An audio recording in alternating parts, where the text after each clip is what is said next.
This is Audible. A Magpie audio production. The Life and Teaching of Karl Marx by M. Beer. First published in 1921. The Life and Teaching of Karl Marx.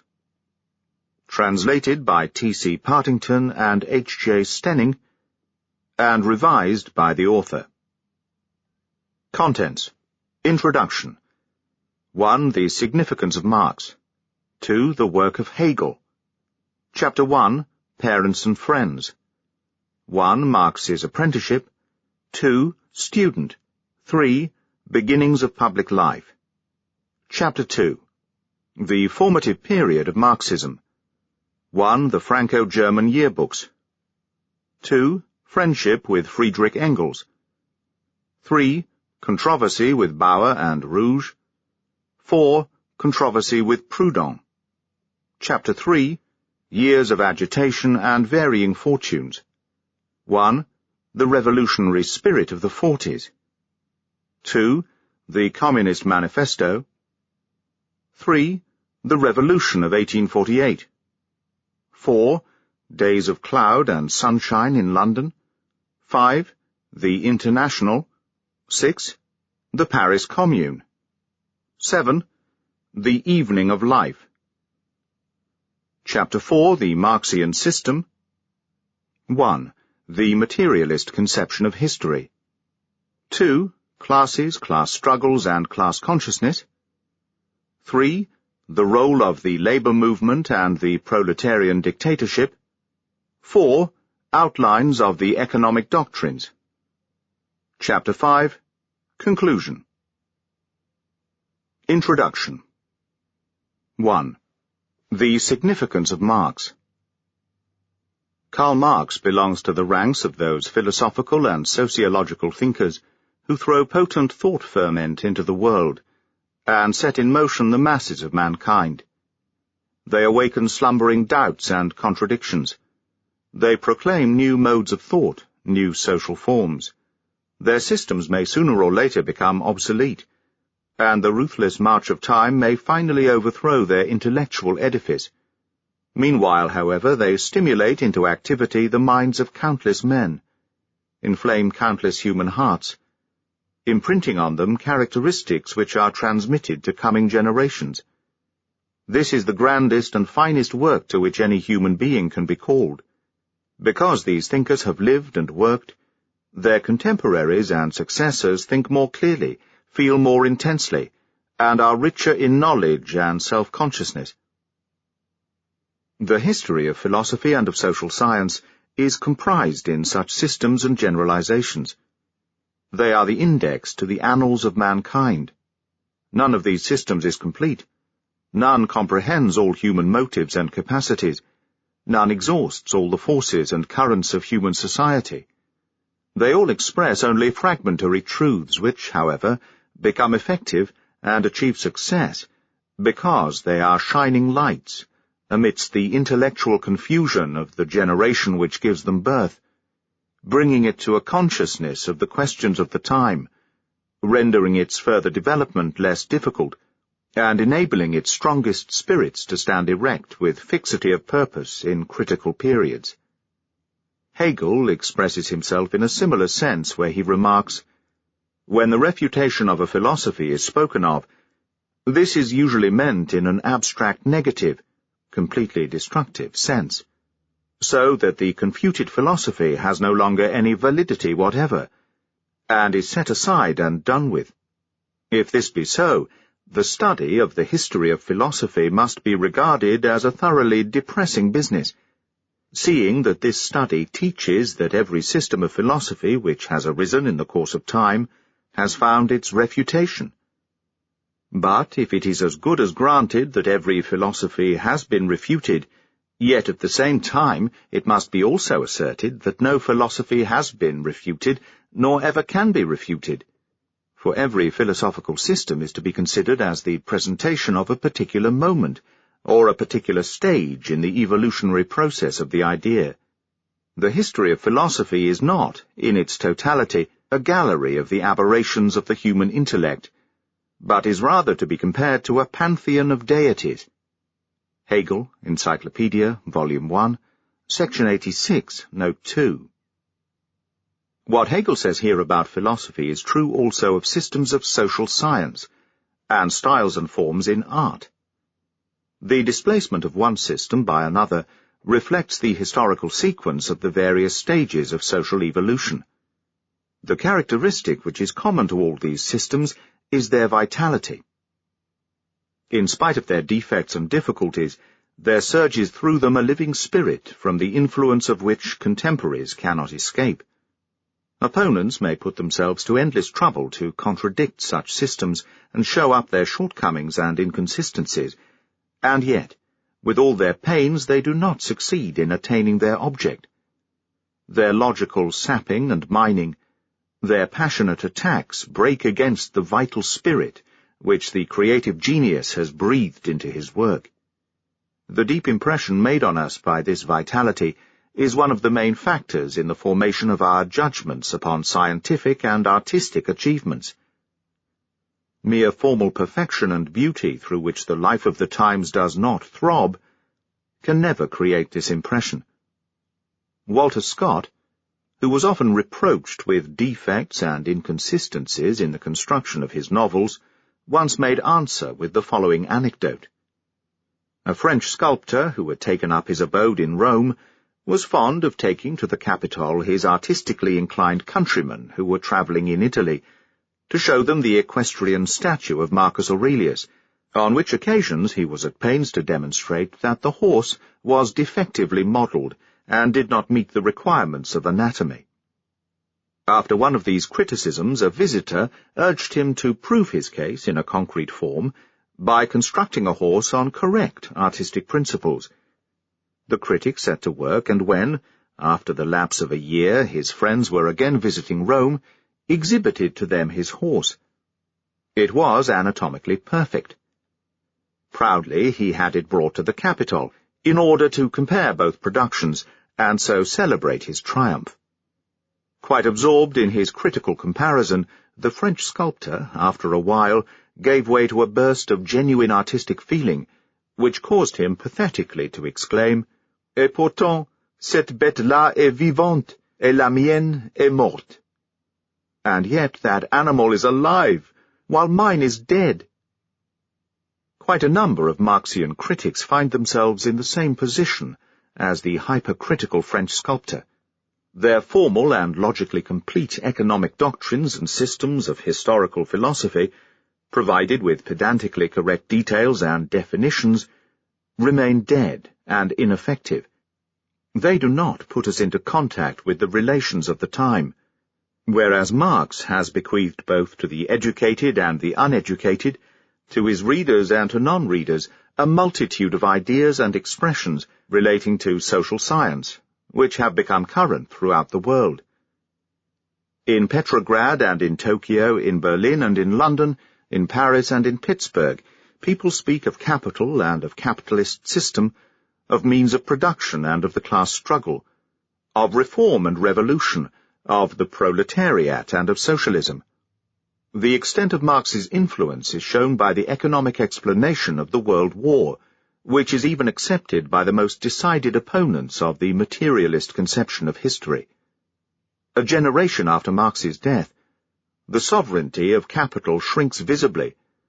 Works committees and shop stewards interfere with the productive processes. Socialists and labour men fill the parliaments.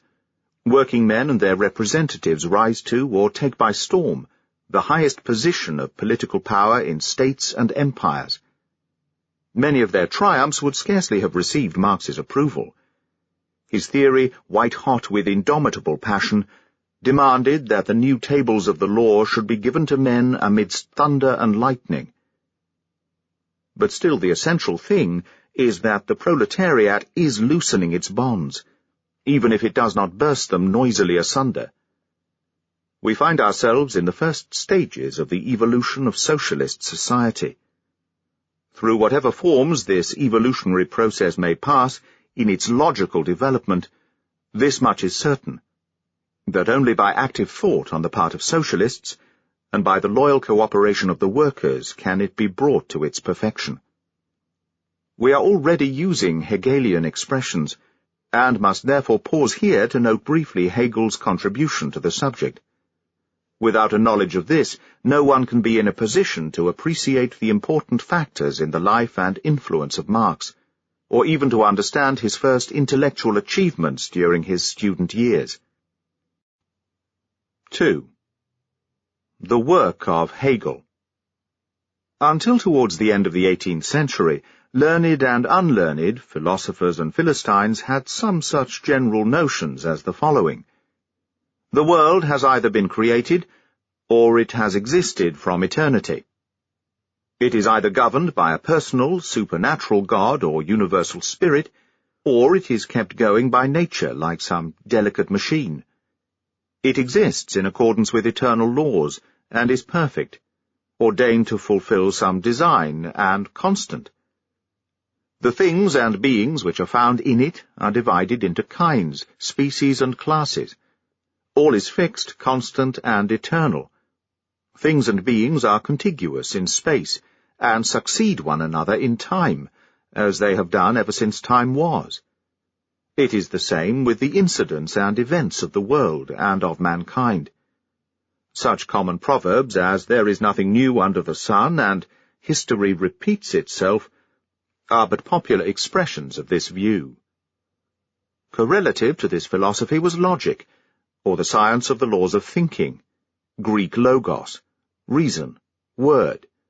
It taught how men should use their reason, how they should express themselves reasonably, how concepts arise, in what manner, for example, the human understanding arrived at the concepts stone, tree, animal, man, virtue, vice, etc. Further, how such concepts are combined into judgments, propositions, and finally how conclusions are drawn from these judgments. This logic exhibited the intellectual processes of the human mind. It was founded by the Greek philosopher Aristotle, 384 to 322 BC, and remained essentially unaltered until the beginning of the 19th century, in the same way as our whole conception of the universe remained unchanged. This science of human intellectual processes was based on three original laws of thought, which best characterize it. Just as an examining magistrate looks a prisoner in the face and identifies him, so that uncertainty and contradiction may be avoided, so this logic began by establishing the identity of the conceptions with which it was to operate. Consequently, it established as the first law of thought the principle of identity, which runs as follows: A equals A, i.e., each thing, each being is like itself. It possesses an individuality of its own, peculiar to itself. To put it more clearly, this principle affirms that the earth is the earth, a state is a state, capital is capital, socialism is socialism. From this proceeds the second law of thought, the principle of contradiction. A cannot be A and not A. Or, following our example given above, the earth cannot be the earth and a ball of fire. A state cannot be a state and an anarchy. Capital cannot be capital and poverty. Socialism cannot be socialism and individualism. Therefore there must be no contradictions, for a thing which contradicts itself is nonsense. Where, however, this occurs, either in actuality or in thought, it is only an accidental exception to the rule, as it were, or a passing and irregular phenomenon. From this law of thought follows directly the third, viz. The principle of the excluded middle. A thing is either A or non-A. There is no middle term. Or, according to our example, the earth is either a solid body or, if it is not solid, it is no earth. There is no middle term. The state is either monarchical or, if it is not monarchical, it is no state. Capitalism is either oppressive or altogether not capitalism. Socialism is either revolutionary or not socialism at all. There is no middle term. Socialism is either reformist or not socialism at all. There is no middle term. With these three intellectual laws of identity, of contradiction, and of the excluded middle, formal logic begins. It is at once apparent that this logic operates with rigid, constant, unchanging, dogmatic conceptions, something like geometry, which deals with definitely bounded spatial forms. Such was the rationale of the Old World philosophy. By the beginning of the 19th century, a new conception of the world had begun to make its way. The world, as we see it or get to know it from books, was neither created, nor has it existed from time immemorial, but has developed in the course of uncounted thousands of years, and is still in process of development. It has traversed a whole series of changes, transformations, and catastrophes. The earth was a gaseous mass, then a ball of fire. The species and classes of things and beings which exist on the earth have partly arisen by gradual transition from one sort into another, and partly made their appearance as a result of sudden changes. And in human history it is the same as in nature. The form and significance of the family, of the state, of production, of religion, of law, etc., are subjected to a process of development. All things are in flux, in a state of becoming, of arising and disappearing. There is nothing rigid, constant, unchanging in the cosmos. In view of the new conception, the old formal logic could no longer satisfy the intellect. It could not adequately deal with things in a state of evolution. In ever-increasing measure, it became impossible for the thinker to work with hard and fast conceptions. From the beginning of the 19th century, a new logic was sought, and it was G.W.F. Hegel, 1770 to 1831, who made a comprehensive and thoroughly painstaking endeavour to formulate a new logic in accordance with the universal process of evolution. This task appeared to him to be the more urgent, as his whole philosophy aimed at bringing thought and being, reason and the universe into the closest connection and agreement, dealing with them as inseparable from each other, regarding them as identical, and representing the universe as the gradual embodiment of reason. What is reasonable is real. What is real is reasonable. The task of philosophy is to comprehend what is. Every individual is the child of his time. Even philosophy is its time, grasped in thought. No individual can overleap his time. Pref to Phil of law. It is evident that, in his way, Hegel was no abstract thinker, divorced from actuality and speculating at large. Rather, he set himself to give material content to the abstract and purely ideal, to make it concrete in fact. The idea without reality, or reality without the idea, seemed to him unthinkable. Accordingly, his logic could not deal merely with the laws of thought, but must at the same time take account of the laws of cosmic evolution.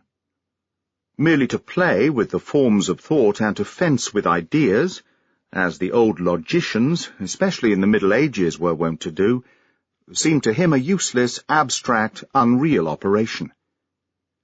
He therefore created a science of thinking, which formulated not only the laws of thought, but also the laws of evolution, albeit, unfortunately, in a language which offered immense difficulties to his readers.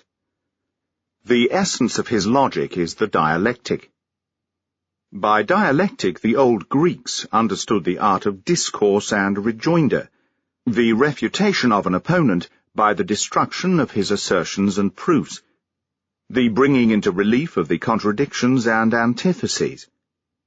When examined closely, this art of discussion, in spite of its contradictory and apparently negative, destructive intellectual work, is seen to be very useful, because, out of the clash of opposing opinions, it brings forth the truth and stimulates deeper thought. Hegel seized hold of this expression and named his logical method after it. This is the dialectical method, or the manner of conceiving the things and beings of the universe as in the process of becoming, through the struggle of contradictory elements and their resolution. With its aid, he brings to judgment the three original laws of thought, which have already been alluded to. The principle of identity is an abstract, incomplete truth, for it separates a thing from the variety of other things and its relations to them. Everybody will see this to be true. Let us take the proposition, the earth is the earth. Whoever hears the first three words of this proposition naturally expects that what is predicated of the earth should tell him something which distinguishes the earth from other things.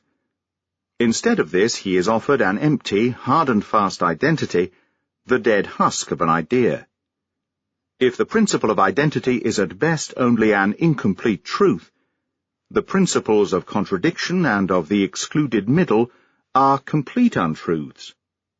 Far from making a thought nonsense, contradiction is the very thing which unfolds and develops the thought, and hence too the object which it expresses. It is precisely opposition or antithesis which sets things in motion, which is the mainspring of evolution, which calls forth and develops the latent forces and powers of being. Had the earth as a fiery gaseous mass remained in that state without the contradiction, that is, the cooling and condensation taking place, then no life would have appeared on it.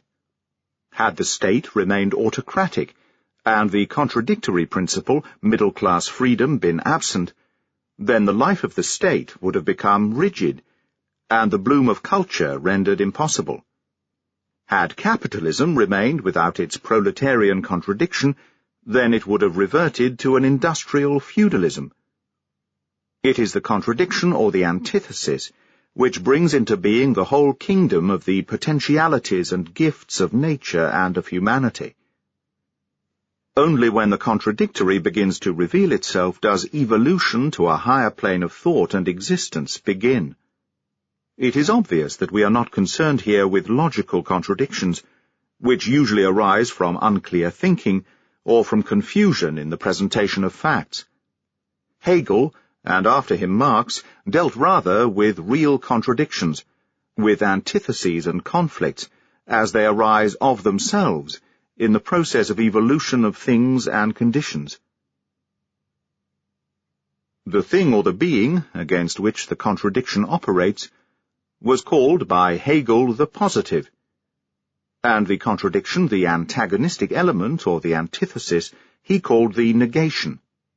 As may be seen from our example, this negation is not mere annihilation, not a resolution into nothing, but a clearing away and a building up at the same time, a disappearance and a coming into existence, a movement to a higher stage. Hegel says in this connection, it has been hitherto one of the rooted prejudices of logic, and a commonly accepted belief that the contradiction is not so essential or so inherent a characteristic in thought and existence as the identity. Yet in comparison with it, the identity is, in truth, but the characteristic of what is simply and directly perceived, of lifeless existence. The contradiction, however, is the source of all movement and life. Only insofar as it contains a contradiction can anything have movement, power, and effect. The part played by the contradiction, the antithesis, or the negation, very easily escapes a superficial observer. He sees, indeed, that the world is filled with a variety of things, and that where anything is, there is also its opposite, e.g., existence, non-existence, cold, heat, light, darkness, mildness, harshness, pleasure, pain, joy, sorrow, riches, poverty, capital, labor, life, death, virtue, vice, idealism, materialism, romanticism, classicism, etc. But superficial thought does not realize that it is faced with a world of contradictions and antitheses. It only knows that the world is full of varied and manifold things. Only active reason, says Hegel, reduced the mere multiplicity and diversity of phenomena to antithesis. And only when pushed to this point do the manifold phenomena become active and mutually stimulating, producing the state of negation, which is the very heartbeat of progress and life. Only through their differentiation and unfolding as opposing forces and factors is further progress beyond the antithesis to a higher positive stage made possible. Where, however, continues Hegel, the power to develop the contradiction and bring it to a head is lacking, the thing or the being is shattered on the contradiction.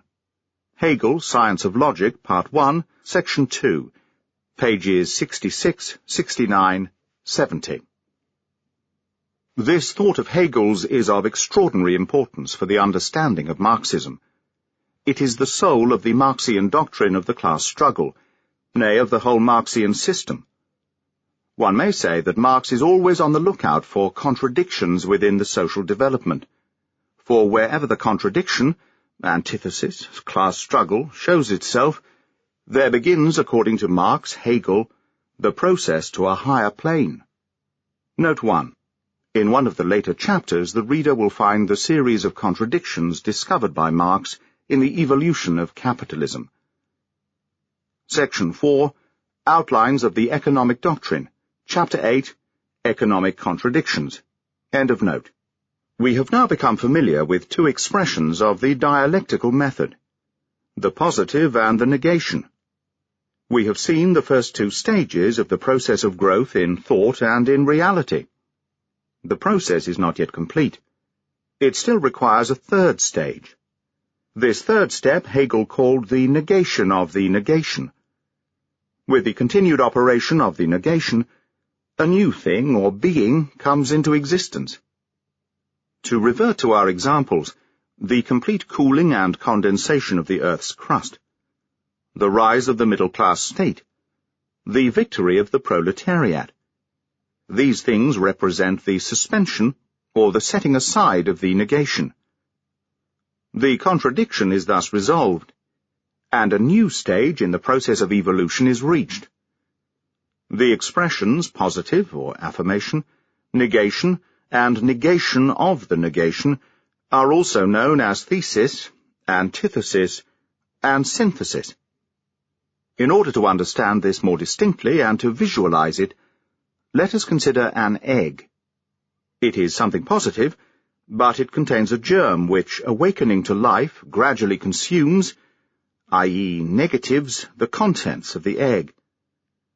This negation is, however, no mere destruction and annihilation.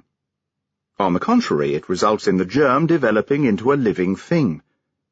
The negation being complete, the chick breaks through the eggshell. This represents the negation of the negation, whereby there has arisen something organically higher than an egg. This mode of procedure in human thinking and in the operations of nature and history Hegel called the dialectical method, or the dialectical process. It is evident that the dialectic is, at the same time, a method of investigation and a philosophy. Hegel outlines his dialectic in the following words. The only thing which is required for scientific progress, an elementary principle for the understanding of which one should really strive, is the recognition of the logical principle that the negative is just as much a positive, or that the contradictory does not resolve into nothing, into an abstract nothingness, but actually only into the negation of a special content. Insofar as the resultant, the negation, is a definite negation, it has a content. It is a new conception, but a higher and richer conception than the preceding one, for it has been enriched by the negation or antithesis of this. It therefore contains it, and more than contains it, being indeed the synthetic unity of itself and its contrary. In this way the system of concepts has to be formed, and is to be perfected by a continual and purely intellectual process which is independent of outside influences. Hegel, Science of Logic, German, Book 1, Introduction. The dialectical process completes itself not only by gradual transitions, but also by leaps.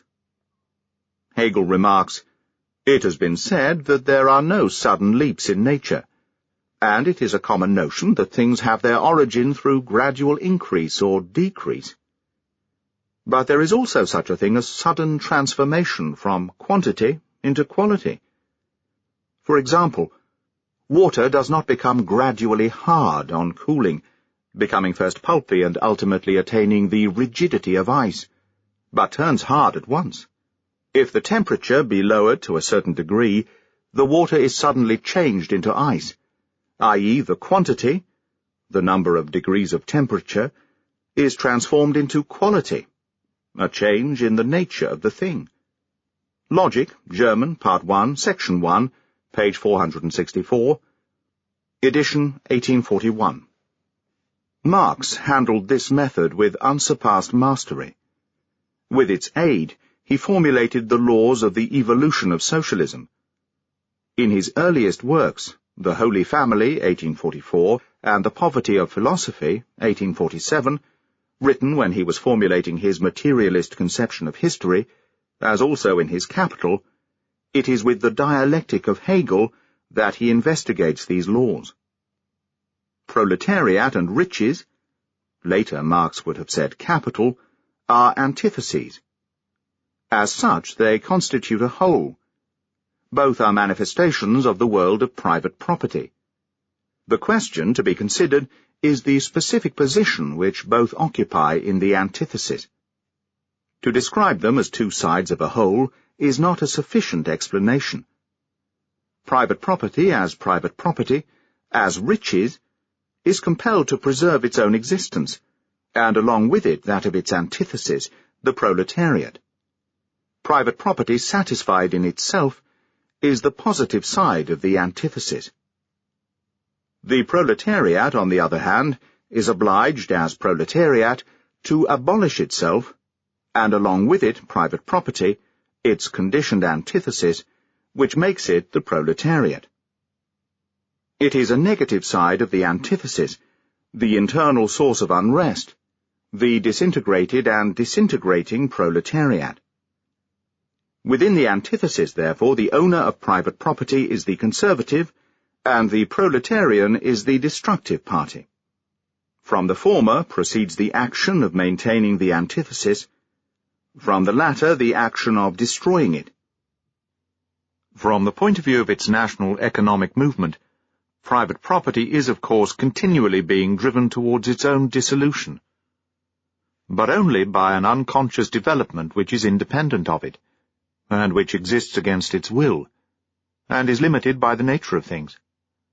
Only, that is, by creating the proletariat as proletariat, poverty conscious of its own physical and spiritual poverty, and demoralized humanity conscious of its own demoralization, and consequently striving against it. The proletariat fulfills the judgment which private property, by the creation of the proletariat, suspends over itself, just as it fulfills the judgment which wage labor suspends over itself in creating alien riches and its own condemnation.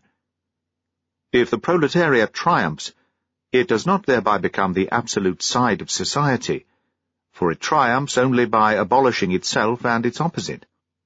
In this way, both the proletariat and its conditioned opposite, private property, are done away with. Note 2. Marx in The Holy Family, 1844. Reprinted by Mehring in the Collected Works or Literary Remains of Marx and Engels, Volume 2, page 132. End of note. The dialectical method is again described in a few sentences on pages 420 to 421 of the third volume of Capital, German, where we read, "Insofar as the labor process operates merely between man and nature, its simple elements are common to every form of its social development, but any given historical form of this process further develops its material foundations and its social forms.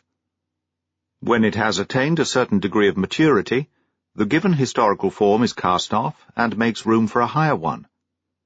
That the moment of such a crisis has arrived is shown as soon as there is a deepening and widening of the contradiction and antithesis between the conditions of distribution and consequently also the existing historical form of the conditions of production corresponding to them, on the one hand, and the forces of production, productive capacity, and the state of evolution of its agents on the other, there then arises a conflict between the material development of production and its corresponding social form. But the Hegelian dialectic appears most strikingly in the famous 24th chapter, section 7, of the first volume of Capital, German, where the evolution of capitalism from small middle-class ownership through all phases up to the socialist revolution is comprehensively outlined in bold strokes. The capitalist method of appropriation, which springs from the capitalist method of production, and therefore capitalist private property, is the first negation of individual private property based on one's own labor. But capitalist production begets with the inevitableness of a natural process its own negation. It is the negation of the negation. Here we have the three stages: the thesis, private property; the antithesis, capitalism; the synthesis, common ownership. Of critical social writers outside Germany, it was Proudhon in particular who, in his works What is Property and Economic Contradictions, or the Philosophy of Poverty, 1840 and 1846, respectively, attempted to use the Hegelian dialectic. The fact that he gave his chief book the title Economic Contradictions shows that Proudhon was largely preoccupied with Hegel. Nevertheless, he did not get below the surface. He used the Hegelian formulae quite mechanically, and lacked the conception of an immanent process of development, the forward-impelling force within the social organism. If we look at the dialectical method as here presented, Hegel might be taken for a materialist thinker. Such a notion would be erroneous. For Hegel is an idealist. The origin and essence of the process of growth is to be sought, according to him, not in material forces, but in the logical idea, reason, the universal spirit, the absolute, or, in its religious expression, God. Before he created the world, he is to be regarded as an idea, containing within itself all forms of being, which it develops dialectically. The idea creates for itself a material embodiment. It first expresses itself in the objects of inorganic nature, then in plants, organisms wherein life awakens, then in animals, in which the idea attains to the twilight of reason, finally in men, where reason rises into mind and achieves self-consciousness and freedom. As self-conscious mind, it expresses itself in the history of peoples, in religion, art and philosophy, in human institutions, in the family and in law, until it realizes itself in the state as its latest and highest object. According to Hegel, then, the universal idea develops into Godhead in proportion as the material world rises from the inorganic to the organic and, finally, to man. In the mental part of man, the idea arrives at self-consciousness and freedom and becomes God. In his cosmology, Hegel is a direct descendant of the German mystics, Sebastian Frank and Jakob Böhme. He was in a much higher degree German than any of the German philosophers since Leibniz.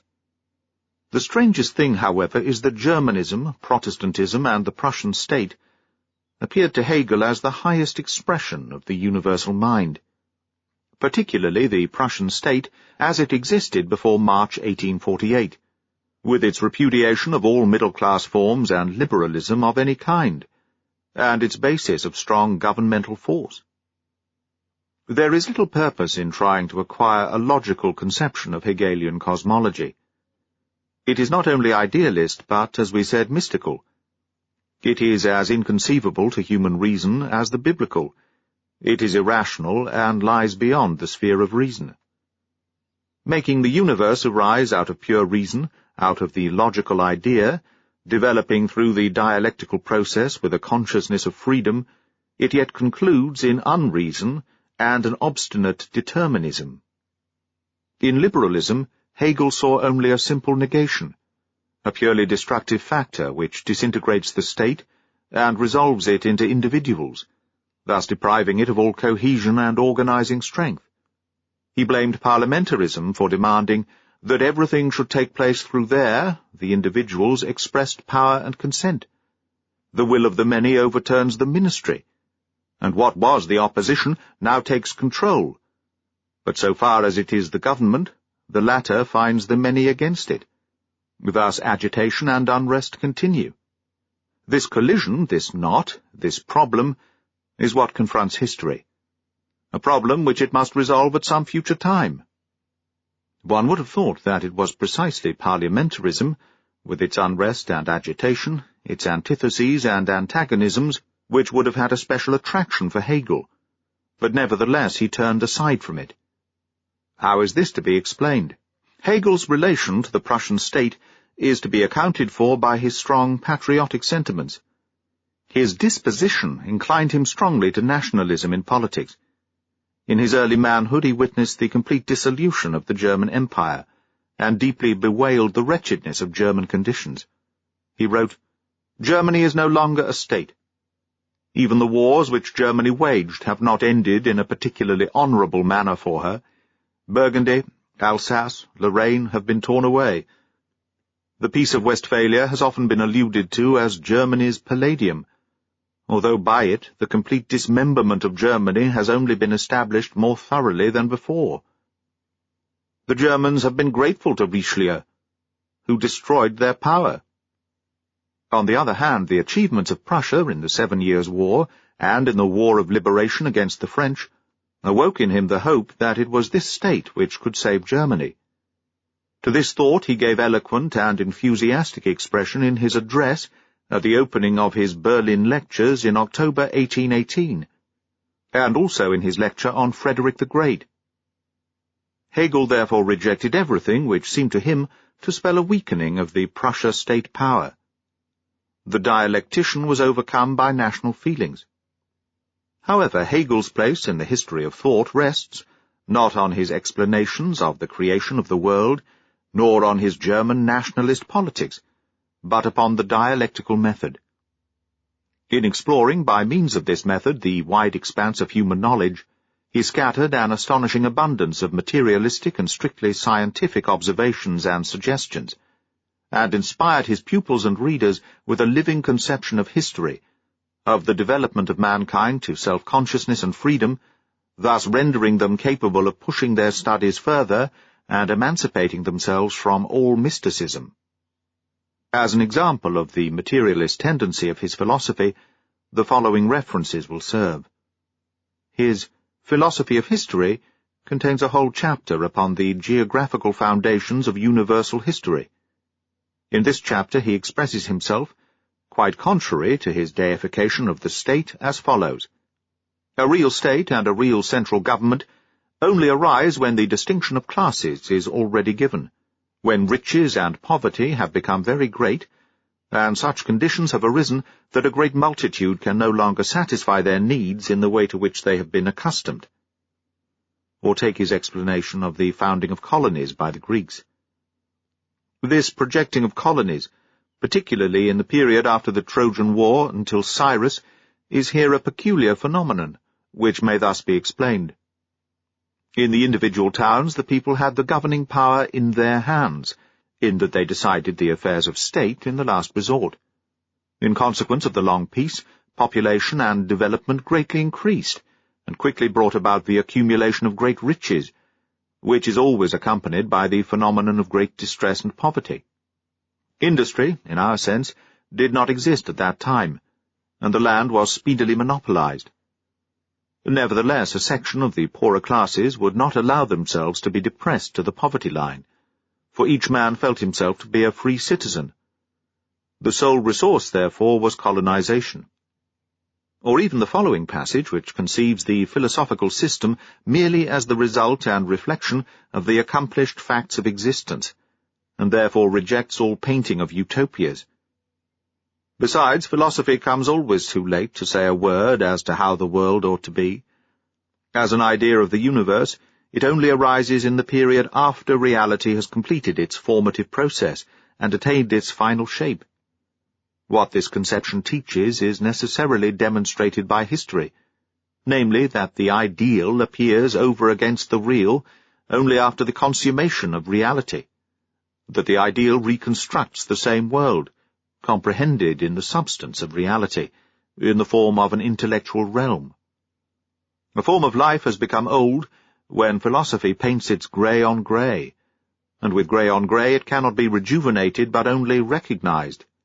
The owl of Minerva begins its flight only with the falling twilight. Preface to the Philosophy of Law. No materialist could have said this better. The owl, the symbol of wisdom, only begins her flight in the evening, after the busy activities of the world are over. Thus we have first the universe and then thought, first existence and then consciousness. Hegel himself was therefore an example of his own teaching that contradictory elements are to be found side by side. His mind contained both idealism and realism, but he did not bring them by a process of reasoning to the point of acute contradiction in order to reach a higher plane of thought. And as he regarded it as the task of philosophy to recognize the principle of things, and to follow it out systematically and logically throughout the whole vast domain of reality, and as further, owing to his mystical bent, he asserted the idea to be the ultimate reality, he remained a consistent idealist.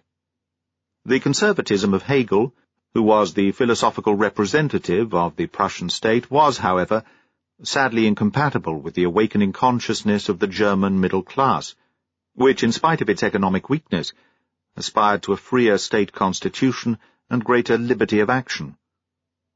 These aspirations were already somewhat more strongly developed in the larger towns and industrial centres of Prussia and other German states. The young Hegelians, Note 3, after the death of Hegel, differences of opinion arose among his disciples, chiefly with respect to his doctrines of the deity, immortality, and the personality of Christ. One section, the so-called right wing, inclined to orthodoxy on these questions. In opposition to them stood the young Hegelians, the progressive left wing. To this section belonged Arnold Rouge, Bruno Bauer, Feuerbach, and Strauss, author of The Life of Jesus. End of note. The young Hegelians championed this middle-class awakening in the philosophical sphere, just as young Germany, Heine, Borne, etc., did in the province of literature. Just at the time when Marx was still at university, the young Hegelians took up the fight against the conservative section of Hegel's disciples and Christian romanticism of Prussia. The antagonism between the old and the new school made itself felt both in religious philosophy and political literature, but both tendencies were seldom combined in the same persons. David Strauss subjected the Gospels to a candid criticism. Feuerbach investigated the nature of Christianity and of religion generally, and in this department inverted Hegel's idealism to materialism. Bruno Bauer trained his heavy historical and philosophical artillery on the traditional dogmas concerning the rise of Christianity. Politically, however, they remained at the stage of the freedom of the individual. That is, they were merely moderate liberals. Nevertheless, there were also less prominent young Hegelians who were at that time in the liberal left wing as regards their political opinions, such as Arnold Rouge. None of the young Hegelians had, however, used the dialectical method to develop still further the teaching of the master. Karl Marx, the youngest of the Hegelians, first brought it to a higher stage in social science. He was no longer known to Hegel, who might otherwise have died with a more contented or perhaps even still more perturbed mind.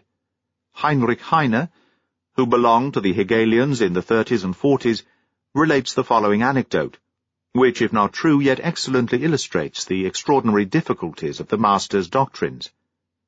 As Hegel lay dying, his disciples, who had gathered round him, seeing the furrows deepen on the master's careworn countenance, inquired the cause of his grief, and tried to comfort him by reminding him of the large number of admiring disciples and followers he would leave behind. Breathing with difficulty, he replied, "None of my disciples has understood me. Only Michelet has understood me, and," he added with a sigh, "even he has misunderstood me."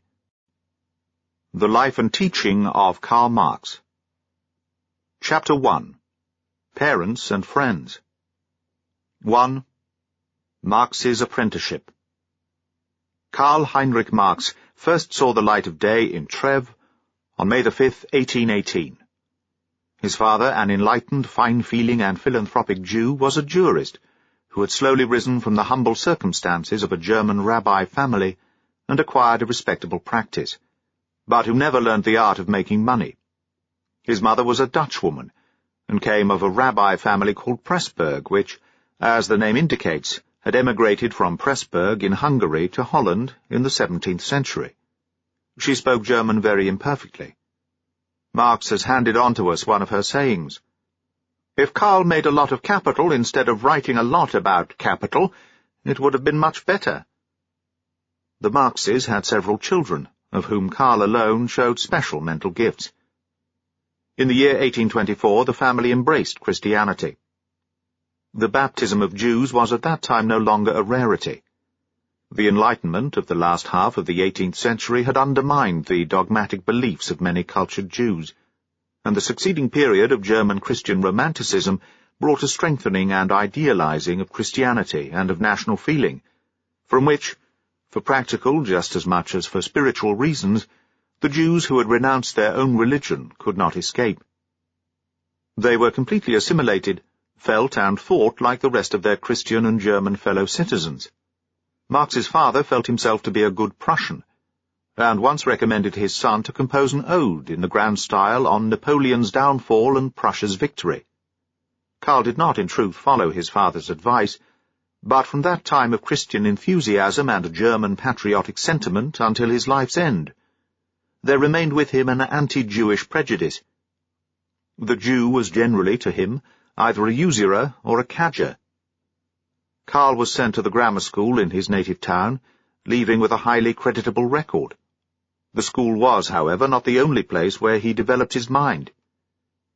During his school years he used to frequent the house of the government privy councillor, L. von Westphalen, a highly cultured Prussian official whose favourite poets were Homer and Shakespeare, and who followed attentively the intellectual tendencies of his time. Although he had already reached advanced age, he liked to converse with the precocious youth, and to influence his mental growth. Marx honoured him as a fatherly friend who welcomes every progressive movement with the enthusiasm and sober judgment of a lover of truth, and who is a living proof that idealism is no imagination, but the truth. Dedication of Marx's doctoral thesis. After quitting the public school, Marx went to the University of Bonn in order to study jurisprudence, according to his father's wishes. After a year of the merry life of a student, he removed in the autumn of 1836 to Berlin University, the centre of culture and truth, as Hegel had called it in his inaugural lecture, 1818. Before his departure for Berlin, he had become secretly engaged to Jenny von Westphalen, the daughter of his fatherly friend, a woman distinguished alike for beauty, culture, and strength of character. 2. Student.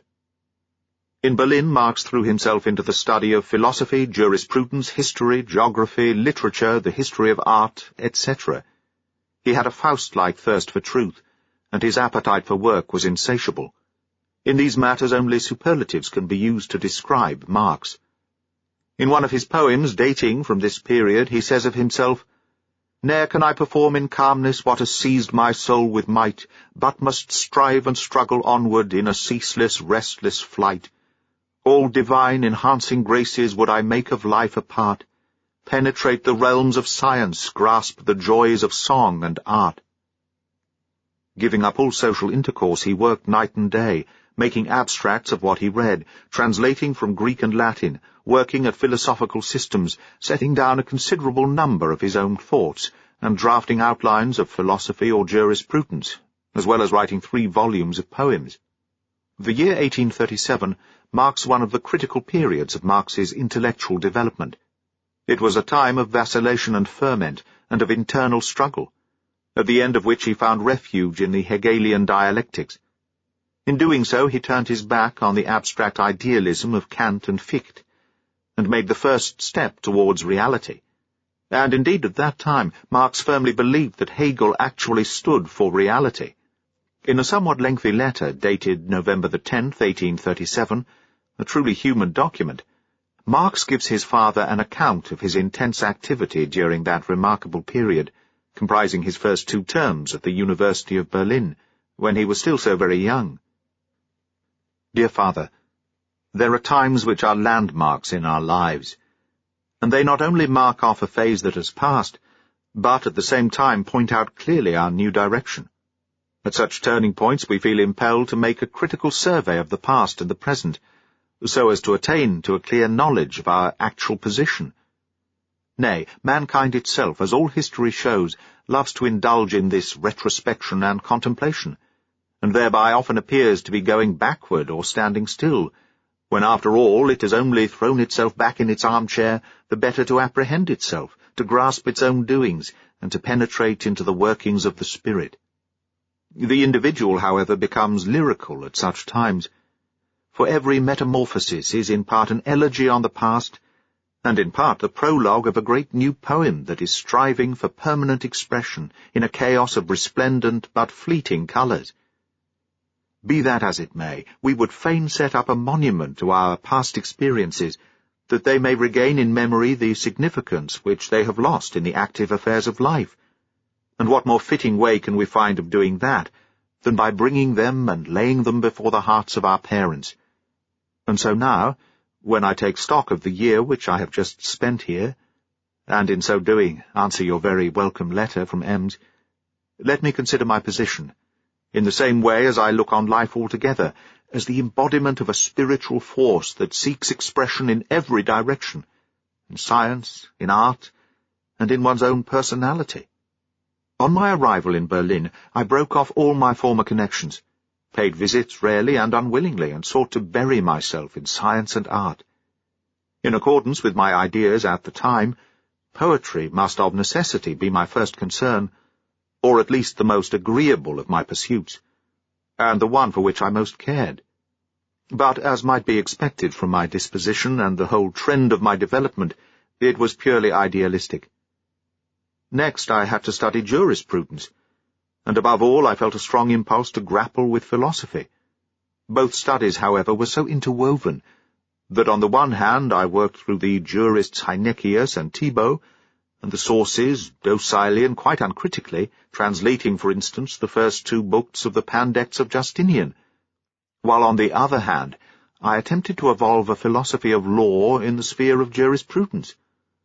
By way of introduction I laid down a few metaphysical principles, and carried this unfortunate work as far as public rights, in all about 300 sheets. In this, however, more than in anything else, the conflict between what is and what ought to be, which is peculiar to idealism, made itself disagreeably prominent. In the first place, there was what I had so graciously christened the metaphysics of law, i.e., first principles, reflections, definitions, standing aloof from all established jurisprudence and from every actual form of legal practice. Then the unscientific form of mathematical dogmatism, in which there is so much beating about the bush, so much diffuse argumentation without any fruitful development or vital creation, hindered me from the outset from arriving at the truth. A triangle may be constructed and reasoned about by the mathematician. It is a mere spatial concept and does not of itself undergo any further evolution. It must be brought in conjunction with something else, when it requires other properties, and thus, by placing the same thing in various relationships, we are enabled to deduce new relationships and new truths. Whereas, in the concrete expression of the mental life as we have it in law, in the state, in nature, and in the whole of philosophy, the object of our study must be considered in its development. The individual's reason must proceed with its self-contradiction, until it discovers its own unity. In this we perceive the first trace of the Hegelian dialectic in Marx. We see rigid geometrical forms contrasted with the continually evolving organism, with social forms and human institutions. Marx had put up a stout resistance against the influence of the Hegelian philosophy. Nay, he had even hated it, and had made mighty efforts to cling faithfully to his idealism, but in the end he too must fall under the spell of the idea of evolution, in the form which it then assumed in Hegelian speculation in Germany. Marx then goes on to speak of his legal studies as well as of his poems, and thus continues, "As a result of these various activities, I passed many sleepless nights during my first term, engaged in many battles, and had to endure much mental and physical excitement. And at the end of it all, I found myself not very much better off, having in the meanwhile neglected nature, art, and society, and spurned pleasure." Such indeed was the comment which my body seemed to make. My doctor advised me to try the country, and so, having for the first time passed through the whole length of the city, I found myself before the gate on the Strahlau road. Whereas before the gods had dwelt above the earth, they had now become its very centre. I had read fragments of Hegel's philosophy, the strange rugged melody of which had not pleased me. Once again I wished to dive into the depths of the sea, this time with the resolute intention of finding a spiritual nature just as essential, concrete, and perfect as the physical, and instead of indulging in intellectual gymnastics, bringing up pure pearls into the sunlight. I wrote about 24 sheets of a dialogue entitled Cléante, or On the Source and Inevitable Development of Philosophy. In this, art and science, which had hitherto been kept asunder, were to some extent blended, and, bold adventurer that I was, I even set about the task of evolving a philosophical, dialectical exposition of the nature of the deity, as it is manifested in a pure concept, in religion, in nature, and in history. My last thesis was the beginning of the Hegelian system, and this work, in course of which I had to make some acquaintance with science, Schelling, and history, and which had occasioned me an infinite amount of hard thinking, delivers me like a faithless siren into the hands of the enemy. Upset by Jenny's illness and by the fruitlessness and utter failure of my intellectual labours, and torn with vexation at having to make into my idol a view which I had hated, I fell ill, as I have already told you in a previous letter. On my recovery I burnt all my poems and material for projected short stories, in the vain belief that I could give all that up. And to be sure, so far I have not given cause to gainsay it. During my illness I had made acquaintance with Hegel from beginning to end, as also with most of his disciples. Through frequent meetings with friends in Strahlau I got an introduction into a graduates' club, in which were a number of professors and Dr. Rutenberg, the closest of my Berlin friends. In the discussions that took place, many conflicting views were put forward, and more securely did I get involved in the meshes of the new philosophy which I had sought to escape. But everything articulate in me was put to silence. A veritable ironical rage fell upon me, as well it might after so much negation. Neue Zeit, 16th year, Volume 1, Number 1. His father was anything but pleased with this letter. He reproached Karl with the aimless and discursive way in which he worked. He had expected that these Berlin studies would lead to something more than breeding monstrosities and destroying them again. He believed that Karl would, before everything else, have considered his future career, that he would have devoted all his attention to the lectures in his course, that he would have cultivated the acquaintance of people in authority, that he would have been economical, and that he would have avoided all philosophical extravagances. He refers him to the example of his fellow students, who attend their lectures regularly and have an eye to their future. Indeed, these young men sleep quite peacefully, except when they now and then devote the whole or part of a night to pleasure, whereas my clever and gifted son Karl passes wretched sleepless nights wearying body and mind with cheerless study, forbearing all pleasures with the sole object of applying himself to abstruse studies. But what he builds today he destroys again tomorrow, and in the end he finds that he has destroyed what he already had, without having gained anything from other people. At last the body begins to ail and the mind gets confused, while these ordinary folk steal along in easy marches and attain their goal, if not better, at least more comfortably than those who condemn youthful pleasures and undermine their health in order to snatch at the ghost of erudition, which they could probably have exorcised more successfully in an hour, spent in the society of competent men, with social enjoyment into the bargain. In spite of his unbounded love for his father, Marx could not deviate from the path which he had chosen. Those deeper natures who, after having lost their religious beliefs, have the good fortune to attain to a philosophical or scientific conception of the universe, do not easily shrink from a conflict between filial affection and loyalty to new convictions. Nor was Marx allured by the prospects of a distinguished official career. Indeed, his fighting temperament would never have admitted of that. He wrote the lines, "Therefore let us all things daring never from our task recede, never sink in sullen silence, paralyzed in will and deed. Let us not in base subjection brood away our fearful life, when with deed and aspiration we might enter in the strife." His stay in Strahlau had the most beneficial effects on his health. He worked strenuously at his newly acquired philosophical convictions, and for this his relations with the members of the Graduates' Club stood him in good stead, more especially his acquaintance with Bruno Bauer, a lecturer in theology, and Friedrich Koppen, a master in a grammar school, who, in spite of difference of age and position, treated him as an equal. Marx gave up all thought of an official career, and looked forward to obtaining a lectureship in some university or other. His father reconciled himself to the new studies and strivings of his son. He was, however, not destined to rejoice at Karl's subsequent achievements. After a short illness he died in May 1838, at the age of 56. Marx then gave up altogether the study of jurisprudence, and worked all the more assiduously at the perfecting of his philosophical knowledge, preparing himself for his degree examination in order, at the instigation of Bruno Bauer, to get himself admitted as quickly as possible as lecturer in philosophy at the University of Bonn. Bauer himself expected to be made professor of theology in Bonn after having served as lecturer in Berlin from 1834 to 1839, and in Bonn during the year 1840. Marx wrote a thesis on the natural philosophies of Democritus and Epicurus, and in 1841 the degree of Doctor of Philosophy was conferred on him at Jena. He then went over to his friend Bauer in Bonn, where he thought to begin his career as lecturer. Meanwhile his hopes had disappeared. Prussian universities were at that time no places for free inquirers. It was not even possible for Bauer to obtain a professorship, still less could Marx, who was much more violent in the expression of his opinions, reckon on an academic career.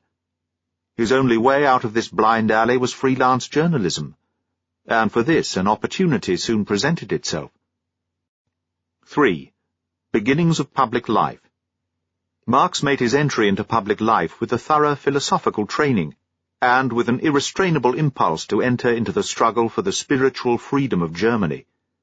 By spiritual freedom he understood first and foremost freedom in religion and liberalism in politics. He was, too, perfectly clear as to the instrument to be used. It was criticism. The positive and rigid, having become ineffectual and unreasonable, is to fall before the weapon of criticism, and so make room for a living stream of thought and being, or as Marx himself expressed it in 1844, to make the petrified conditions dance by singing to them their own tune. Their own tune is, of course, the dialectic. Criticism, generally speaking, was the weapon of the young Hegelians. Criticism is negation, sweeping away existing conditions and prevailing dogmas to make a clear path for life.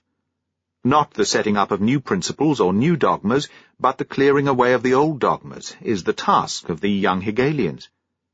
For if dialectic be rightly understood, criticism or negation is the best positive work. Criticism finds expression above all in polemics, in the literal meaning of waging war, ruthless war, against the unreal for the purpose of shaking up one's contemporaries. After Marx had given up all hope of an academic career, the only field of labour that remained open to him was, as we have already said, that of journalism. His material circumstances compelled him, moreover, to consider the question of an independent livelihood. Just about this time the Liberals in the Rhine provinces took up a scheme for the foundation of a newspaper, the object of which was to prepare the way for conditions of greater freedom. The necessary money was soon procured. Significantly enough, young Hegelians were kept in view for editors and contributors. On the 1st of January 1842, the first number of the Rheinische Zeitung was published at Cologne. The editor was Dr. Rutenberg, who had formed an intimate friendship with Marx at the time the latter was attending the University of Berlin, and so Marx, then in Bonn, was also invited to contribute. He accepted the invitation, and his essays brought him to the notice of Arnold Rouge, who likewise invited him to take part in his literary undertakings in conjunction with Feuerbach, Bauer, Moses Hess, and others. Marx's essays were greatly appreciated, too, by the readers of the Rheinische Zeitung, so that in October 1842, on the retirement of Rutenberg, he was called to the editorial chair of that journal.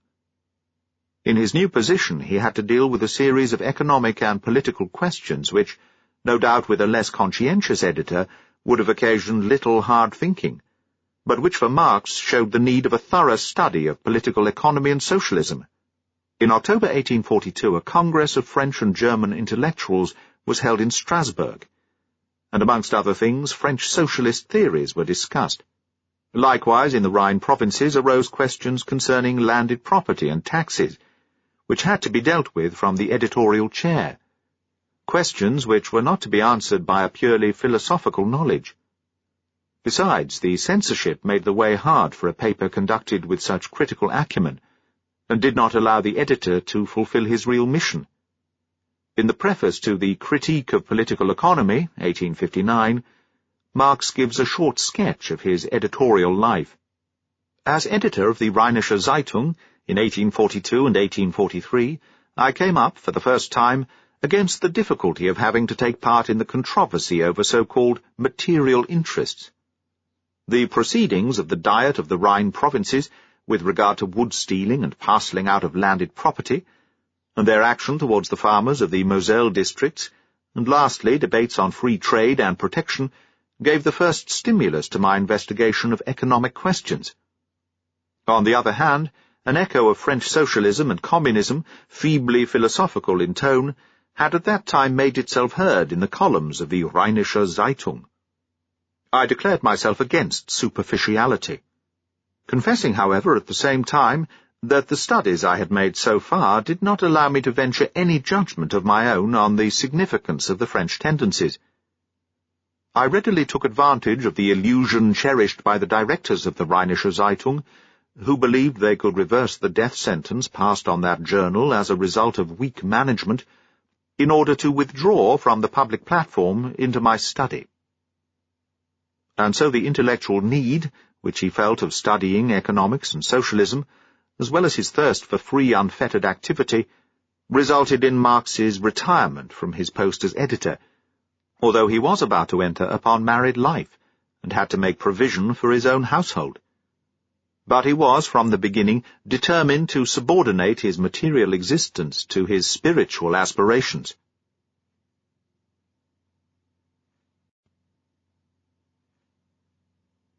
Chapter 2. The Formative Period of Marxism. 1. The Franco-German Yearbooks. Between the years 1843 and 1844, we have the second and probably the most important critical period in the intellectual development of Marx.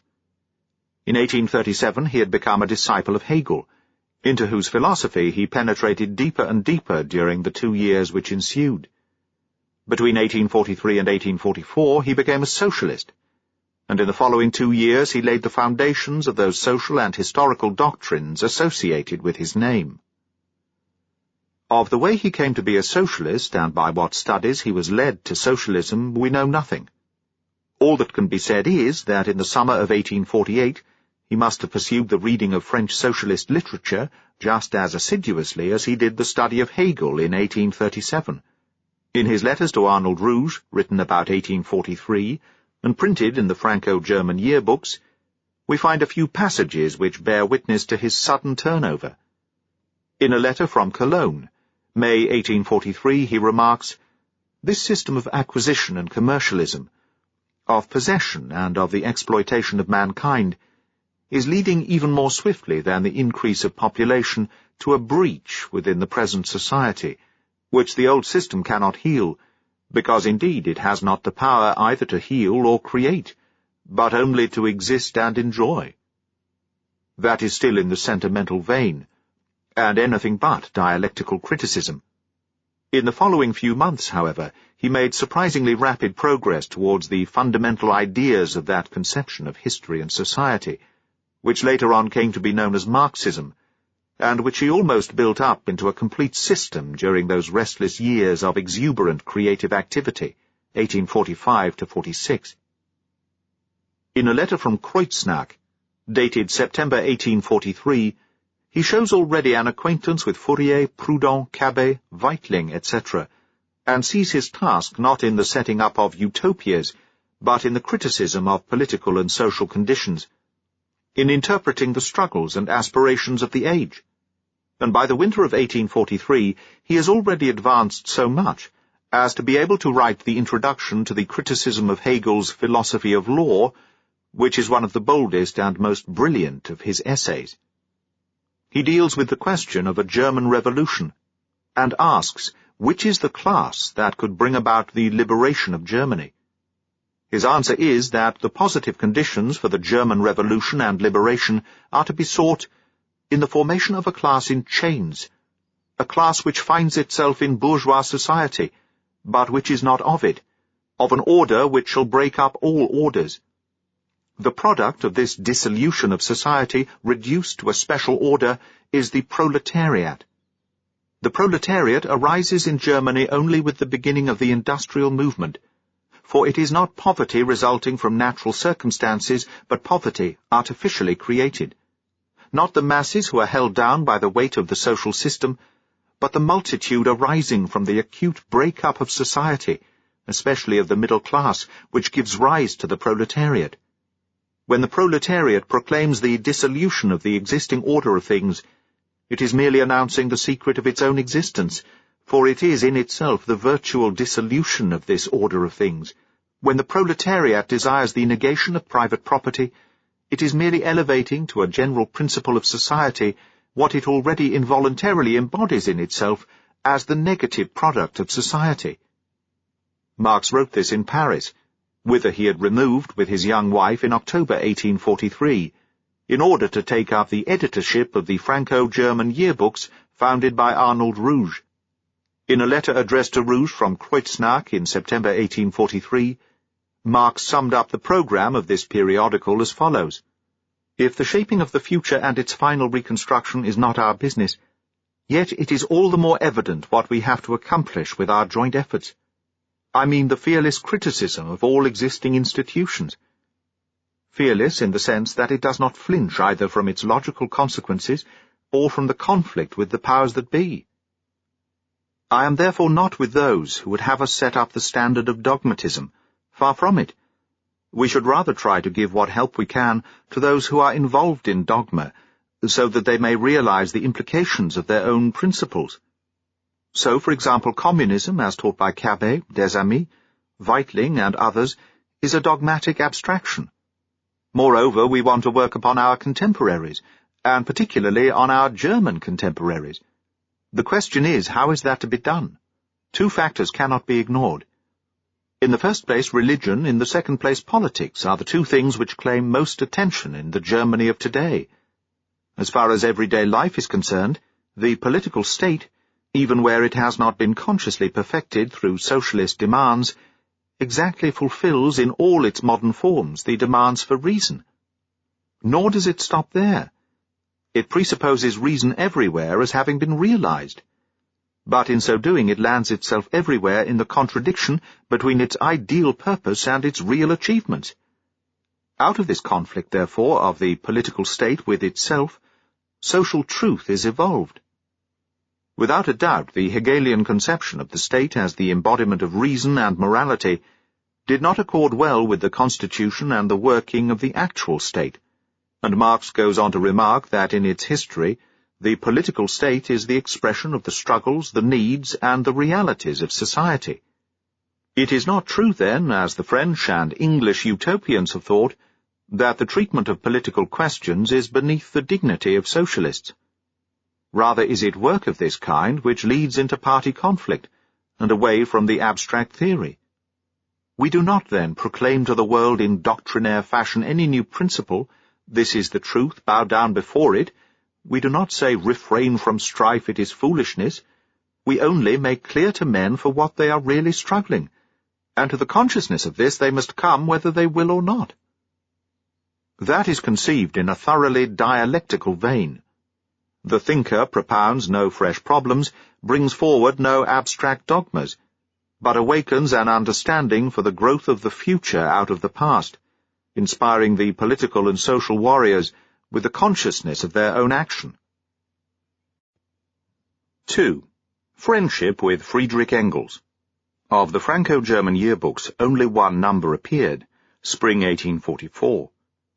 Alongside Marx's contributions, an introduction to the criticism of Hegel's philosophy of jurisprudence, and a review of Bauer's book on the Jewish question, the volume contains a comprehensive treatise, outlines for a criticism of political economy, from the pen of Friedrich Engels, born in Barmen 1820, died in London 1895, who was then living in Manchester. In September 1844, Engels went to visit Marx in Paris. This visit was the beginning of the lifelong intimate friendship between the two men, who without a close collaboration would not have achieved what they did. Marx was a highly gifted theorist, a master in the realm of thought, but he was quite unpractical in the affairs of everyday life. Had he enjoyed a regular income throughout life, he would probably have attained his end even without the help of Engels. On the other hand, Engels was an exceedingly able, energetic, and highly cultured man, eminently practical and successful in everything he undertook, but not endowed with that speculative temperament which surmounts intellectual crises and opens out new horizons. But for his intellectual association with Marx, he would, in all probability, have remained little more than a Moses Hess. Marx was never a utopian.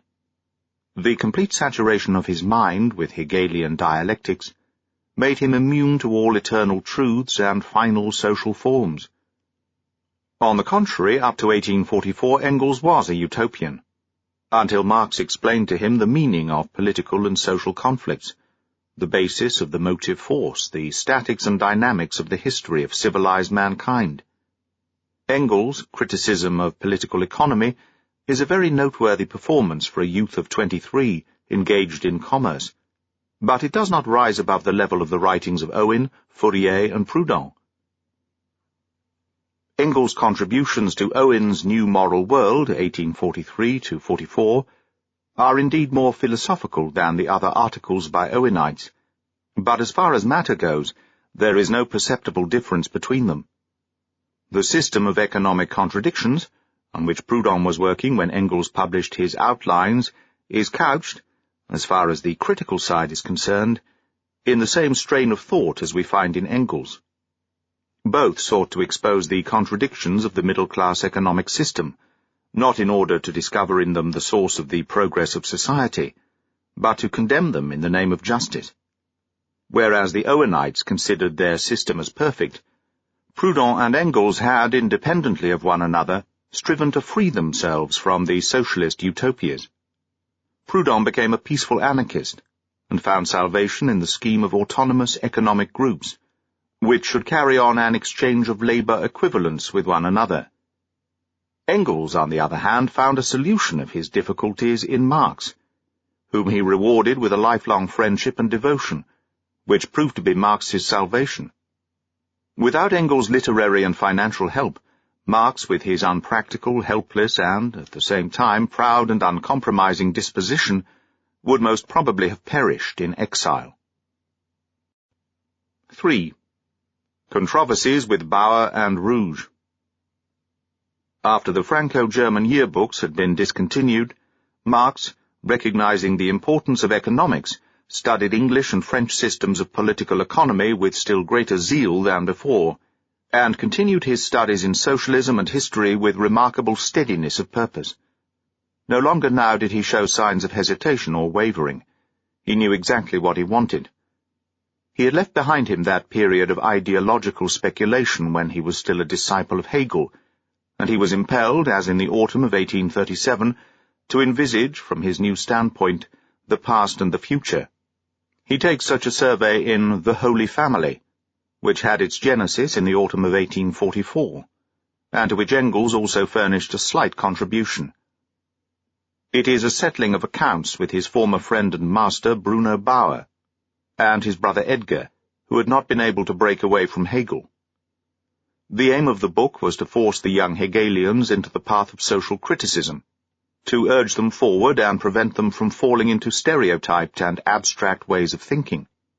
It is not easy reading. In it, Marx has compressed the knowledge he then had of philosophy, history, economics, and socialism in concentrated and sharply cut form. Besides the excellent sketch of English and French materialism, which among other things discloses in a few short but pregnant sentences the connection between this and English and French socialism, The Holy Family contains the germs of the materialistic conception of history, as well as the first attempt to give a social revolutionary interpretation to the class struggle between capital and labour. In the introduction to the present book, a quotation from The Holy Family has been given. Speaking against Bauer's conception of history, Marx says, "Or can he believe that he has arrived even at the beginning of a knowledge of historical reality, so long as he excludes science and industry from the historical movements? Or does he really think that he can understand any period without having studied, for example, the industries of that period, the immediate means of production of life itself? In the same way as he separated thought from the senses, the soul from the body, and himself from the world, so he separates history from science and industry. And he does not see the birthplace of history in coarse material production upon earth, but in the nebulous constructions in the heavens." Posthumous Works, Volume 2, pages 259-60. Bruno Bauer, who believed in the world-swaying might of the idea, but would not concede that the masses had any power whatever, wrote, "All the great movements of history up to this time were therefore doomed to failure, and could not have lasting success, because the masses had taken an interest in them and inspired them. Or they must come to a lamentable conclusion, because the underlying idea was of such a nature that a superficial apprehension of it must suffice. That is to say, it must reckon on the approval of the masses." Marx's answer to this was that the great historical movements had been always determined by mass interests, and only insofar as they represented these interests could the ideas prevail in these movements. Otherwise the ideas might indeed stir up enthusiasm, but they could not achieve any results. The idea always fell into disrepute insofar as it differed from the interest. On the other hand, it is easy to understand that, when it makes its first appearance on the world stage, every mass interest working itself out in history far exceeds, as an idea or in its presentation, its actual limits, and identifies itself purely and simply with the interest of humanity. Thus the idea of the French Revolution not only took hold of the middle classes in whose interest it manifested itself in great movements, but it also aroused enthusiasm in the labouring masses, for whose condition of existence it could do nothing. As history has shown, then, ideas have only had effective results insofar as they corresponded to class interests. The enthusiasm to which such ideas gave birth arose from the illusion that these ideas signified the liberation of mankind in general. Posthumous Works, Volume 2, pages 181 to 183. In August 1844, Marx published under the title Marginal Notes in the Paris Vorwärts a lengthy polemic against Rouge, which is a defense of socialism and revolution, and takes the part of the German proletariat against Rouge.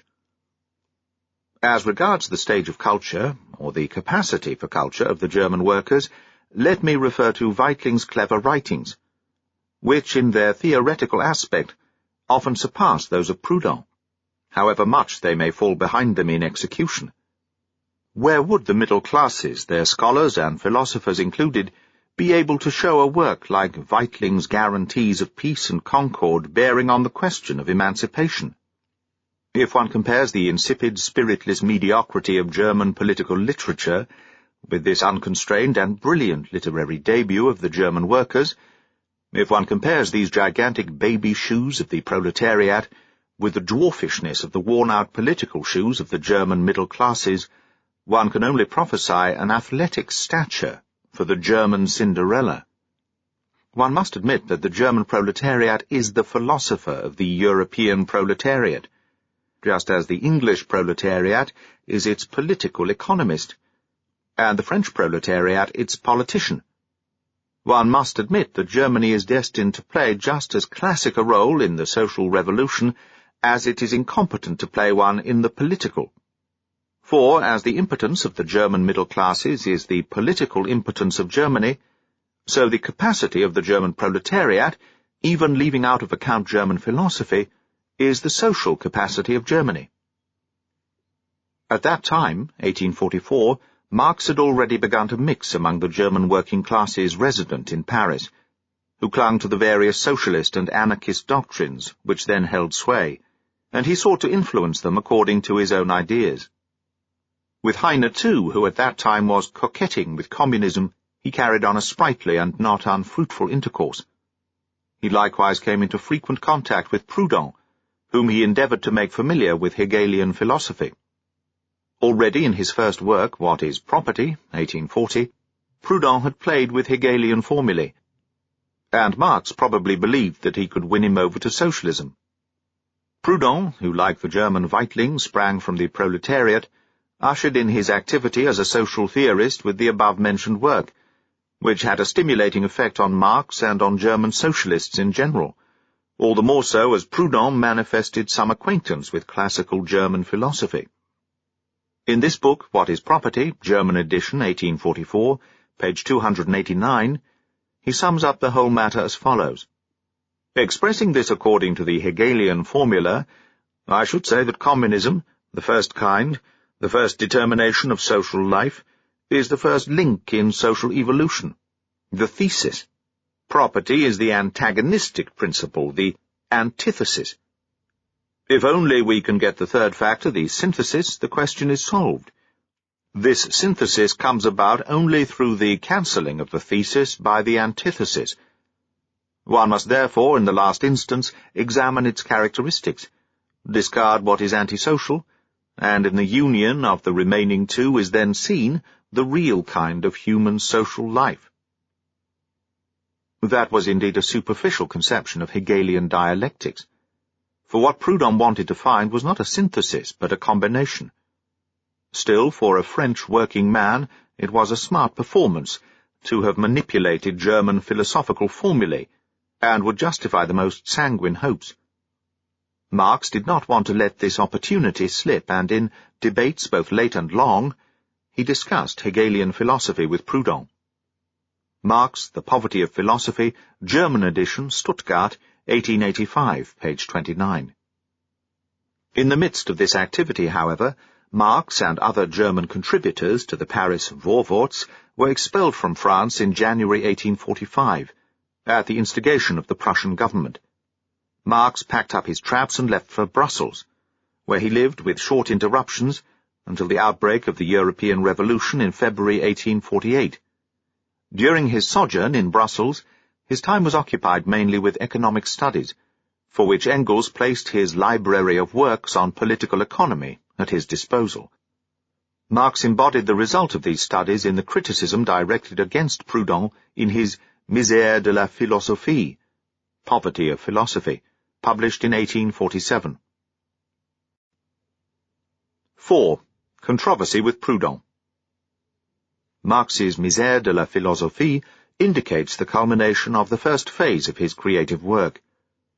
In this critical review he makes his position clear with respect not only to Proudhon, but to utopian socialism in general. It marks also the turning point in the studies of Marx. English political economy occupied henceforth the place which German philosophy had held. The anti-Proudhon controversy is therefore worthy of a fuller treatment. Pierre-Joseph Proudhon, born 1809 in Besançon, died 1865 in Paris, was one of the most gifted and most distinguished of social philosophers, which the modern proletariat has produced. He was originally a compositor, like his similarly minded English contemporary John Francis Bray, the author of Labour's Wrongs, published in 1839. But he had a much greater inclination for study and a more fruitful literary talent. He managed to acquire, self-taught, a knowledge of the classical languages, of mathematics and of science, read assiduously but indiscriminately works on economics, philosophy and history, and applied himself to social criticism. It is rare for a working man in the west of Europe to feel impelled to make an acquaintance with Kant, Hegel and Feuerbach, as Proudhon did through French translations and through intercourse with German scholars in Paris. He possessed the noble ambition of blending French sprightliness with German thoroughness, but self-instruction failed to give him that intellectual training which is more valuable than knowledge, and which alone gives the power to order and to utilize the information acquired, as well as to submit one's own work to self-criticism.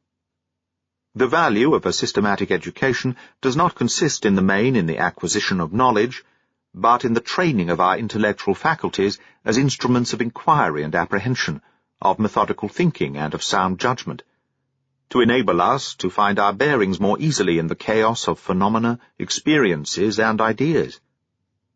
A self-taught man may no doubt attain to this degree of culture, but only if his first attempts at independent creative work are submitted to a strict but kindly criticism, which makes him discipline his thoughts. This was not the case with Proudhon. He lacked mental self-discipline. His first work, What is Property, 1840, brought him immediate recognition, and strengthened him in his high opinion of his knowledge and his powers, even to the point of making him conceited. When, for example, the French historian Michelet disapproved of his dictum, "Property is robbery," Proudhon replied, "Not twice in 1,000 years does one come across a pronouncement like that." Economic Contradictions, Leipzig, 1847, Volume 2, page 301, and yet the idea is as old as communism itself. Besides all this, the vivacity and exuberance of language for which Proudhon was noted easily blinded him to the shortcomings of his intellectual culture.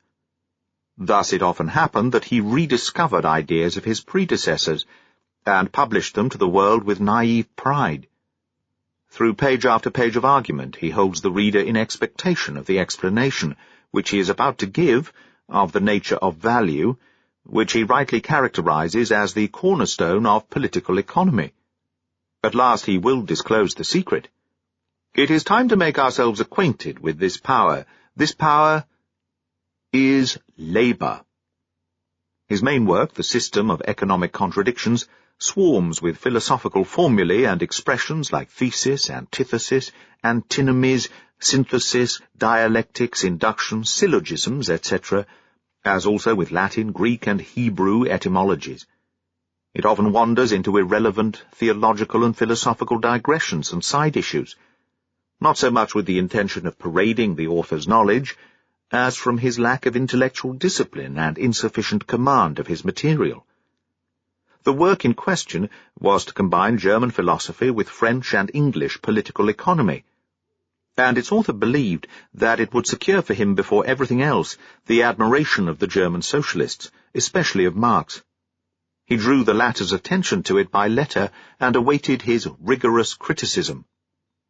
The criticism came in Misère de la Philosophie, Brussels, 1847, but it could no longer fulfill its purpose, as the fundamental difference between the two men had already widened to a gulf that could not be bridged. Marx had almost completed his materialistic, logical, and revolutionary socialism. Proudhon had laid the foundations of his peaceful anarchism, with its federative economic basis. With his searching analysis, his systematized knowledge, and his great indignation at the presumptuous attacks on every socialist school and leader, Marx sat in judgment upon Proudhon, exposing him as a dilettante in philosophy and economics, and at the same time sketching in outline his own conception of history and economics. Marx's verdict is damning, yet one cannot but acknowledge that Proudhon, in spite of his obvious insufficiency, had endeavored honestly and zealously to extricate himself from capitalism as well as from utopianism, and to outline a scheme for an economic order in which men, such as he had found them, might lead a free, industrious, and righteous life. The task which Proudhon had set himself was the same as that which engaged the attention of Marx, the criticism of political economy and of the sentimental utopian socialism. That is the keynote of Proudhon's system, and it is sounded in almost every chapter. He lacked, however, the requisite knowledge and the historical sense, which alone could have made him equal to his task. The whole of his criticism consists virtually in the complaint that riches and poverty accumulate side by side, and that the economic categories — use value, exchange value, division of labor, competition, monopoly, machinery, property, ground rent, credit, tax, etc. — manifest contradictions. Proudhon's special problem was the following. The workers of any country produce yearly goods to the value, let us say, of 20 milliards. But if the workers, as consumers, wish to buy back these goods, they have to pay 25 milliards. The workers are thus cheated out of a fifth. That is a terrible contradiction. What is Property? Chapter 4, Economic Contradictions, Volume 1, pages 292 to 293. This statement of the problem shows that Proudhon had no inkling of the essential features of the question of value, in spite of the fact that he cites Adam Smith, David Ricardo, etc., whom he must therefore have read. Had he really understood these economists and taken up his critical attitude towards them from the standpoint of justice, he would have stated the problem somewhat as follows. The workers of any country produce yearly goods to the value, say, of 20 milliards. For their work, however, they receive as wages a quantity of goods of the value of only 10 or 12 milliards. Is that just? Only this way of stating the question could possibly have revealed to him the nature of wages, of value, of profit, of capital, and its contradictions. Proudhon sees the perpetration of fraud or robbery in the sphere of exchange, and not in that of production, and he does not ask himself how, if labour produces goods to the value of only 20 milliards, they can be exchanged at a value of 25 milliards, and what is responsible for the increase of 5 milliards. The other contradictions which he brings forward are not indeed new, but they are ingeniously treated. For example, the essence of exchange value is labour, which creates wealth. But the more the wealth produced, the less becomes its exchange value. Or this. The division of labour is, according to Smith, one of the most effective means of increasing wealth. But the further the division of labour proceeds, the lower sinks the workman, being reduced to the level of an unintelligent automaton, engaged in the performance of a fractional operation. The same thing holds good for machinery. So too competition stimulates effort, but brings much misery in its train, by leading to adulteration, sharp practices, and strife between man and man. Further, taxation should be proportional to riches. In reality, it is proportional to poverty. Or again, private ownership of land ought to increase productivity. In practice, it deprives the farmer of the land. In this way, he runs to earth the contradictions in political economy, and so we find everywhere the words thesis and antithesis, or antinomies, contradictions between two well-established propositions. And out of this contradiction springs poverty. The solution or the synthesis is the creation of an economic order which shall preserve the good elements in this category and eliminate the bad ones, and so satisfy the demands of justice. And that is what socialism cannot do. For the economic order is based upon calculations of an inexorable justice, and not upon those angelic sentiments of brotherhood, sacrifice, and love which so many well-meaning socialists of the present time are endeavouring to awake in the people. It is useless for them to preach, after the example of Jesus Christ, the necessity for sacrifice, and to set an example of it in their own lives. Selfishness is stronger than they, and can only be restrained by rigid justice and immutable economic law. Humanitarian enthusiasm may cause upheavals which are conducive to the progress of civilization, but such emotional crises, like the fluctuations in value, simply result in the establishing of law and order on a more rigid and more restricted basis. Nature, or the deity, planted mistrust in our hearts, having no faith in the love of man for his fellow men. And though I say it to the shame of the human conscience, for our hypocrisy must be confronted with it sooner or later, Every disclosure which science has made to us concerning the designs of Providence with respect to the progress of society points to a deeply rooted hatred of mankind on God's part. System of Economic Contradictions, or The Philosophy of Poverty, Volume 1, page 107. Just as severely does he denounce the institution of trades unionism and its methods of warfare, together with state politics, as indeed the working of class organization and of the state generally. The only way to realize social justice is to create a society of producers who exchange their goods among one another according to their equivalence in labor, and carry on work in adequate relationship to the production of wealth, or, to put it more clearly, to establish an order where supply and demand balance one another. Marx's answer to the philosophy of poverty is indicated at once by the title, The Poverty of Philosophy. He deals first of all with the economic details of Proudhon's work, and proves with documentary evidence that the theses and antitheses it contains partly spring from a half-understood reading of English and French political economists, and in part have been taken direct from the English communists. Marx already displays in this section an extensive knowledge of economic literature. Then he confronts Proudhon's philosophical and social theories with his own deductions, and gives many positive results. Marx's main object was to induce the socialists to give up their utopianism and think in terms of realism, and to regard social and economic categories in their historical setting. Economic categories are only the theoretical expressions, ideal conceptions of the conditions of production obtaining in society. Proudhon has grasped well enough that men manufacture cloth, linen, etc., under certain conditions of production. But what he has not grasped is that these social conditions themselves are just as much human products as cloth, linen, etc. Social conditions are intimately bound up with productive power. With the acquisition of new productive power, men change their methods of production, and with the change in the methods of production, in the manner of obtaining a livelihood, they change their social conditions. The hand mill gives rise to a society with feudal lords, the steam mill to a society with industrial capitalists. But the same men who shape the social conditions in conformity with the material means of production shape also the principles, the ideas, the categories in conformity with their social conditions. Consequently, these ideas, these categories, are just as little eternal as are the conditions to which they give expression. They are the transitory and changing products of history.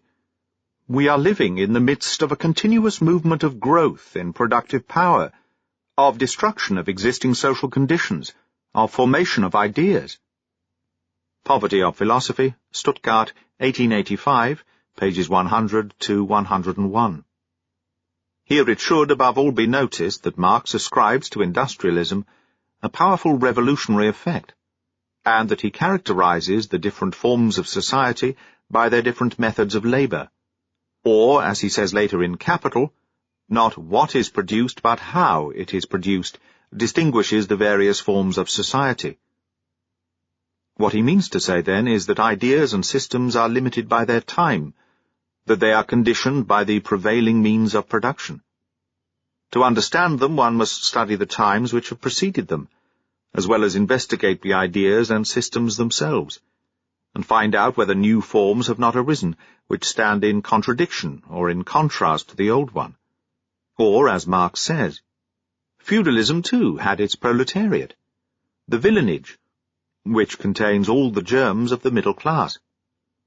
Feudal production too had two contradictory elements, which are likewise characterized as the good and bad sides of feudalism, without regard to the fact that it is always the bad side which triumphs ultimately over the good side.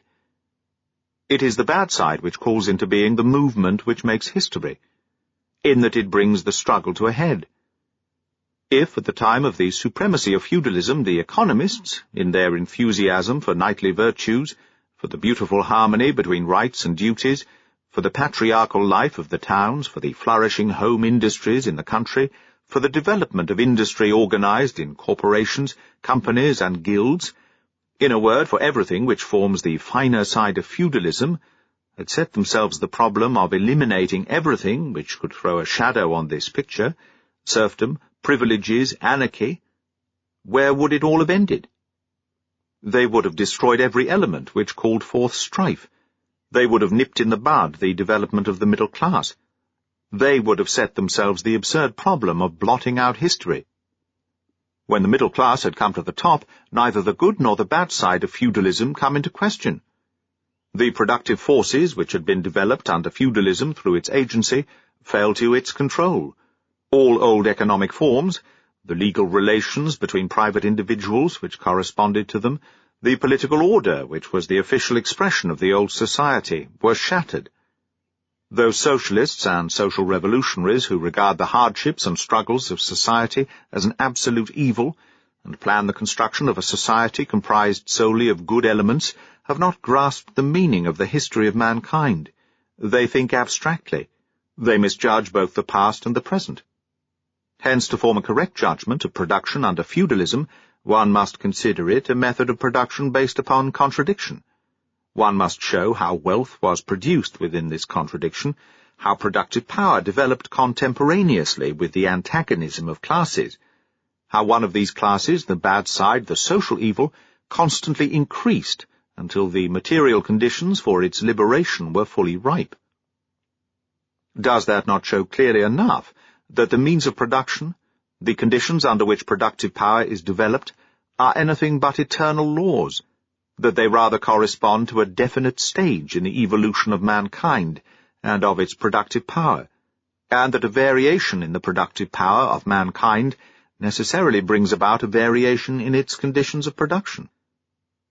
The middle class begins with the proletariat, which in its turn is itself a remnant of the feudal proletariat.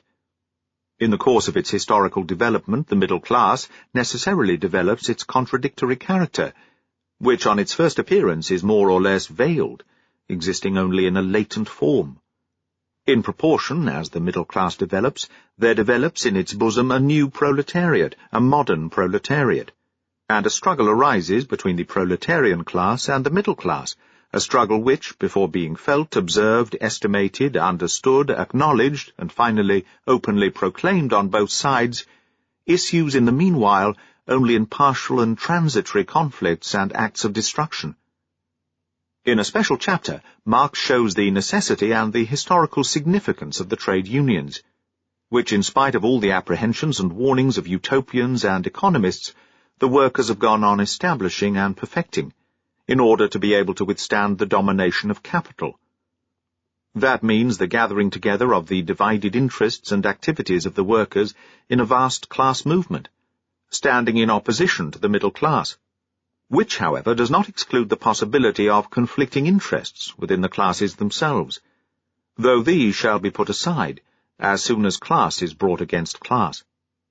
From day to day it becomes clearer, then, that the conditions of production, among which the middle class moves, have not a simple uniform character, but one which involves conflicting elements. That the same conditions which produce wealth produce also poverty. That the same conditions which tend to the development of productive power develop also the power of repression.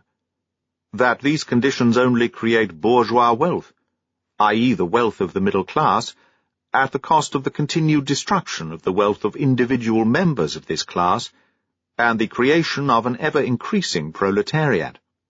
Poverty of Philosophy, 1885, pages 116 to 18 and 177.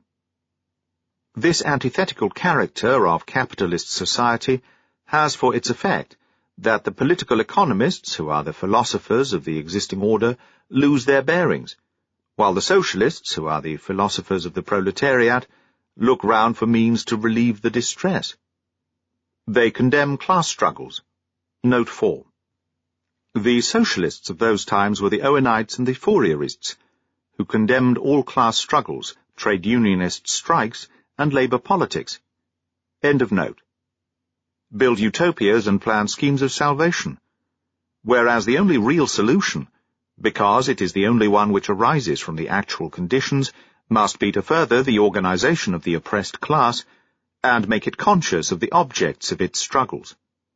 For out of these struggles the new society will arise, and that, of course, can only happen when productive power has reached a high stage of development. Or, as Marx himself proceeds, an oppressed class is a vital condition of any society founded upon class antagonism. The liberation of the oppressed class necessarily includes, therefore, the creation of a new society. In order that the oppressed class may be able to free itself, a stage must be reached in which the already acquired powers of production and the prevailing social institutions can no longer exist side by side. Of all the instruments of production, the greatest productive force is the revolutionary class itself. The organization of the revolutionary elements as a class presupposes the existence in perfected form of all the productive forces that could in any way be developed in the bosom of the old society. Does this mean that after the collapse of the old order of society there will be a new class domination, culminating in a new political power? The condition of the emancipation of the working class is the abolition of all classes, as the condition of the emancipation of the third estate, of the middle class, was the abolition of all the three estates. The working class will, in the course of its evolution, replace the old middle-class society by an association excluding classes and their antagonism, and there will no longer be any real political power. Note 5. Marx means the state, end of note, because it is just this political power which is the official expression of class antagonism within the community.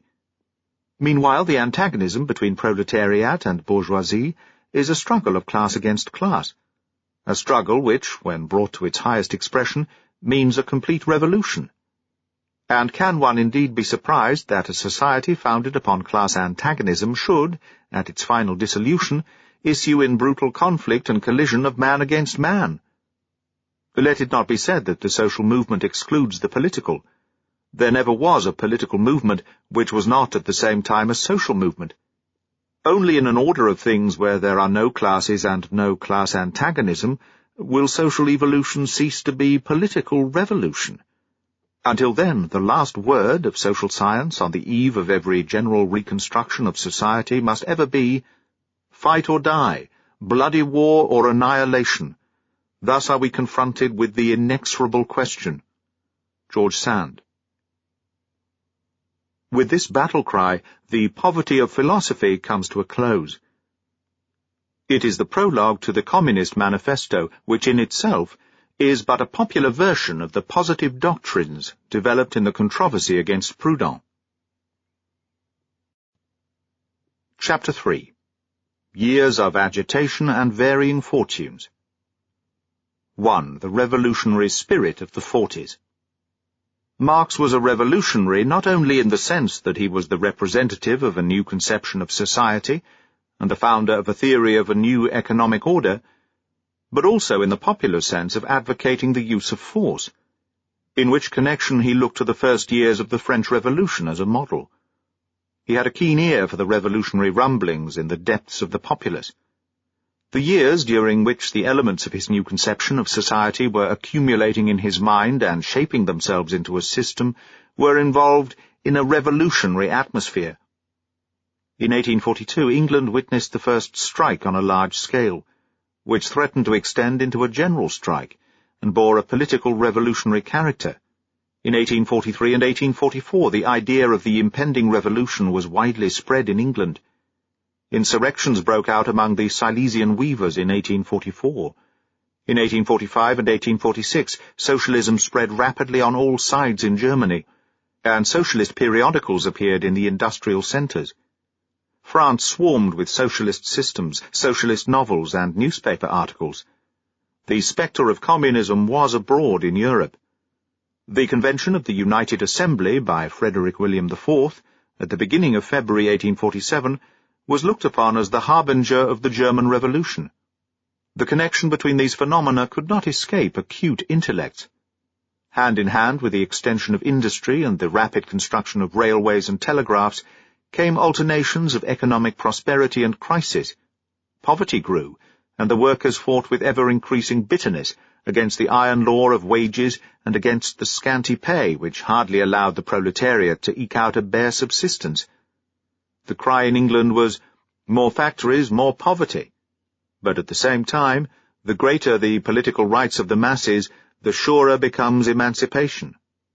Whoever lived in England and France during these years and had dealings with socialism could not help feeling that political and social revolutions were on the march.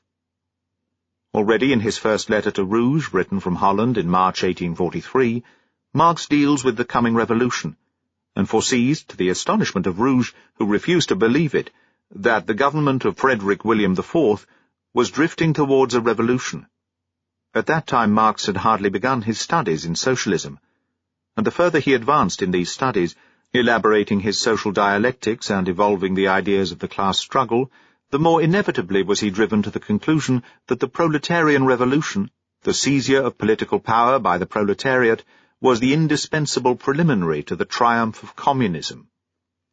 Utopian socialism stood outside the state, and attempted to set up a socialist commonwealth apart from the state and behind the back of the state. Utopianism, with its moral and religious motives and medieval communist traditions, was pervaded with that spirit of contempt for the state which was characteristic of the Catholic Church during the period of its splendor. Moreover, Marx, who recognized all practical forms of power, even if he did not always estimate them at their true value, saw in the state an executive power which it was a question of overturning and using as an extremely powerful instrument in the social revolution. As a result of his excursions into politics and French and English socialism, Marx gave up Hegel's overstrained idea of the state and accepted the view current in Western European thought of the time. But he interpreted the state in the sense of the doctrine of the class struggle as the executive council of the ruling and possessing classes. The impressions, the ideas, the experiences, and the modes of thinking which took root in the mind of Marx during the evolution of the fundamental principles of his sociological and historical system dominated the whole of his life's work. Marxism is quite a natural growth of the revolutionary soil of the first half of the 19th century. Marx completes the social revolutionary doctrines of that time, of which he is, as it were, the executor. All his thoughts and sentiments are deeply rooted in it. They have nothing specifically Jewish about them. I know of no Jewish philosopher, sociologist, or poet who had so little of the Jewish character as had Marx. 2. The Communist Manifesto. As in Paris, so too in Brussels, Marx frequented the Society of German Working Men, in order to instruct them by lectures and by conversation.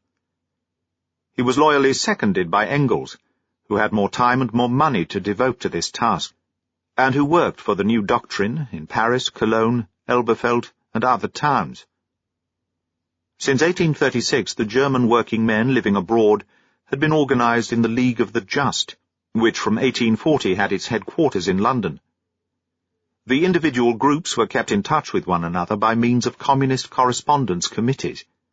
The Paris and Brussels groups drew the attention of the London Committee to Marx, and in January 1847 Joseph Moll, one of its members, was commissioned to go to Brussels and obtain information about Marx. Mehring's introduction to the reprint of the Cologne Communist Proceedings, published by Vorwärts, Berlin, 1914, pages 10 to 11. The result was the transformation of the League of the Just into the League of Communists, which held its first Congress in London in the summer of 1847, Engels and Wilhelm Wolff, Lupus, being among those present as delegates.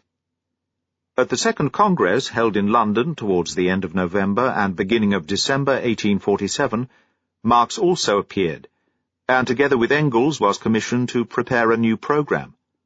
The new program is the Communist Manifesto. Engels had come from Paris, Marx from Brussels. Before leaving Paris, Engels wrote a letter to Marx dated November the 24th, in which he speaks as follows on the subject of the manifesto. Just think over the confession of faith a little. I believe it will be best if we leave out the form of catechism and entitle the thing The Communist Manifesto. And then, as more or less of it will consist in historical narrative, the present form is quite unsuitable.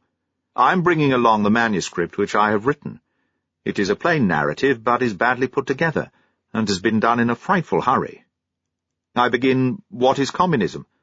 and then straight away with the proletariat, the history of its origin, difference from earlier workers, development of the antagonism of the proletariat and the middle class, crises, conclusions, with all kinds of secondary considerations thrown in, and lastly, party politics of the communists, as much as is good for the public to know.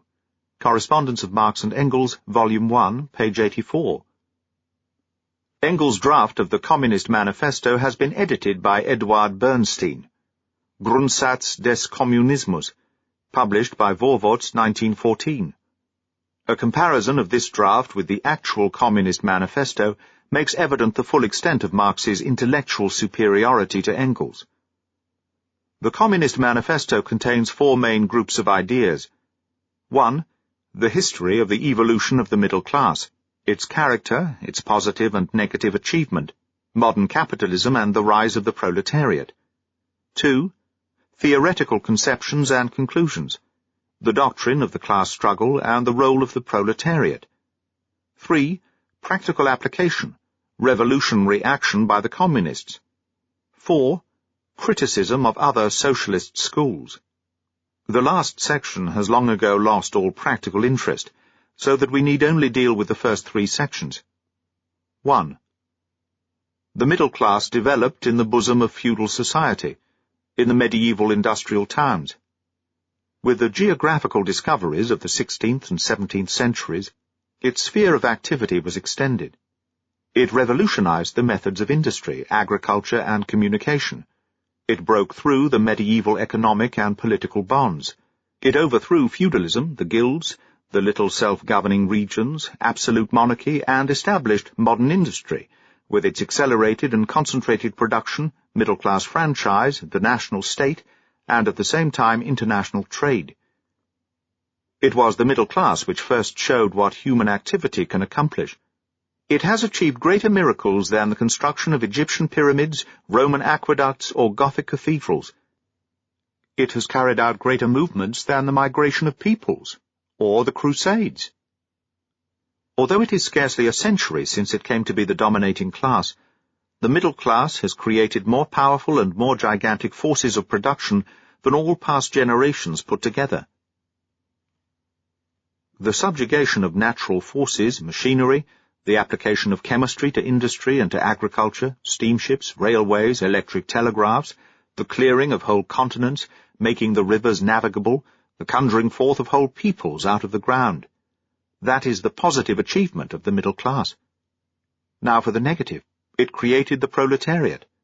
Immeasurable, uncontrollable, anarchical economic conditions, periodical crises, poverty and famine in consequence of overproduction and a glut of wealth, overdriving and reckless exploitation of the workers, whose labor is bought in exchange for the minimum quantity of the necessaries of life.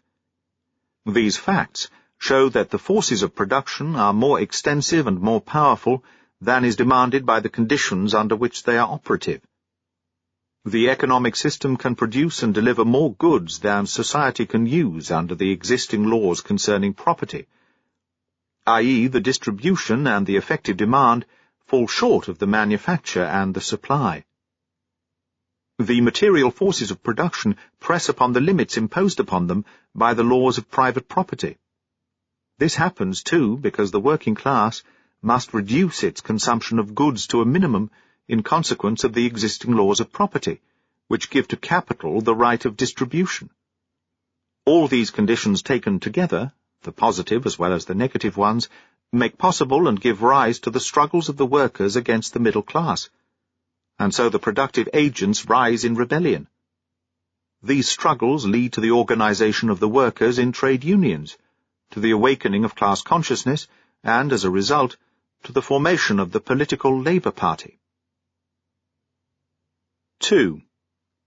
The movements within middle-class society, as well as in feudal and ancient society, where freeman and slave, patrician and plebeian, baron and serf, guildmaster and journeyman, capitalist and working man, stood and stand in constant antagonism to one another, prove that the whole history of mankind since the rise of private ownership is the history of class struggles, and that in these class struggles, carried on now openly, now under the surface, Either new forms of society and of ownership, new economic systems arise, or else end with the common destruction of the two classes. The antagonistic classes are supporters of conflicting economic interests, systems of ownership and ideals of culture. The craftsmen and tradesmen of the towns, the burgher, fought against the feudal lord and knight for individual property, for freedom of industry and trade, for freedom to dispose of personal property, and for the national state. With the triumphal progress of the middle class, private property fell into fewer and fewer hands. The proletarians are without property, they have no share in the wealth of their country. On the other hand, the production of capital becomes more and more a matter of common cooperation, and capital becomes a joint product. The proletariat can, accordingly, no longer fight for individual ownership, but for the socially conducted utilization of the means of production belonging to the community and of the goods produced. The middle class has therefore created in the proletariat a social class which must have as its object to do away with the middle-class system of ownership and to set up the proletarian system of common ownership. 3.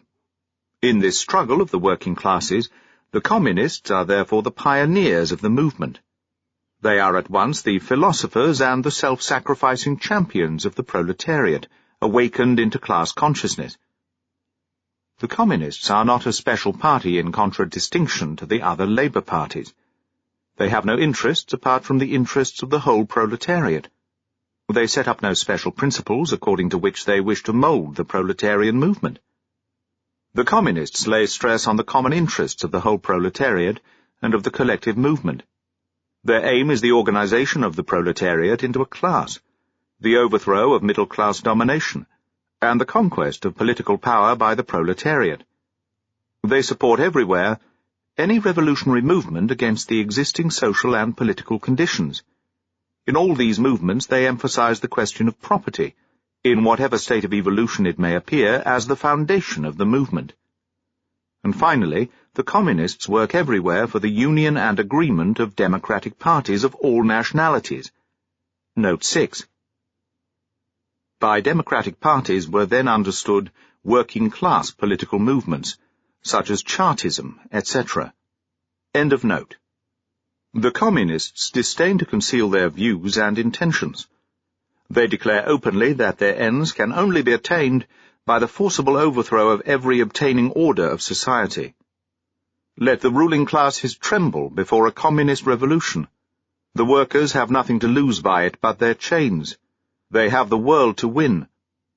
Workers of every land unite. From the standpoint of social philosophy, the Manifesto, a document reflecting its time, is almost perfect. Strong emotion and extraordinary intellectual power are united in it. Years of study of one of the boldest and most fertile minds are here welded together in the glowing heat of one of the most active of intellectual workshops. But the work is not free from logical flaws. In the passages we have quoted, the part played in history by the middle class is extolled by Marx. Yet in the last few lines of the very same section he declares that the middle class is the unwitting and inert instrument of industrial progress, and still more scathing is his criticism in the second section, where the middle class is accused of indolence. It has been objected that if private property were done away with, all activity would cease and a general laziness set in. According to that, middle-class society would have been ruined by idleness long ago, for those of its members who work gain nothing, and those who gain do not work. That is as much as to say that the middle class is lazy and does not work, and yet the Manifesto says that the middle class has achieved more marvelous works than Egypt, Rome, and the Middle Ages, and that in its reign of power of scarcely 100 years it has created more powerful and more gigantic forces of production than all past generations put together. How can a class which does not work produce more marvelous works than the whole ancient and medieval world? Marx frees himself later from this inconsistency by ascribing surplus value solely to the operation of the variable part of capital, wage labour, a doctrine which he develops with iron logic in his principal work, Capital. 3. The Revolution of 1848. The ink had hardly dried on the Communist Manifesto when the February Revolution broke out. The crowing of the Gallic cock soon awoke an echo in the various German states, whilst in Brussels the Democrats were attacked and ill-treated by the mob. One of the victims of this attack was Karl Marx, who was, moreover, banished shortly afterwards by the Belgian government. This action, however, did not cause him any embarrassment, as he was ready in any case to proceed to Paris, whither the provisional government of the French Republic had already invited him in the following terms. Paris, March 1, 1848. Brave and faithful Marx, the soil of the French Republic is a place of refuge for all friends of freedom. Tyranny has banished you. France the free opens to you her gates, to you and to all who fight for the holy cause, the fraternal cause of every people. In this sense shall every officer of the French government understand his duty. Salut et fraternité. Ferdinand Flocon, member of the Provisional Government. The stay in Paris was, however, of short duration. Marx and Engels gathered together the members of the League of Communists and procured them the means for returning to Germany to take part in the German Revolution. They themselves travelled to the Rhineland and succeeded in getting the establishment of the newspaper planned in Cologne into their hands. On the 1st of June 1848, the Neue Rheinische Zeitung appeared for the first time. It goes without saying that the editor was Karl Marx, and among his collaborators were Engels, Freiligrath, Wilhelm Wolff, and George Wirth. Occasionally, too, Lassalle sent contributions. It is but rarely given to a daily paper to have such an editorial staff. In the third volume of his collected papers of Marx and Engels, Franz Mehring gives a selection of the articles which appeared in this journal. They are still worth reading. Here are a few examples. After the fall of Vienna, he wrote an article concluding with the following words: "With the victory of the Red Republic in Paris, the armies from the inmost recesses of every land will be vomited forth upon the boundaries and over them, and the real strength of the combatants will clearly appear. Then we shall remember June and October, and we too shall cry, 'Woe to the vanquished!' The fruitless butcheries which have occurred since those June and October days will convince the peoples that there is only one means of shortening, simplifying, and concentrating the torturing death agonies of society. Only one means: revolutionary terrorism." Neue Rheinische Zeitung, November 6, 1848. Or take, for example, this passage from the last article of the paper, when on May 18, 1849, it succumbed to the craft and cunning of the dirty West Kalmucks, i.e. the Prussians. In taking leave of our readers, we remind them of the words in our first January number: "Revolutionary upheaval of the French working class, general war. That is the index for the year 1849. And already in the East, a revolutionary army comprised of warriors of all nationalities stands confronting the old Europe, represented by and in league with the Russian army. Already from Paris looms the Red Republic." In reading these extracts, one has only to substitute Russia for France and Moscow for Paris, and we get at one of the sources of Lenin's and Trotsky's revolutionary policy. The articles written by Marx in 1848 and 1849 have supplied the Bolsheviks their tactics. The censorship, press lawsuits, and the decline of the revolution severed the life threads of the paper after scarcely a year of its existence. Marx sacrificed everything he had in money and valuables, in all 7,000 thalers, in order to satisfy creditors and to pay the contributors and printers. Then he travelled to Paris, where he witnessed not the triumph of the Red Republic, but that of the counter-revolution. In July 1849, he was banished by the French government to the boggy country of Morbihan, in Brittany. He preferred, however, to go over to London, where he remained to the end of his life. 4. Days of cloud and sunshine in London. Marx lived for more than a generation in London. Half of this time was spent in a wearying struggle for existence, which, however, did not prevent him from collecting and systematizing a vast amount of material for his life work, Capital, nor from taking a decisive part in the labour movement as soon as the opportunity presented itself, as it did on the founding of the International. The first decade was particularly trying. A letter written on May 20th, 1851 by Marx's wife to Wedemeyer in America gives an affecting picture of their poverty during these first years of exile. Neue Zeit, 25th year, Volume 2, pages 18 to 21.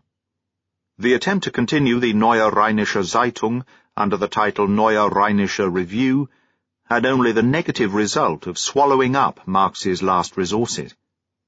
How poor Marx then was can be judged from the fact that he had to send his last coat to the pawn shop in order that he might buy paper for his pamphlet on the Cologne Communist trial, towards the end of 1852. On top of all this, lamentable differences sprang up among the German exiles, who, deceived in their revolutionary illusions, overwhelmed one another with recriminations. An echo of these conflicts is heard in the pamphlet Herr Vogt, 1860. Marx's only regular source of income in the years 1851 to 60 was his earnings as correspondent of the New York Tribune, which paid him at the rate of $1 per article, and this hardly covered his rent and the cost of newspapers and postage. Yet his articles were veritable essays, the fruit of researches which cost him a good deal of time. And in the midst of this penury, the idea of writing a socialistic criticism of political economy burnt within him. One might almost say that since 1845 this idea had allowed him no peace. Freiligrath's lines are, as it were, stamped upon him. In the clouds his goal he planted, in the dust had he to live, bare existence daily granted. Cramped, hemmed in on every side, pinched by poverty and urged by want, he, of all denied, by necessity was scourged. Only in the 60s did his fortunes improve. Small family inheritances, Wilhelm Wolff's legacy of over £800, and Engels' more plentiful and regular help, which from 1869 onward amounted to about £350 annually, enabled Marx to write his Capital, the first volume of which, as is well known, is dedicated to Wilhelm Wolff. To these relatively happy times belong Paul Lafargue's reminiscences, Neue Zeit, 9th year, Volume 1, pages 10 to 17, 37 to 42, of his intercourse with the Marx family. In particular, he depicts the personality of the author of Capital. In the bosom of his family and among the circle of his friends on Sunday evenings, Marx was a genial companion, full of wit and humour. His dark black eyes sparkled with mirth and with a playful irony whenever he heard a witty remark or a prompt repartee. He was a tender, indulgent father who never asserted the parental authority. His wife was his helper and companion in the truest sense of the word. She was 4 years older than he, and notwithstanding her aristocratic connections, and in spite of the great hardships and persecutions which for years she had to suffer by the side of her husband, she never regretted having taken the step which linked her destiny with that of Marx. She possessed a cheerful, bright disposition and an unfailing tact, easily winning the esteem of every one of her husband's acquaintances, friends and followers. Heinrich Heine, the relentless satirist, feared Marx's scorn, but he cherished the greatest admiration for the keen, sensitive mind of Marx's wife. Marx esteemed so highly the intelligence and the critical sense of his wife that he told me in 1866 he had submitted all his manuscripts to her, and that he set a high value upon her judgment. 6 children were born to the Marxes, 4 girls and 2 boys, of whom only 3 of the girls grew up. Jenny, who married Charles Longuet, Laura, who became the wife of Paul Lafargue, and the unhappy but highly gifted Eleanor, who spent 14 sad years of her life by the side of Dr. Edward Aveling. The 60s were undoubtedly the happiest years of Marx's life, and seemed to promise an abundant harvest in his later life. But his health soon began to fail, and did not allow him to complete his work. The most productive years of Marx's life were between 1837 and 1847, and between 1857 and 1871. All his valuable work falls within these years. The Poverty of Philosophy, the Communist Manifesto, his activity in the International, Capital, the Civil War in France, the Commune. 5. The International. The economic studies necessitated by his book Capital led Marx into the study of the social history of England during the 18th and 19th centuries, and gave him an insight into the working-class movements of those times such as but few scholars, English or foreign, have acquired. He became familiar with the modes of thought and expression of the working-class revolutionary movements, and especially of the Chartist movement, with the surviving leaders and adherents of which he was personally acquainted. Always eager to obtain knowledge of the actual working-class movement and to take part in it, he watched the activities of the English working class, which in the 50s was mainly occupied with purely trade unionist questions, being, politically, still in the liberal camp. A change seemed imminent, however, about the beginning of the 60s. The London Labour leaders began to think about a parliamentary reform movement, about starting a campaign for universal suffrage, which was an old Chartist demand.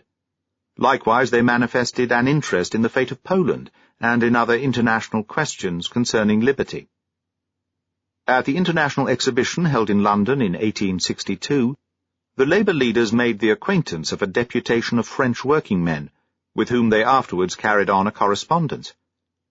In 1863 and 1864, in the course of this correspondence, the idea of founding an international union of workers was mooted, and in the 4th week of September 1864, this idea was carried into effect. Labour delegates from Paris and London held a conference in London from the 25th to the 28th of September, and the event was celebrated by a public gathering in St. Martin's Hall on the evening of the 28th. Marx received an invitation to this meeting in order that the German workers might be represented there. This conference and meeting resulted in the formation of the International Working Men's Association. Committees and subcommittees were elected to draw up a declaration of principles and outline the Constitution. One of Mazzini's followers, and a Frenchman, submitted schemes which were handed over to Marx to be elaborated by him. He consigned them to the waste paper basket and wrote the inaugural address, giving a history of the English workers since the year 1825, and deducing the necessary conclusions. The Declaration of Principles is clearly the work of Marx, and it is by no means a subtly and diplomatically conceived composition designed to please English and French working men. It consists essentially of Marxian ideas, expressed in terms, however, which would appeal to English working men of that time. It was difficult, writes Marx to Engels, Correspondence, Volume 3, page 191, so to arrange matters that our view should appear in a form which would prove acceptable to the working-class movement with its present outlook. It needs time before the reanimated movement will allow of the old boldness of speech. One must go fortiter in re, suaviter in modo, firmly maintaining essential principles with a pleasant manner. The inaugural address sums up the history of the English working class from 1825 to 1864, and shows that from its struggles, as indeed from modern social history in general, the following lessons may be learnt by the proletariat. Independent economic and political action by the working class. The turning to account of reforms forced out of the ruling classes by the proletariat. International cooperation of workers in the socialist revolution and against secret militarist diplomacy. Marx devoted a great deal of his time during the years 1865 to 1871 to the International. Its progress awoke in him the greatest hopes. In 1867 he writes to Engels, "Things are moving, and in the next revolution, which is perhaps nearer than it seems, we, i.e. you and I, have this powerful machinery in our hands." Correspondence of Marx and Engels, Volume 3, page 406. The International passed through 3 phases. From 1865 to 1867, the followers of Proudhon held sway. From 1868 to 1870, Marxism was in the ascendant. From 1871 to its collapse, it was dominated and ultimately broken up by the Bakunists. The followers of Proudhon, like those of Bakunin, were against political action, and in favour of the federative economic form of social organisation. Only the Bakuinists were also communists, whereas the followers of Proudhon had an antipathy to communism. Both groups were in agreement with Marx only on one point, that he made economics the basis of the working-class movement. Both groups, however, accused him of being dictatorial, of attempting to concentrate the whole power of the International in his own hands. Besides insurmountable theoretical differences, racial and national prejudices crept into the International as disintegrating factors. The Romance and Russian anarchists looked upon Marx as a pan-German, and conversely some Marxians considered Bakunin a pan-Slav. Even as late as 1914, in the first months of the war, Professor James Guillaume, the last of the Bakuinists, wrote a pamphlet entitled Karl Marx, Pan-Germaniste, Paris. Michael Bakunin, born 1814 near Tver in Russia, died 1876 in Bern, lived and studied in Germany during the 40s. In 1848 and 1849, he took part in the revolution, was arrested, then handed over to Russia and banished to Siberia, whence he escaped in 1856, afterwards living in various countries of Western Europe. He was an indifferent theorist, and contributed little to the enrichment of philosophical anarchism. But he distinguished himself by his immense revolutionary activity and his capacity for sacrifice. The influence which he exercised sprang from his character. He had been acquainted with the young Hegelians as well as with Marx, Engels, and Wilhelm Wulff since the beginning of the 40s. Until the end of 1868 he acknowledged Marx as his intellectual leader, as is evident from the following letter which he addressed to Marx, 123 Montbriand, Geneva, December the 22nd, 1868. Cerno has shown me the portion of your letter which concerns me. You ask him whether I am still your friend? Yes, more than ever, my dear Marx, for now I understand better than ever how truly right you are when you advance along the high road of economic revolution and invite us to follow, and when you said those below us who stray into the side tracks either of national or exclusively political enterprises. I am now doing the same thing that you have been doing for more than 20 years. Since my solemn public leave-taking from the bourgeois of the Bern Congress, I no longer know any other society, any other milieu than the world of the workers. Henceforth my country is the International, of which you are one of the most illustrious founders. You see, my dear friend, that I am your disciple, and I am proud of it. That will be enough to make clear my attitude and my feelings towards you. Neue Zeit, 19th year, Volume 1, page 6. Nevertheless, this discipleship did not hinder Bakunin from secretly forming a separate organization which contributed to the break-up of the International. Moreover, the International was only a kind of school for socialist officers who had yet to create their armies. But it proved even more successful than Marx himself could have expected. The fundamental principles of Marxism ousted every other social revolutionary system which had made itself prominent within the working-class movement. 6. The Paris Commune. On September 1, 1870, a part of the French army was defeated near Sedan, and compelled to capitulate on the following day.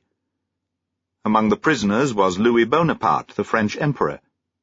The empire fell on September 4th, and France was proclaimed a republic. On September 6th, Marx wrote to Engels, "The French section of the International travelled from London to Paris in order to do foolish things in the name of the International. They want to overthrow the provisional government and set up a Commune de Paris." Correspondence, Volume 4, page 330. Although the provisional government of the newly baked French Republic was in no wise made up of friends of the democracy, Marx and Engels expressed themselves against any revolutionary action by the Paris working class. In the second address, or declaration, of the General Council of the International, written on September the 9th and composed by Marx, the question is discussed as follows. Thus the French working class finds itself placed in extremely difficult circumstances. Any attempt to overthrow the new government, when the enemy is already knocking at the gates of Paris, would be a hopeless piece of folly. The French workers must do their duty as citizens, But they must not let themselves be overcome by the national reminiscences of 1792. They have not to repeat the past, but to build the future.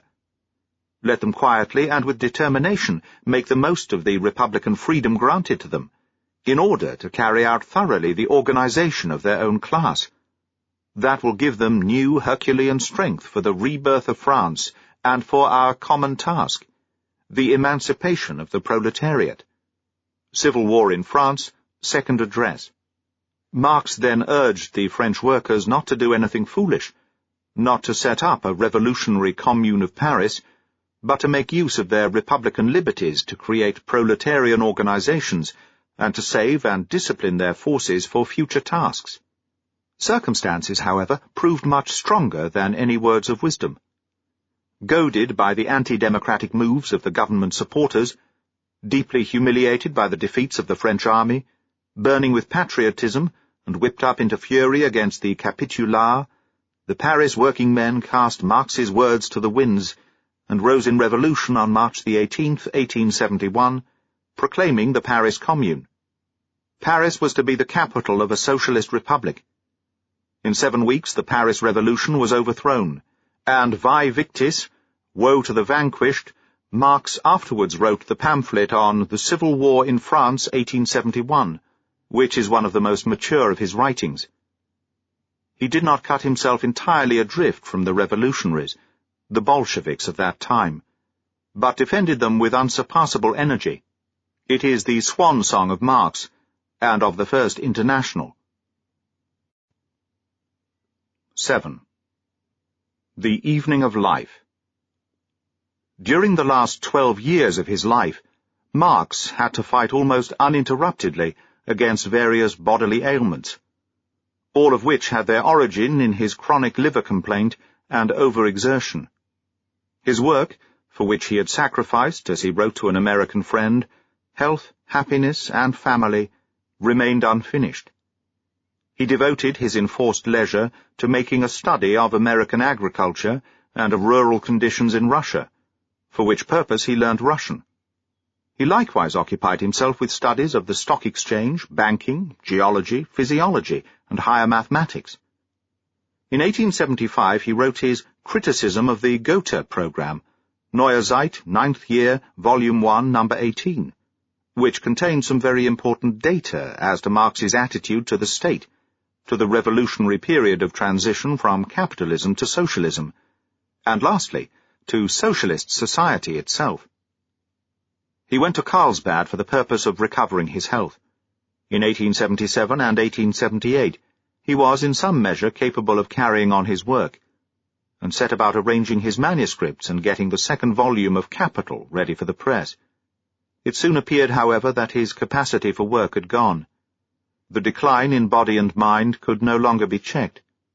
Even visits to French and Algerian watering places proved ineffective. It was just at this time that Marx began to find recognition, both in France and in England.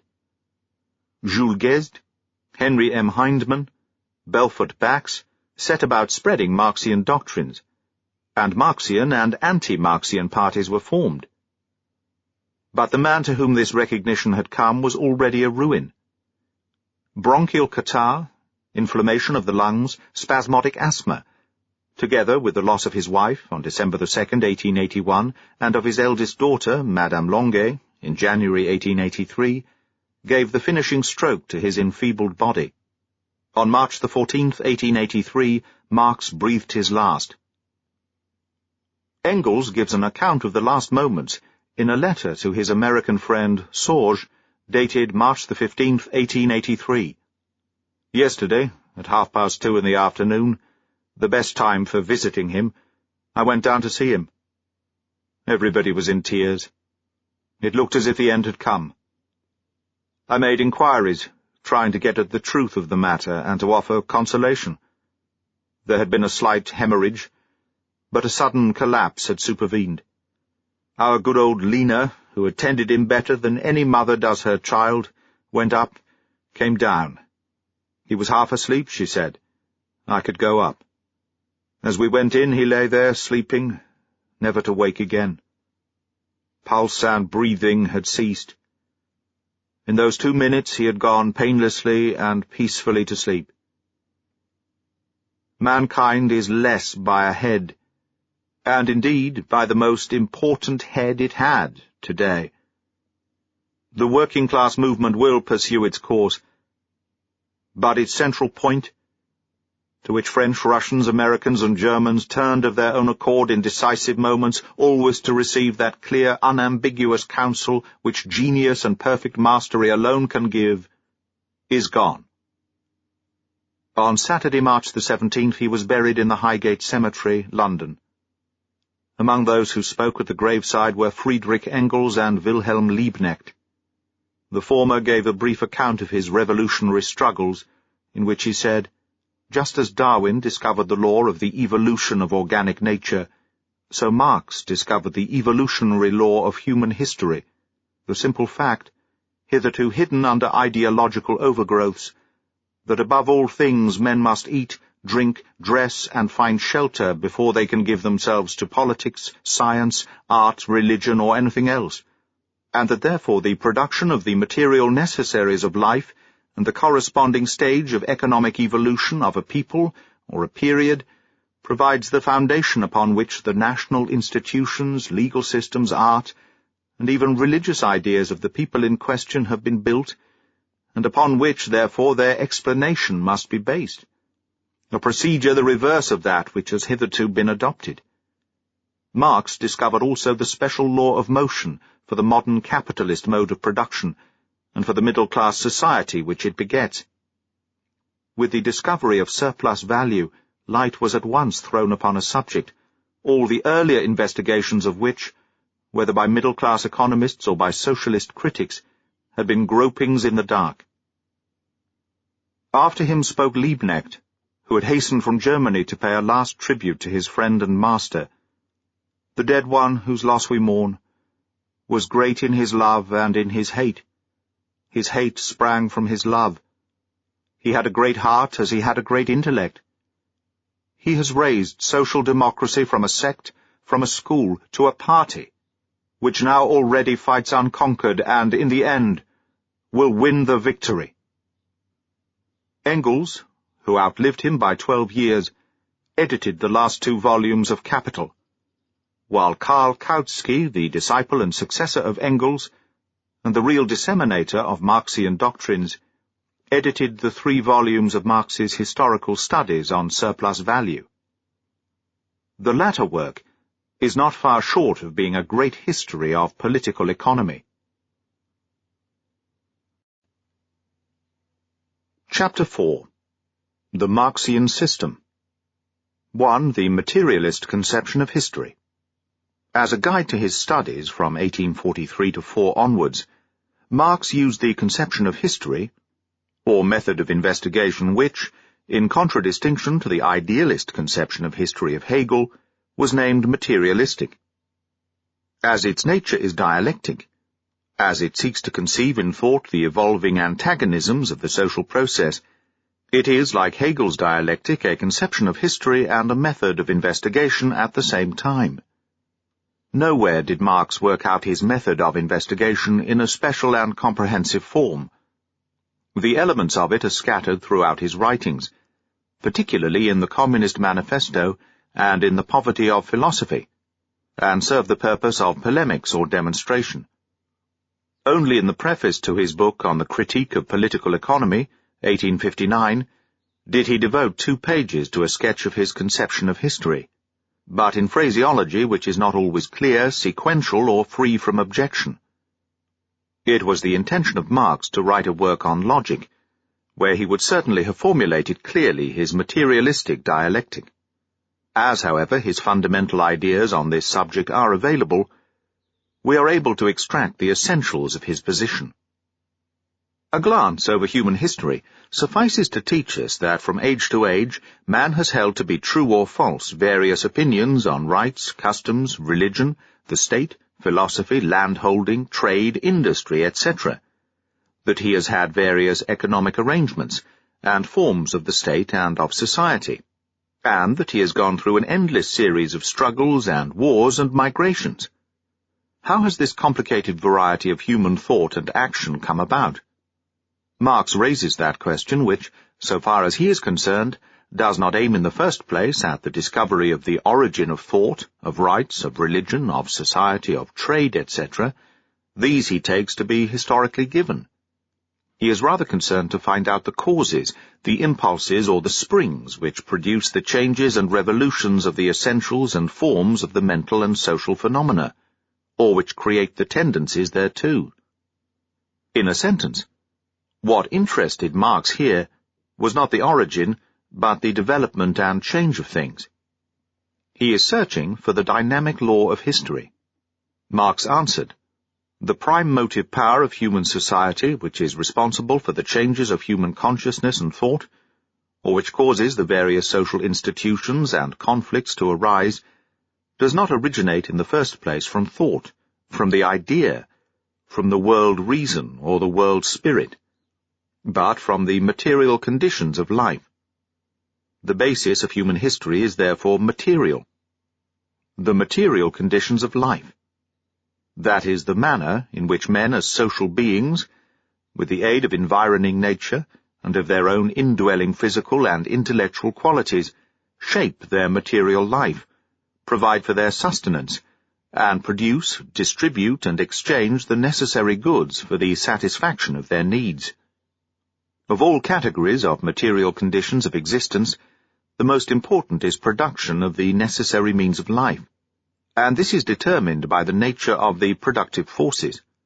These are of two kinds, inanimate and personal. The inanimate productive forces are soil, water, climate, raw materials, tools, and machines. The personal productive forces are the laborers, the inventors, discoverers, engineers, and finally, the qualities of the race, the inherited capacities of specific groups of men which facilitate work. The foremost place among the productive forces belongs to the manual and mental laborers. They are the real creators of exchange value in capitalist society. The next place of importance is taken by modern technology, which is an eminently revolutionizing force in society. Capital, German, Volume 1, Chapters 1, 12, 13, and 14. Poverty of Philosophy, German edition, 1885, pages 100 to 101. So much for the conception of productive forces, which plays an important part with Marx. We come now to the other equally important notion, conditions of production. By this phrase Marx understands the legal and state forms, ordinances and laws, as well as the grouping of social classes and sections. Thus, the social conditions, which regulate property, and determine the reciprocal human relations in which production is carried on. The conditions of production are the work of men in society. Just as men produce various material goods out of the materials and forces made available to them by nature, so they create, out of the reactions of the productive forces upon the mind, definite social, political, and legal institutions, as well as systems of religion, morals, and philosophy. Men make their own history, but do not so spontaneously in conditions chosen by them, but on the contrary, in conditions which they have found ready to hand, transmitted and given. Marx, the 18th Brumaire, 1. That is to say, under the influence of productive work and its needs, men build their form of society, their state, their religion, their philosophy and science. The material production is the substructure or the groundwork, while the corresponding political, religious, and philosophical systems are the superstructure, and in such a manner that the superstructure corresponds to the foundation, lends its strength, and promotes its development. The foundation is material, and the superstructure is the psychical reflex and effect. In broad outlines, this conception may be illustrated somewhat as follows. Primitive human groups lived under communism, and were organized according to blood relationship. Their deities have the characteristics of their natural environment, and reflect the physical effects of this environment upon the primitive mental life of the savage. Their religion, their morality, and their laws promote the communal life and the tribal discipline. Feudal society is based on the possession of land by the nobles and on the industrial labor of the corporations of the towns. The inherited religious ideas are soon transformed in accordance with the dominant interests of these historical periods. Primitive Christianity became a state religion. All religious, ethical, and philosophical ideas antagonistic to these interests were fought and persecuted.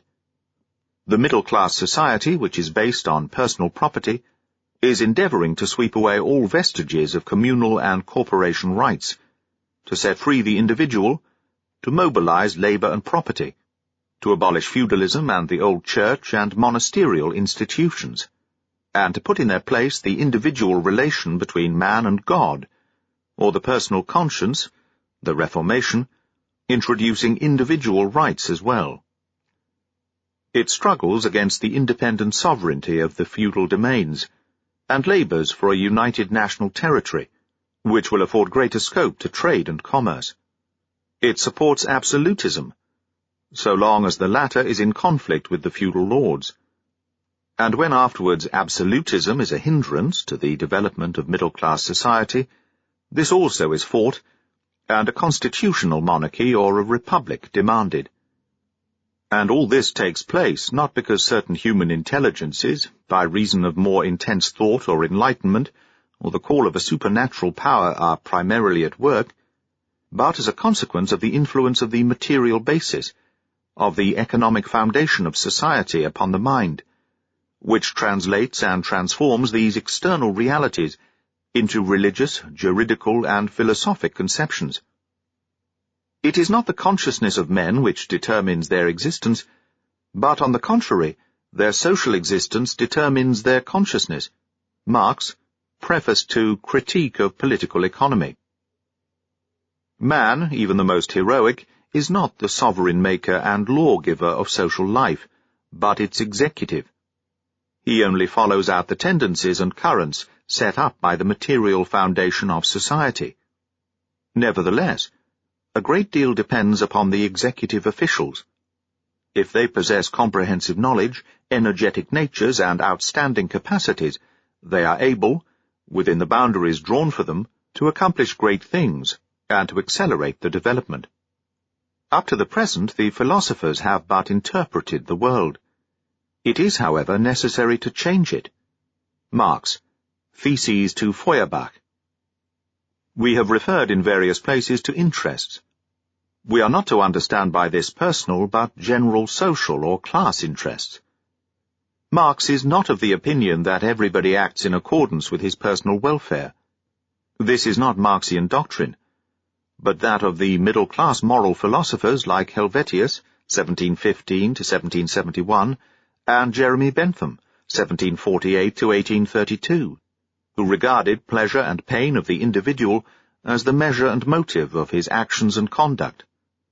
Marx is rather of the opinion that men often, in the most important events of their lives, act contrary to their personal interests, as in their feelings and thoughts they identify themselves with that which they hold to be the interests of the community or of their class. According to Marx, individual interest generally plays a slight part in history. He is preoccupied with the collective interest of social production. Only the latter does he hold to be determining in the formation of the intellectual superstructure. Up till now we have only spoken of various forms of production and society, and their corresponding mental systems. But we do not yet know why and how one form of production and society becomes obsolete and gives place to another. That is how and why revolutionary changes are brought about. Or in other words, we have hitherto considered the statics of society. We will now look at its dynamics. The revolutionary changes in society depend on two groups of phenomena, which, although casually connected with each other, yet work differently. One of these groups of phenomena is technical, and consists in changes in the productive forces. The other group, which is the effect of the first, is of a personal nature, and consists in struggles between the social classes. Let us consider the first group of causes. As the productive forces expand, through greater skill on the part of the worker, through discoveries of new raw material and markets, through the invention of new labor processes, tools, and machines, and through the better organization of trade and exchange, so that the material basis or the economic foundation of society is altered, then the old conditions of production cease to promote the interests of production. For the conditions of production, the former social classes, the former laws, state institutions, and intellectual systems were adapted to a state of the productive forces, which is either in the process of disappearing or no longer exists. The social and intellectual superstructure no longer corresponds to the economic foundation. The productive forces and the conditions of production come into conflict with each other. This conflict between the new reality and the old form, this conflict between new causes and the obsolete effects of bygone causes, begins gradually to influence the thoughts of men. Men commence to feel that they are confronted with a new external world, and that a new era has been opened.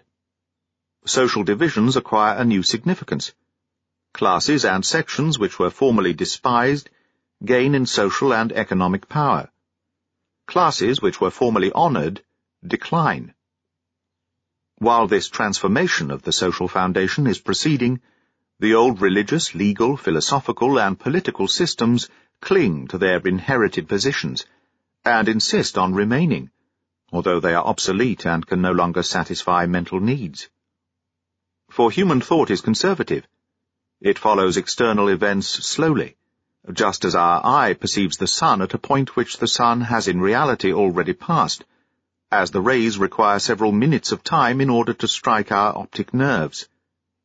We may recall Hegel's fine metaphor, "The owl of Minerva begins its flight only when twilight gathers."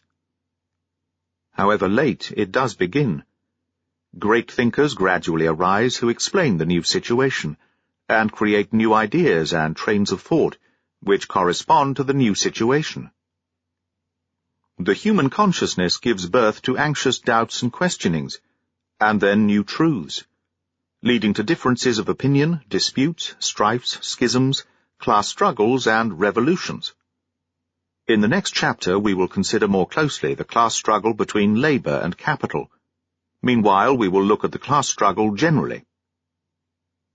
In primitive societies where private property is yet unknown or still undeveloped, there are no class distinctions, no class domination, and no class antagonisms. The chief, the medicine man, and the judge regulate or supervise the observance of the customary usages, religious ceremonies, and social arrangements. But as soon as the old order is dissolved and private property develops, in consequence of trade with other peoples or through wars, there arise classes of those who possess and those who do not. The possessing class carries on the government, makes laws and creates institutions, which chiefly serve the end of protecting the interests of the possessing and ruling classes. The intellectual structure of the class society likewise corresponds to the interests of those who possess and rule. So long as these interests promote the common good in some measure, so long as the old forms of production and the old conditions of production are largely in harmony with each other, a certain truce prevails between the classes. But should there set in the above-mentioned opposition between the productive forces and the conditions of production, the latter will cease to satisfy the oppressed classes, and class conflicts will arise which will either result in legal compromises, reforms, or will end in the overthrow of the society concerned, or will lead to a new set of conditions. Ancient history, Hebrew, Greek, Roman, is full of these social struggles. All the great reform laws of these peoples were attempts to establish social peace, but the rich and the poor, the patricians and the plebeians, the slaves and free men, continued their struggles until the downfall of the old world, which has bequeathed to us great intellectual treasures as the fruit of these struggles. In the Middle Ages, social struggles between the feudal lords and the traders, between nobles and peasants, were kindled. In more recent times, the middle classes fought autocracy and the squirearchy, and at length the proletariat was pitted against the bourgeoisie. class struggles which led to rebellions and revolutions, and powerfully influenced the intellectual life. From these historical antagonisms and struggles arose the intellectual and political antagonisms, personified by the leaders of the social groups and classes of which world history relates, opposing religious and philosophical systems, Brahma and Buddha, Baal and Yahweh, national God and universal God, heathendom and Christendom, Catholicism and Protestantism, materialism and idealism, realism and nominalism. However abstract or metaphysical, however remote from actual life and material production they may appear to be, nevertheless, in the last resort they are to be traced back through many intermediate stages to changes in the economic foundation of the society in question, to the contradiction between this foundation and the conditions of production, as well as to the great struggles between conflicting interests which spring therefrom. The ethical, political, and politico-economic systems which strive with each other for mastery, as well as national and world wars, are separated from the real basis of society by a progressively smaller number of intermediate stages. The questions of idealist or utilitarian ethics, monarchy or republic, oligarchy or democracy, protection or free trade, state regulation or free scope for the economic forces, socialism or private enterprise, etc., however lofty and humanitarian may be the arguments and ideal motives which their champions may adduce, are connected with the material foundation and the conditions of production which have come into conflict with it. Marx and Engels have set forth this conception in the Communist Manifesto in popular form as follows. Does it require deep intuition to comprehend that man's ideas, views, and conceptions, in one word, man's consciousness, changes with every change in the conditions of his material existence, in his social relations and in his social life? What else does the history of ideas prove than that intellectual production changes in character in proportion as material production is changed? The ruling ideas of each age have ever been the ideas of its ruling class.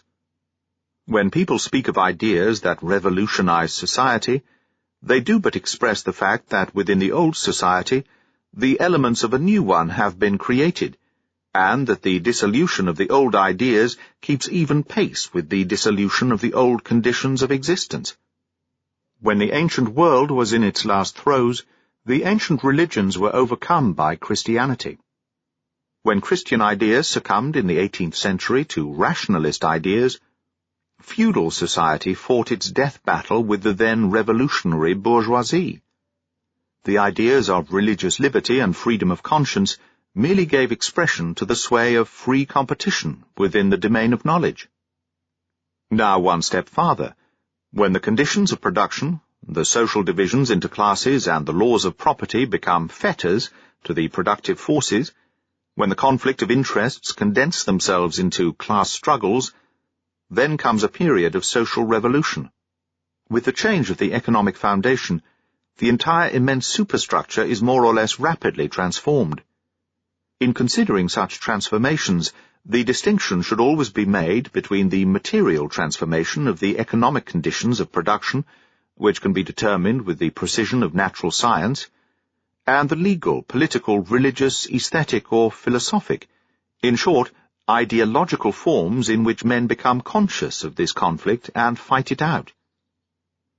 Just as our opinion of an individual is not based on what he thinks of himself, so we are not able to judge of such a period of transformation by its own consciousness.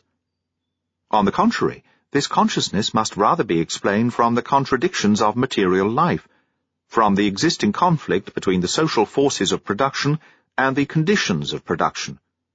Preface to Critique of Political Economy. The revolutionary period only closes when the social order that had become full of contradictions liberates the productive forces and strikes off their fetters, and creates new conditions of production which correspond to them. The old society, which is doomed to disappear, evolves the new conditions of existence before it sinks into oblivion. The men who assist the progress of the new society accordingly occupy themselves with problems which they are able to solve, as the means thereto are given in the material development. Such problems are set before them because, regarded from the theoretical standpoint, they are the mental reflex of the contradictions and revolutionary tendencies within society. Accordingly, the essence of the historical development of human society has been so far the progressive dialectical unfolding and perfection of the productive forces. In broad outlines, says Marx, we can designate the Asiatic, the ancient, the feudal, and the modern bourgeois methods of production as so many epochs in the progress of the economic formation of society. The bourgeois relations of production are the last antagonistic form of the social process of production. Antagonistic not in the sense of individual antagonism, but of one arising from conditions surrounding the life of individuals in society. At the same time, the productive forces developing in the womb of bourgeois society create the material conditions for the solution of that antagonism. This social formation constitutes, therefore, the closing chapter of the prehistoric stage of human history. Prehistoric stage of human history. What significant words! The capitalist economic order is the last phase of this stage, which is written in streams of blood and tears of the dispossessed and exploited, and to which is given the task of developing the productive forces and liberating men from the material fetters, so that they may enter into a life of mental culture. The materialist conception of history, unethical and unidealist like all natural science, opens up wide and elevating prospects.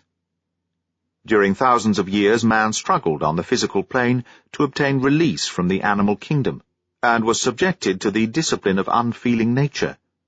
After he had emerged from the animal kingdom, man labored for thousands of years to lay the foundation of human society, a process which was performed under the hunger whip of stern taskmasters, and which powerfully stimulated the intellectual capacities of men, but only disclosed the ideal of justice and humanity as a remote and inaccessible star.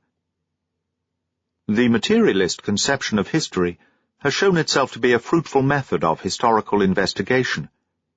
Some aspects of this idea were uttered both before and during Marx's lifetime. The revolution in the positions of classes and the struggles which followed hard on the English Industrial Revolution, 1760 to 1825, and everywhere attended the transition from an agrarian to an industrial state, were too palpable to be overlooked. It was Marx who fused these ideas, with the aid of the Hegelian dialectics, made of them a method of investigation, and pressed them into the service of socialism and historical research. 2. Classes, class struggles, and class consciousness. One of the most important contributions of Marx to the understanding of historical processes is his conception of social classes and of class struggles. Although prior to Marx there were historians and politicians who pointed out the part played by social classes in politics and in social convulsions, it was Marx who first grasped this conception in its entire scope and significance, giving it precise form and making it an essential part of political and social thought. He refers to the subject in the Communist Manifesto in the following terms.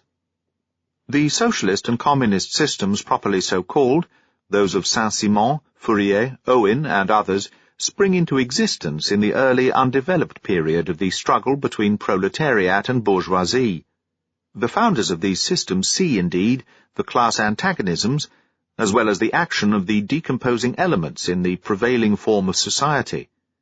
But the proletariat, as yet in its infancy, offers to them the spectacle of a class without any historical initiative or any independent political movement. The classification of various groups of society, or the division of human society into classes, is as logical a process, that is, a result attained by the operations of reason, as the divisions of animals, plants, and minerals into various classes.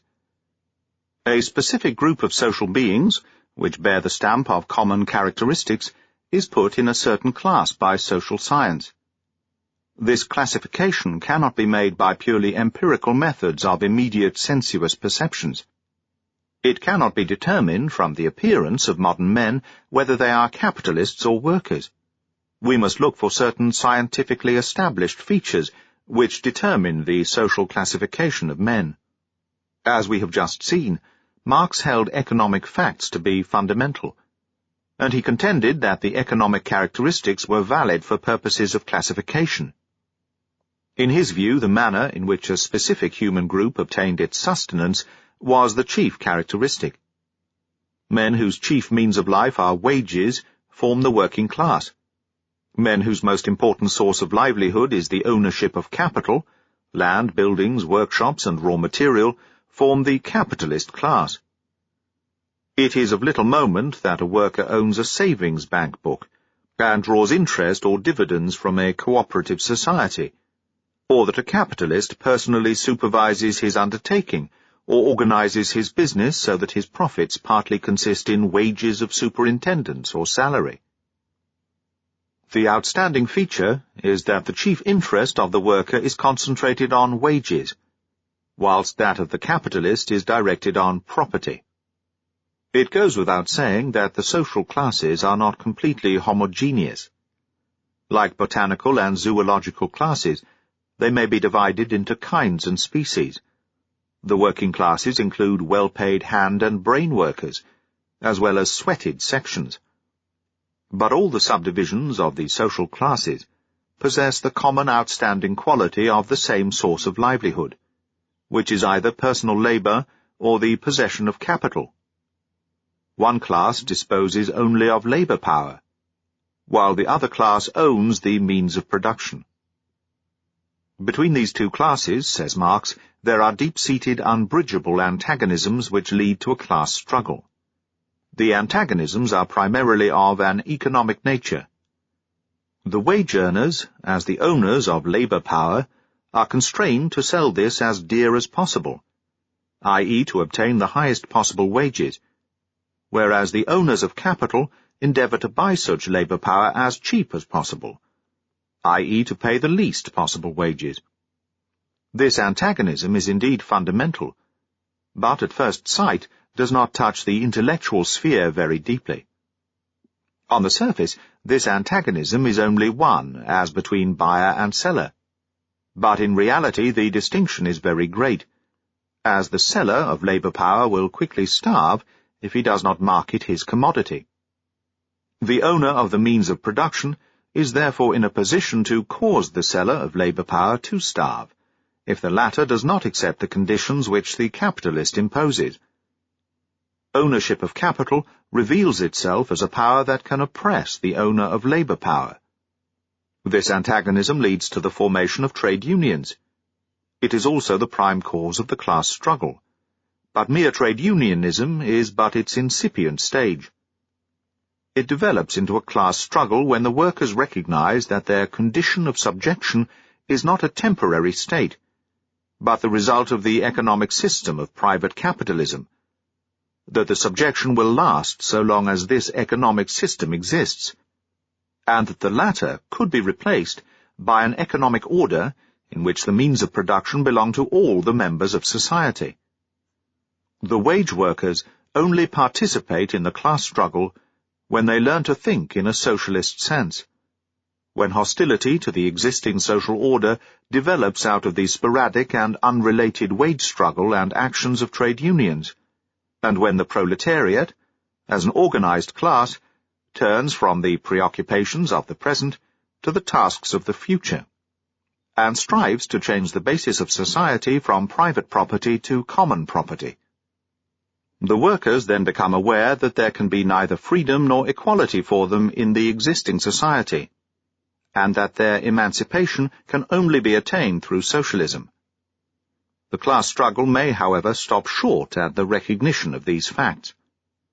The dialectical movement will be incomplete if the working class does not take its fate into its own hands, and is not convinced that it has the power to achieve its own emancipation, and therefore contents itself with small social reforms, or relies on noble-minded and benevolent men and heroic redeemers. This was actually the case in the beginnings of the socialist movement, when the workers saw in socialism the only way out, but were still too weak to take their fate into their own hands.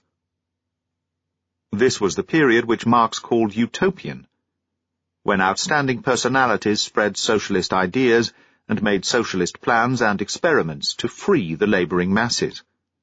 As these personalities knew the impotence of the masses, they turned to philanthropists and humane rulers, and sought to convince them that reason, justice, and the general welfare demanded that socialism should be introduced, and poverty, misery, and their consequences abolished. This period of utopian socialism gave way before the further development of industry, the progress of machine technique, the centralization and concentration of the means of production and exchange, which brought with it an increase in the number, strength, organization, and class consciousness of the working classes. It is the centralization of the means of production and exchange in particular, which renders it possible for the working class, by paralyzing industry and power stations, to cause the whole of society to feel that living labor power forms the soul of the economic life. At the same time, socialist investigators appear who not only show the reasonableness and justice of socialism, but exhibit the proof that the new economic order of socialism is being prepared in the womb of capitalism, and that therefore the aspirations of the worker are in harmony with the course of social development.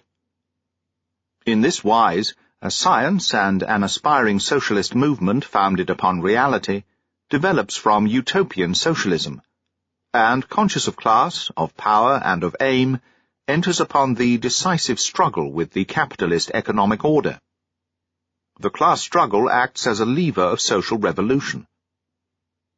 The original antagonism of the worker and capitalist over wages and hours of labor becomes an impassionate struggle of two classes over the question of the maintenance or transformation of the social and economic system, one of which classes fights for the existing order of private property, and the other for the coming socialistic system.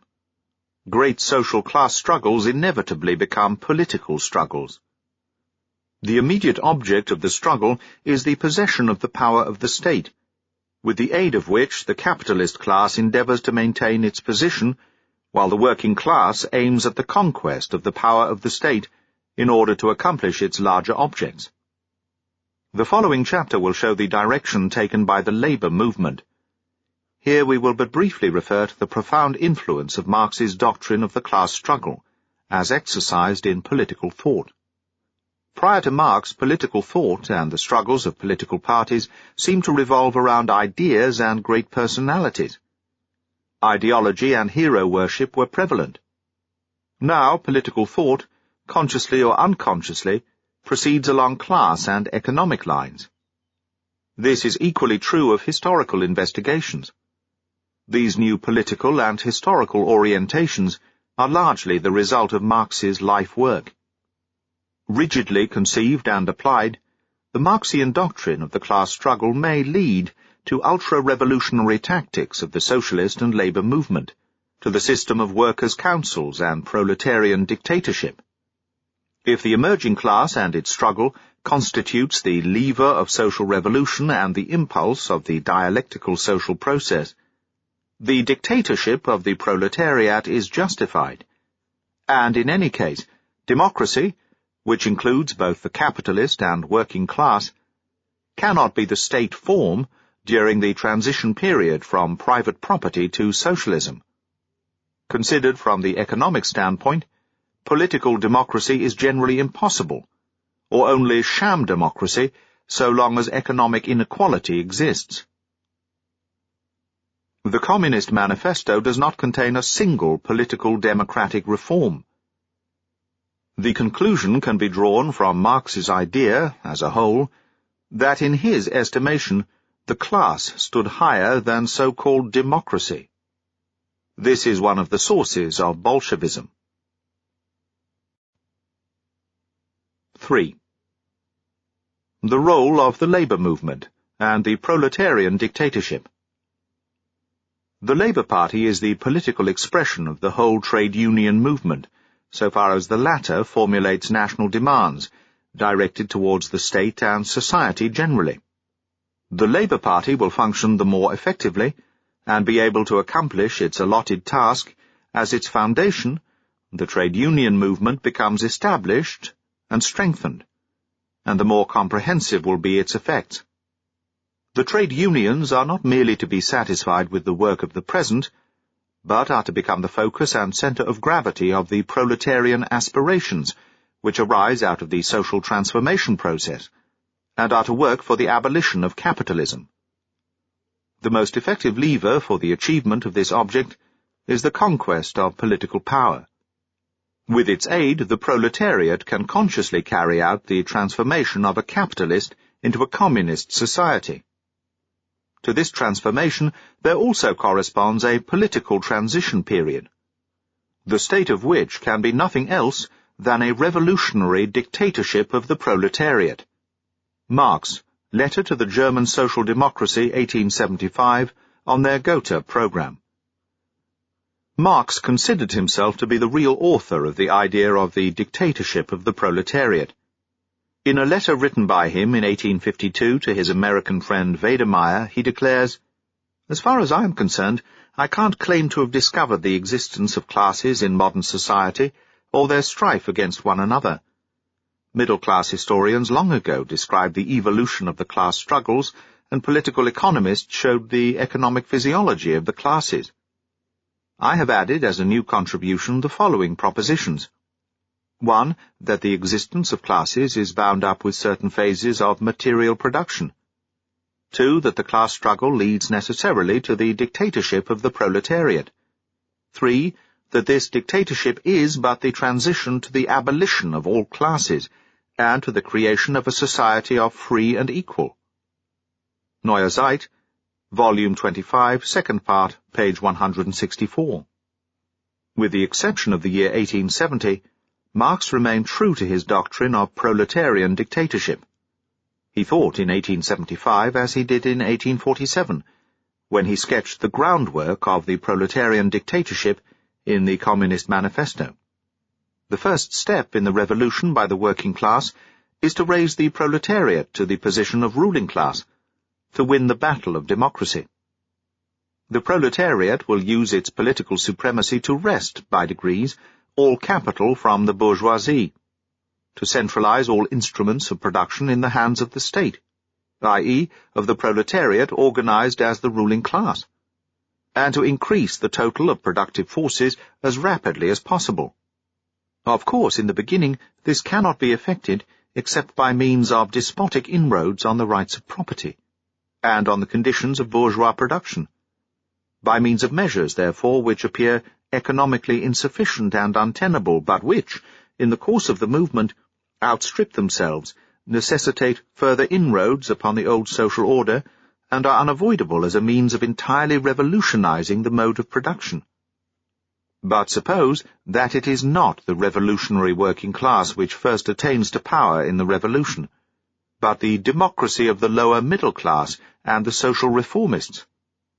In this case, Marx gives the following advice: separate from it and fight it. In the address to the League of Communists in 1850 he said, "It may be taken for granted that in the bloody conflicts that are coming, as in the case of previous ones, the courage, resolution, and sacrifice of the workers will be the chief factor in the attainment of victory.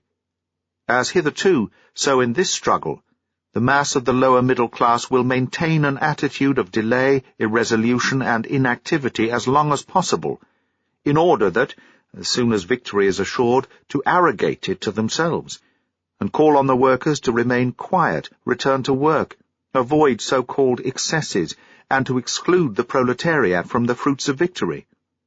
It is not in the power of the workers to hinder the lower middle class from doing this, but it is within their power to render their success over the armed proletariat very difficult, to dictate to them such conditions that from the beginning the rule of the middle-class Democrats is doomed to failure, and its later substitution by the rule of the proletariat is considerably facilitated.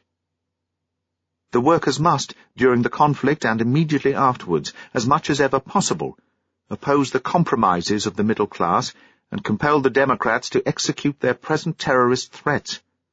They must aim at preventing the subsiding of the revolutionary excitement immediately after the victory. On the contrary, they must endeavour to maintain it as long as possible. Far from opposing so-called excesses and making examples of hated individuals or public buildings to which hateful remembrances are attached, by sacrificing them to the popular rage, such examples must not only be tolerated, but their direction must even be taken in hand. During the struggle and after the struggle, the workers must seize every opportunity to present their own demands side by side with those of the middle-class Democrats. The workers must demand guarantees as soon as the middle-class Democrats propose to take the government in hand. If necessary, these guarantees must be exacted, and the new rulers must be compelled to make every possible promise and concession which is the surest way to compromise them. The workers must size up the conditions in a cool and dispassionate fashion and manifest open distrust of the new government, in order to quench as much as possible the ardour for the new order of things and the elation which follows every successful street fight. Against the new official government, they must set up a revolutionary workers' government, either in the form of local committees, communal councils, or workers' clubs or workers' committees, so that the democratic middle-class government not only immediately loses its support among the working classes, but from the commencement finds itself supervised and threatened by a jurisdiction behind which stands the entire mass of the working class. In a word, from the first moment of victory the workers must no longer level their distrust against the defeated reactionary party, but direct it against their former allies, who would seek to exploit the common victory for their own ends. The workers must be armed and organized to enable them to threaten energetic opposition to this party, whose treason to the workers will commence in the first hour of victory. This arming of the whole proletariat with rifles and ammunition must be carried out at once, and steps taken to prevent the reviving of the old militia, which would be directed against the workers. But should this not be successful, the workers must endeavour to organize themselves as an independent guard, choosing their own chief and general staff with orders to support not the state power, but the councils formed by the workers. Where workers are employed in state service, they must arm and organize in a special corps, with a chief chosen by themselves, or form a part of the proletarian guard. Under no pretext must they give up their arms and equipment, and any attempt at disarmament must be forcibly resisted.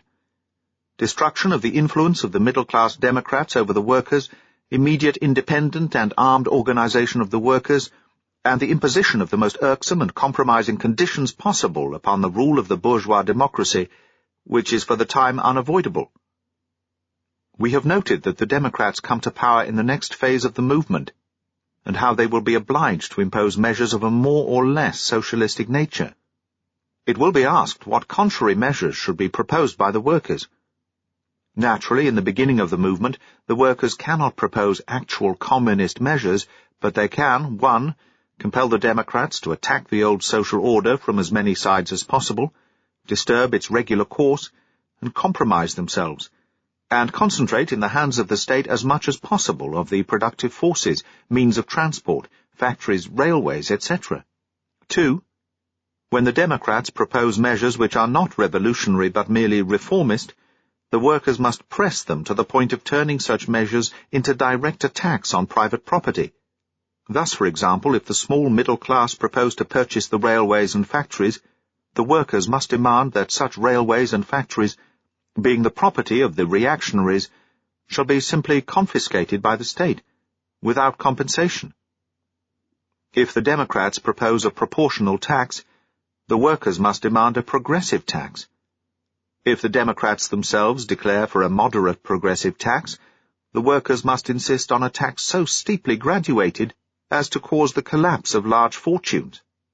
If the Democrats demand the regulation of the state debt, the workers must demand state bankruptcy. Thus the demands of the workers must everywhere be directed against the concessions and measures of the Democrats.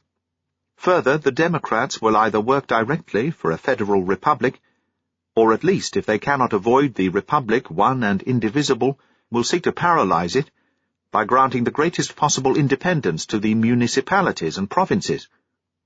The workers must set themselves against this plan, not only to secure the one and indivisible German Republic, but to concentrate as much power as possible in the hands of the state. They need not be misled by democratic platitudes about the freedom of the communes, self-determination, etc. Their battle cry must be, "The revolution in permanence." This address of Marx, written in 1850, appears to be the guide of the Bolsheviks and Spartacists. The working classes may, however, not expect their immediate emancipation from their political victory. In order to work out their own emancipation, and with it that higher form of life which present-day society inevitably opposes, the protracted struggle must pass through a whole series of historical processes, in the course of which men and circumstances alike will be changed.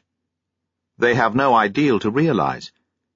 They have only to set free the elements of the new society, which have already developed in the womb of the collapsing bourgeois society. Marx, Civil War in France. The means of production will gradually be socialized. Production will be placed on a cooperative basis. Education will be combined with productive work, in order to transform the members of society into producers. So long as the transition period lasts, the communist maxim, "from each according to his capacity to each according to his needs," cannot become operative. For this period is, in every respect, economic, social, and intellectual, still tainted with the marks of the old society, and rights cannot transcend the economic structure of society, and the cultural development which it determines. Criticism of the Gotha program. To each will be given according to his deeds. Accordingly, the individual producer will receive back what he gives to society, after deductions for government, education, and other social charges. He will give society his individual quota of labor. For example, the social working day consists in the sum total of individual working days. The individual labor time of the individual producer is the part of the social working day which he contributes, his share thereof. He will receive from society a certificate that he has performed so much work, after deducting his work for social funds, and with this certificate he will draw from the social provision of articles of consumption as much as a similar quantity of labor costs. The same quantity of labor as he will give to society in one form, he will receive back in another. The right of producers will be proportionate to the work they will perform. The equality will consist in the application of the same measure, labor. Because performances will vary in accordance with unequal gifts and degrees of diligence, an unequal distribution will actually take place during the transition period. Only in a fully developed communistic society, after the distinction between intellectual and physical labor has disappeared, when productive activity has become a first need of life, when the all-round development of the individual and the productive forces has been achieved, and all the springs of cooperative riches flow abundantly, only then can the narrow middle-class idea of rights be improved on, and the communist principle of equality be put into operation. Marx, who reasoned on strictly economic lines, and placed the emancipation of the working class as the highest goal to which all other political and economic movements are subordinated, did not mistake the economic, political, and historical role of the nation. This is shown by the Communist Manifesto, where the creation of the national state by the bourgeoisie is indicated. He mocked at the young enthusiasts who thought they could brush aside the nation as an obsolete prejudice, but in spite of this, he considerably underestimated the unifying force of national feeling, considered from a biological and cultural point of view. He divided civilized mankind into antagonistic classes, and assumed that the economic dividing lines would prove to be more effective than national and political boundary lines. He was therefore through and through international. Marx demanded that the national labor parties should act internationally as soon as there was a possibility of the collapse of the capitalist domination. He reproached the original Gotha program with the fact that It borrowed from middle-class leagues of peace and freedom, the phrase of the International Brotherhood of Peoples, whereas it was necessary to promote the international combination of the working classes in a common struggle against the ruling classes and their governments. Marx had no confidence in the pacifism of the bourgeoisie. 4. Outlines of the economic doctrines. 1. Capital. As we already know, Marx became a socialist in the year 1843. As a believer in dialectics, he knew that socialism can only be understood by a knowledge of the movement operating in middle-class society and its developing forces. His investigations in 1843-4 led to the result that political economy forms the basis of bourgeois society. Henceforth, political economy became the chief department of his studies. His comprehensive studies of French and English economists, especially Sismondi and Ricardo, and the anti-capitalist literature of England of the years 1820-40, which were connected with the Ricardian theory of value, furnished him with a wealth of suggestions and materials for the criticism of political economy, for the source and origin and development and decline of capitalism, written from the standpoint of the working class and coming socialistic society. Such a work is Capital. It consists of 3 volumes. Only the first volume, 1867, was carried through the press by Marx himself. The other 2 volumes he only sketched, and they were completed and published by Engels after Marx's death. The first volume deals with the origin and tendencies of large industrial capital, with the immediate and simple process of commodity production, so far as it concerns the relations between employer and worker, the exploitation of the proletariat, wages and labor time, and the influence of modern technique on the condition of the worker. We see in the first volume the effect of the factory system in creating capital. Its chief figure is the producing, suffering, rebellious working class. In the second volume, the employer appears on the market, sells his commodities and sets the wheels of production again in motion, so that commodities will continue to be produced. In the third volume, the realization process of the undertakings of the capitalist class, or the movement of capital as a whole, is exhibited. Cost of production, cost price, total gains, and their division into profit, interest, and ground rent. The first volume presents the greatest difficulties. The tremendous efforts of the author to produce a masterpiece, unnecessarily refined and sublimated and overloaded with learning the doctrines of value and surplus value, until they attained the level of a philosophy, an example of Hegelian logic. He played with his subject like an intellectual athlete. That Marx could handle complicated economic questions in a clear, vigorous manner is shown by the third volume, which is written just as it came out of the author's head, and without the apparatus of learning subsequently erected, without the crutches of notes and polemico-philosophical excursions. To understand Capital, it is necessary to bear in mind that 1. Marx regarded the scientifically discovered principles as the real inner being of things. Practice he regarded as the superficial appearance of things, capable of being apprehended empirically. For example, value is the theoretical expression, price the empirical. Surplus value is the theoretical and profit the empirical expression. The appearances apprehended by experience, price and profit, deviate indeed from theory, but without the theory they cannot be understood. 2. He looked at the capitalist economic system as being essentially free from external hindrances and disturbances, free from invasions both by the state and the proletariat. The labor struggles of factory protection laws, of which Marx speaks in Capital, serve rather to perfect the productive forces than to restrict the exploiting proclivities of sovereign capital.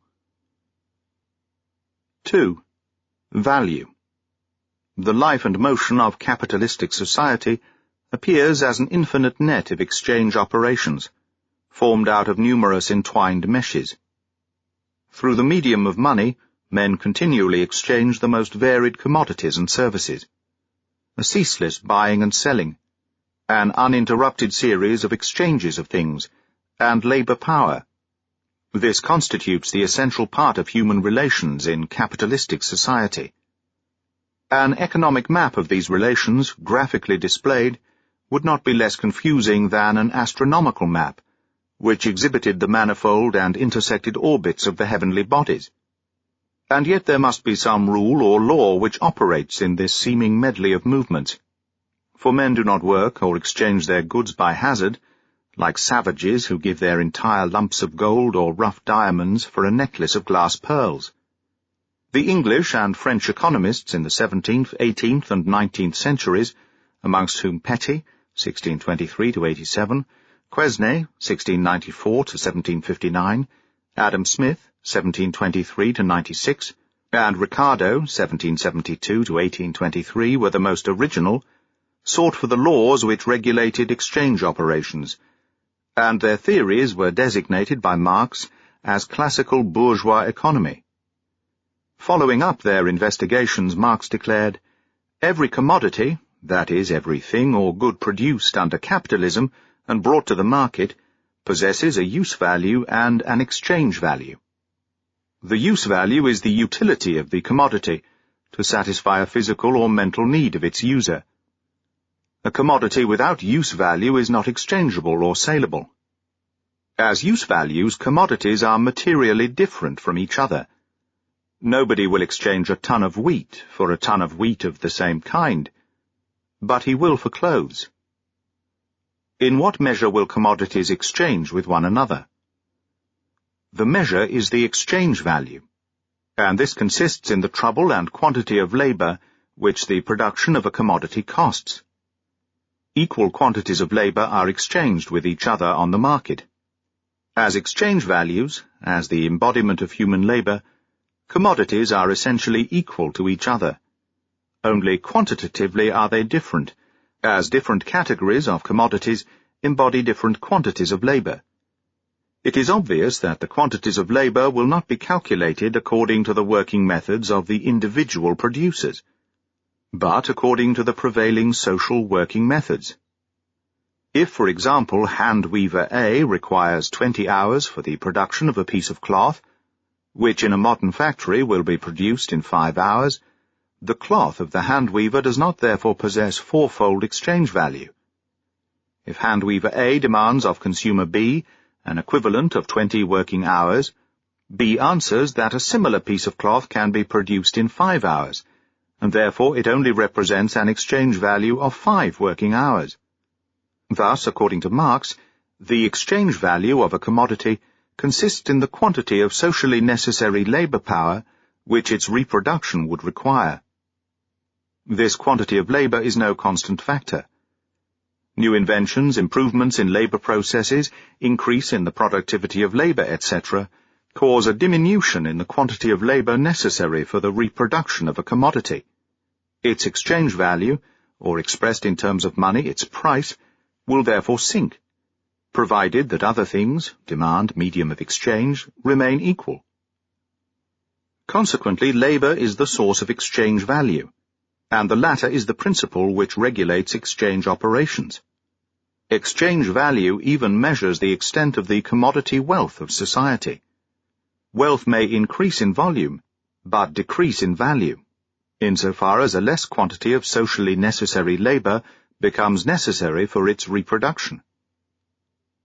The more progressive a country is industrially, and the higher the level of its civilization, the greater is its wealth, and the smaller is the quantity of labour which must be expended on the creation of wealth. In the practical labour politics of our times, this is expressed in higher wages and shorter working hours. It was said above that use value is a basic condition for the exchange of the individual commodity. This does not exhaust the role of use value. The quantity of use value of which society has need determines the quantity of the exchange values to be created. If more commodities are required than society requires, the superfluous commodities have no exchange value, in spite of the labour that is expended on them. Capital, German, Volume 3, 1, pages 175 to 176. The complete realization of exchange values, or the social labor that is performed, depends, as is seen, on the adaptation of supply to demand, and is a matter of organization, of social direction. We have noticed that the Marxian theory of value is related to that of the classical economists, but they are by no means the same thing. Apart from some improvements and definitions which Marx made, they are distinguished by the following conceptions. In the classical theory of value, the capitalist who directs production and provides with his capital the tools and raw materials of labor, markets the finished commodity, and keeps going the processes of reproduction, appears as the only creator of value. The wage worker is only one of his means of production.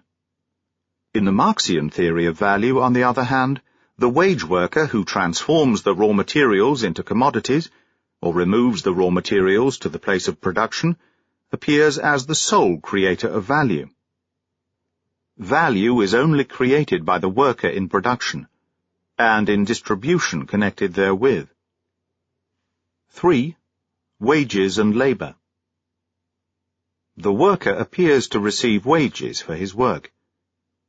In reality, he receives wages as the equivalent for the labor power expended by him, quite in accordance with the law of value, inasmuch as he receives by way of exchange as much means of sustenance as is usual and customary to replace the labor power he has expended, just as the working horse receives as much oats and hay as are necessary to maintain it capable of work. The capitalist and the worker exchange certain quantities of commodities in proportions determined by economic laws, means of subsistence against a quantity of the commodity, labor power, of equal value, commodity for commodity, exchange value for exchange value. As therefore the wages of labor signify a certain quantity of the means of subsistence, so they increase, even if their money form remains unaltered with a fall in the price of the means of life, for the worker is then in the position, with his unaltered wage, to buy a greater quantity of the means of life. In the reverse case, if the prices of the means of life rise, the wages of labor fall, even if their money form remains the same as previously. This law of wages, formulated by Ricardo, was accepted by Marx, but he did not content himself with this acceptance. Ricardo regarded the capitalist world as the only possible and reasonable one, at least at the time when he wrote his Principles, while Marx from the year 1843 adopted a critical attitude towards it, and sought to negate it. Consequently, he investigated further, and expressed himself somewhat as follows. The capitalist theoreticians believed that the wages question was disposed of when it was settled by the law of value. We know, however, that every commodity possesses not only an exchange value, but also a use value, and is bought for the sake of the latter. The use value of the commodity labor power is distinguished in a very remarkable way from the use value of all other commodities. The use or the employment of labor power creates exchange value, and can create much more exchange value than itself possesses. The employer can make use of labor power so long that it not only creates its own exchange value, the value of the means of subsistence, but double this. To create the value of wages, the worker needs 5 or 6 hours daily, but he is obliged to produce for the capitalist during 10 or 12 hours. If the worker were independent, he would only produce during 1/2 of the working day, in order to receive his means of subsistence. This period of producing Marx called necessary labor. As he is dependent on the capitalist, the worker must not only perform necessary labor, but also surplus labor. The worker can generally only find employment under the conditions that, besides the time needed for himself, he also works a definite number of hours for the capitalist without payment. Or, as Marx says, the fact that half a day's labor is necessary to keep the laborer alive during the 24 hours does not in any way prevent him from working the whole day. Therefore, the value of labour power and the value which labour creates in the labour process are two entirely different magnitudes, and this difference in the two values was what the capitalist had in view when he was purchasing labour power. The circumstance that on the one hand the daily sustenance of labour power costs only half a day's labour, while on the other hand the very same labour power can work during a whole day, that consequently the value which its use during one day creates is double what he pays for that use, this circumstance is, without doubt, a piece of good luck for the buyer, but by no means an injury to the seller. No injury to the seller, which is quite correct from the standpoint of Ricardo, but not from that of Marx. He often calls surplus value unpaid labour, and says, for example, the capitalist appropriates 1/2 of every day's labour without payment. In other words, he takes away something without return. This is a very distinct ethical judgment. On the other hand, it is very important that in our consideration of the wages question, we have come up against the Marxian doctrine of surplus value. For this doctrine is the cornerstone of the whole economic system of Marx. 4. Surplus value. We have already noted that Marx followed the classical economics in his treatment of the theory of value, but improved the definition of it, and brought it to bear on wages. In doing this he laid stress on the conflict between capital and labour. The beginning of this dialectical process, so far as England was concerned, was the work of the anti-capitalistic critics who uttered their protest about 1820, or 3 years after the appearance of Ricardo's work. They declared, according to Ricardo, labour is the source and measure of value. And yet, according to his opinion, labour is nothing and capital everything. This should be reversed. Labour must be all and capital nothing. This literature was contemporaneous with the emergence of the English revolutionary labour movement, from which Chartism arose at a later date. Piercy Ravenstone, 1821, called capital a metaphysical, airy, impalpable entity. Hodgkin, 1827, called it a fetish, whereas they described labour as the economic reality. The expressions surplus product and surplus value were already known to this anti-capitalist school, with which Marx also connected himself when he set to work to elaborate his criticism of political economy. Note 7. Compare M. Beer, History of British Socialism, Volume 1, pages 245 to 270. End of note. But this literature supplied him with much less material for the construction of the theory of surplus value than the formulation of the theory of value of the classical economy. Besides, while the English anti-capitalist critics like Ravenstone, Gray, Hodgkin, and J.F. Bray merely condemned surplus value as immoral and as the source of all social wrongs, Marx used the theory of surplus value as the key to unlock the mechanism of the capitalist system, and to reveal its workings, its tendencies, and its final destiny. This appears to be the real difference between the English anti-capitalist critics and Marx. In this matter he was obliged to perform most of the work himself. The question he put was no longer, what is the substance of wealth and how is it measured, but, how is its growth and continual accretions to be explained? Capital is that portion of wealth which is employed for the purpose of gain, of increase. Whence comes this gain, this increase? The answer is as follows. All capital that is embarked on a productive undertaking consists of two parts. One part is expended on the technical means of production, on buildings, machines, tools, and raw materials, the other on wages. The first part Marx calls constant capital, C. The other part variable capital, V. The first is called constant because it only adds to the commodities just as much value as it loses in the course of the productive process. It creates no fresh value. Marx also calls it the passive portion. The outlay on wages is called variable capital because it undergoes an alteration in the process of production.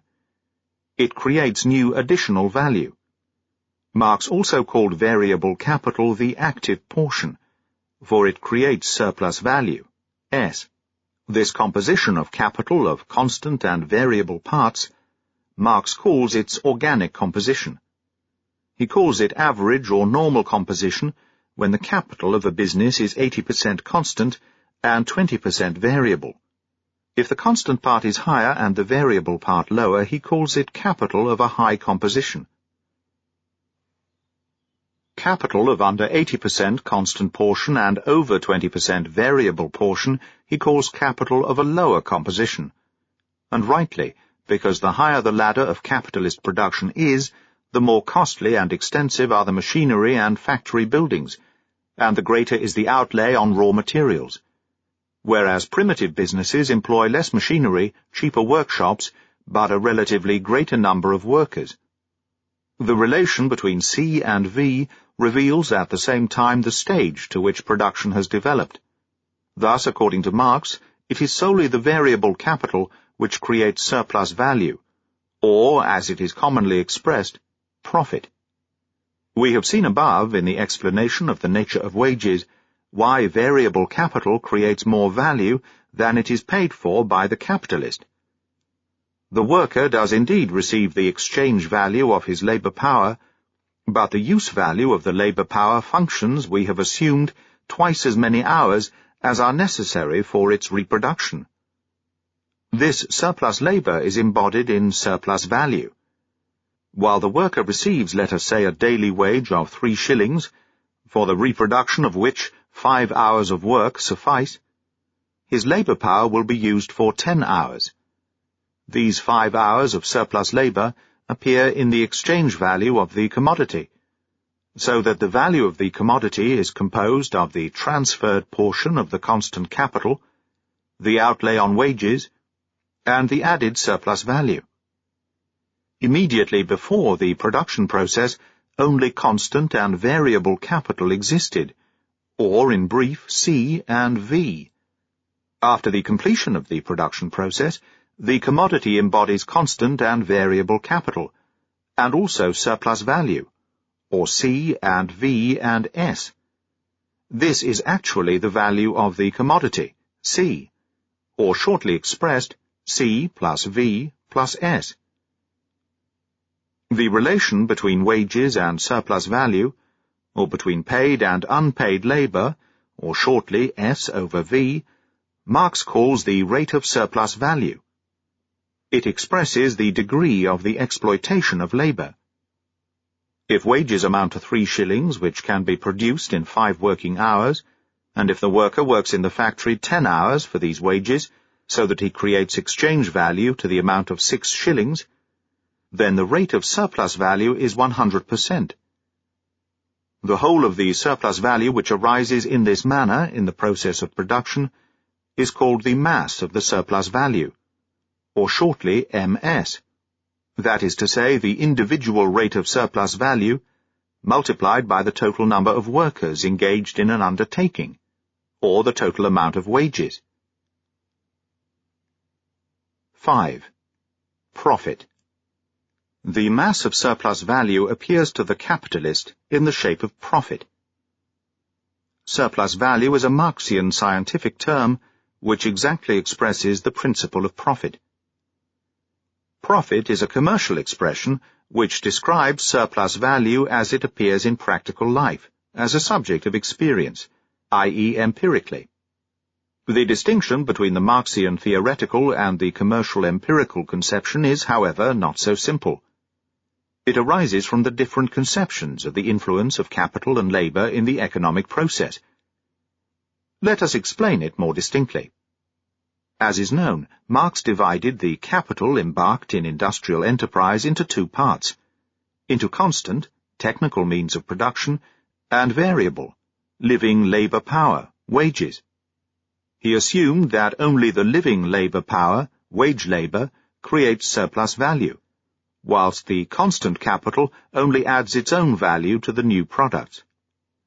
The capitalist divides his capital outlay otherwise, into fixed, buildings and machines, and circulating, raw materials and wages, capital. The fixed capital is only used up slowly, and only passes entirely into production during a series of years, let us say 15 years. Thus, of a fixed capital of £75,000, £5,000 would each year be consumed in the production of commodities, and written off in the balance sheet.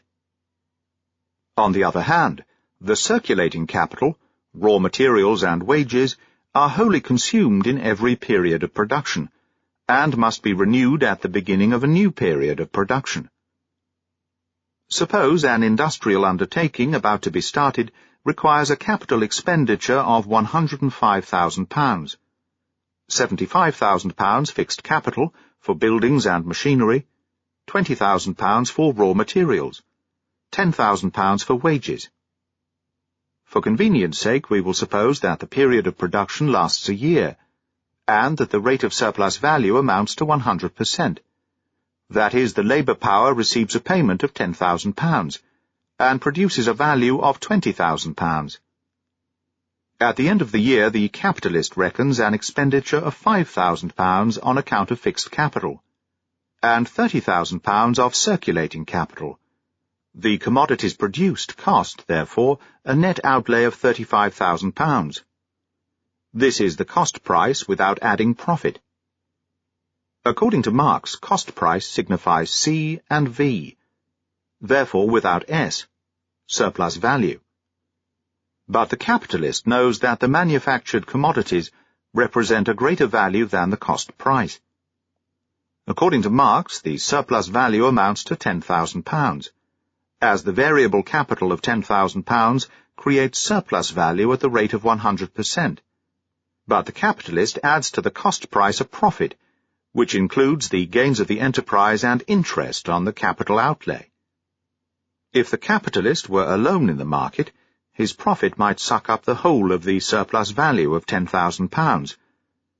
But he has to reckon with competition and the state of the market. The cost price, plus profit, is the production price as established by the capitalist.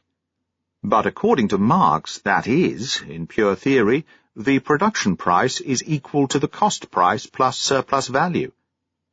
There is thus a quantitative distinction, a difference in the amount of money, between the theoretical and practical production price, as well as a qualitative distinction between the notions of the capitalist and Marx respecting the source of profit. The capitalist believes that profit is the result of the portion of capital which he has put into the process of production, combined with his own commercial ability. On the other hand, Marx asserts that the capitalist can only extract a profit because the wage workers, the living labour power, create a surplus value in the process of production for which they receive no payment. We assumed that the surplus value amounted to 100%, measured with variable capital, and the £10,000 expended on wages produced £20,000. The annual balance sheet, however, would show the percentage of profit to the total outlay. Consequently, we must spread the £10,000 surplus value over the £35,000 which have been expended. The surplus value of an undertaking spread over the total capital C, Marx calls the rate of profit. Or shortly, S over C equals £10,000 over £35,000 equals 28.58%.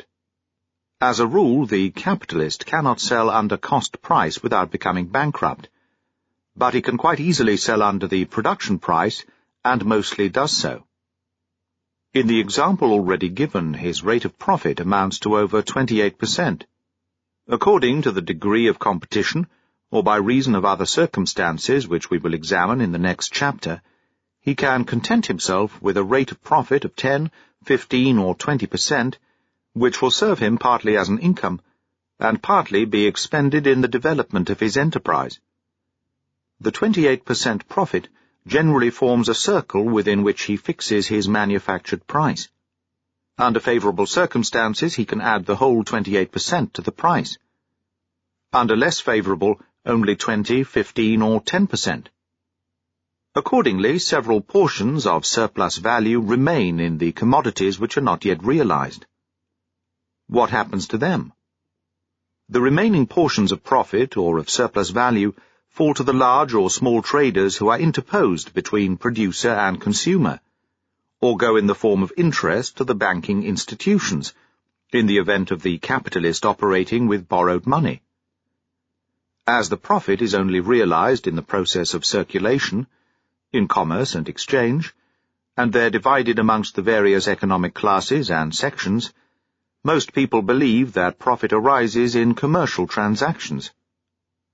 They do not know that the price of a commodity can only be increased in trade because its manufactured price was fixed below its price of production or its value.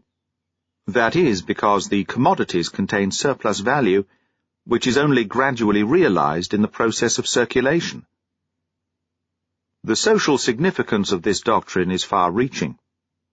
If it is correct, then all the social sections which are not engaged as manual and brain workers in the process of production, or in the transport of raw material, lead a parasitical life and consume the surplus value, which is squeezed by the capitalist class out of the proletariat and appropriated without payment.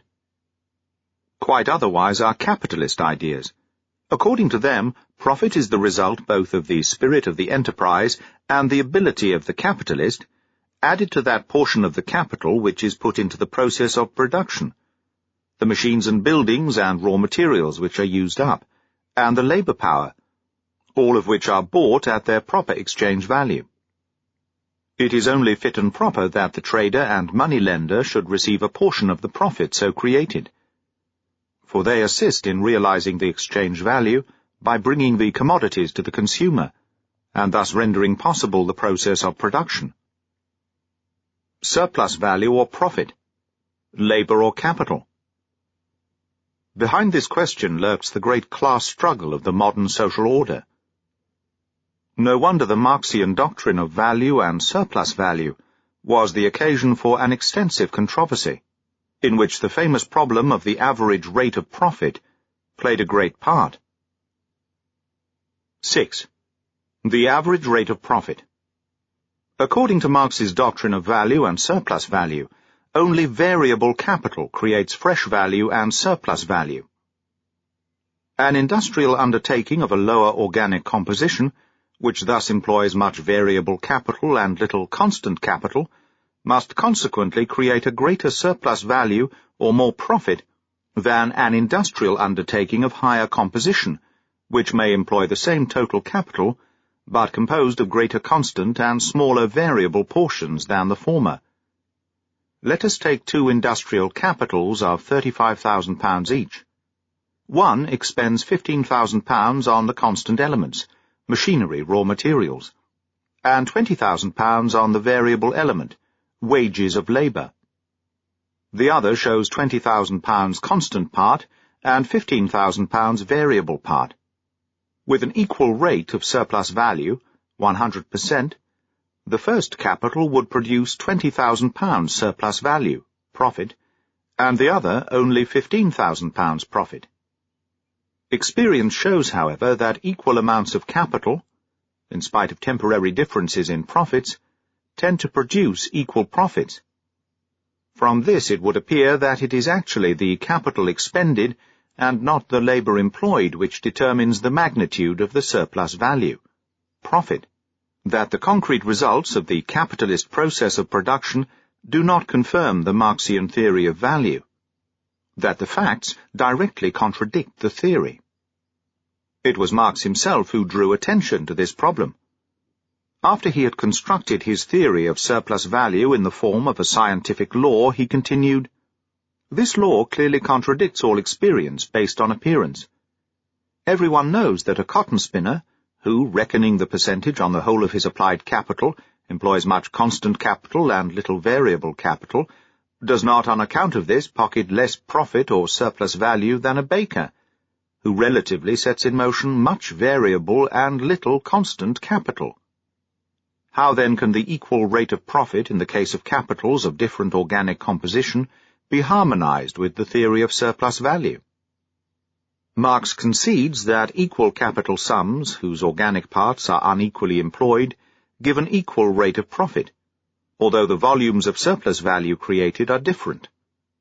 Two capital sums of £50,000 each, one of which, for example, represents £40,000 constant and £10,000 variable capital, and with a rate of surplus value of 100%, gives £10,000 surplus value, while the other is composed of £10,000 constant and £40,000 variable capital, and with an equal rate of surplus value gives an amount of £40,000 surplus value, will nevertheless yield an equal rate of profit, although theoretically they would be unequal if the rate of surplus value directly determined the rate of profit.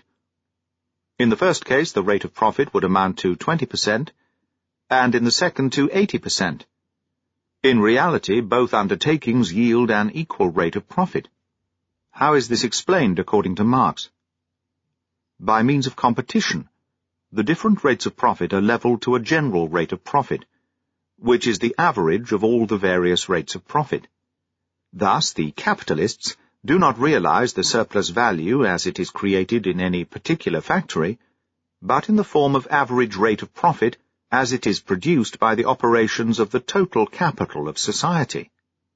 The average rate of profit may be lower or higher than the individual rate of profit, for the various capitalists, as Marx explains, so far as profits are concerned, are so many stockholders in a stock company in which the shares of profits are uniformly divided for every 100 shares of capital, so that profits differ in the case of the individual capitalists only according to the amount of capital invested by each of them in the social enterprise, according to his investment in social production as a whole, according to his shares.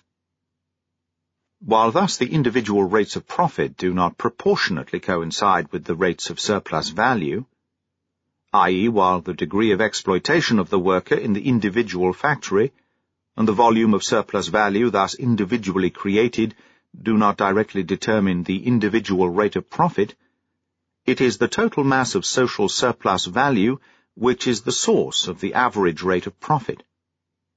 If the mass of the surplus value be large, the average rate of profit will also be great.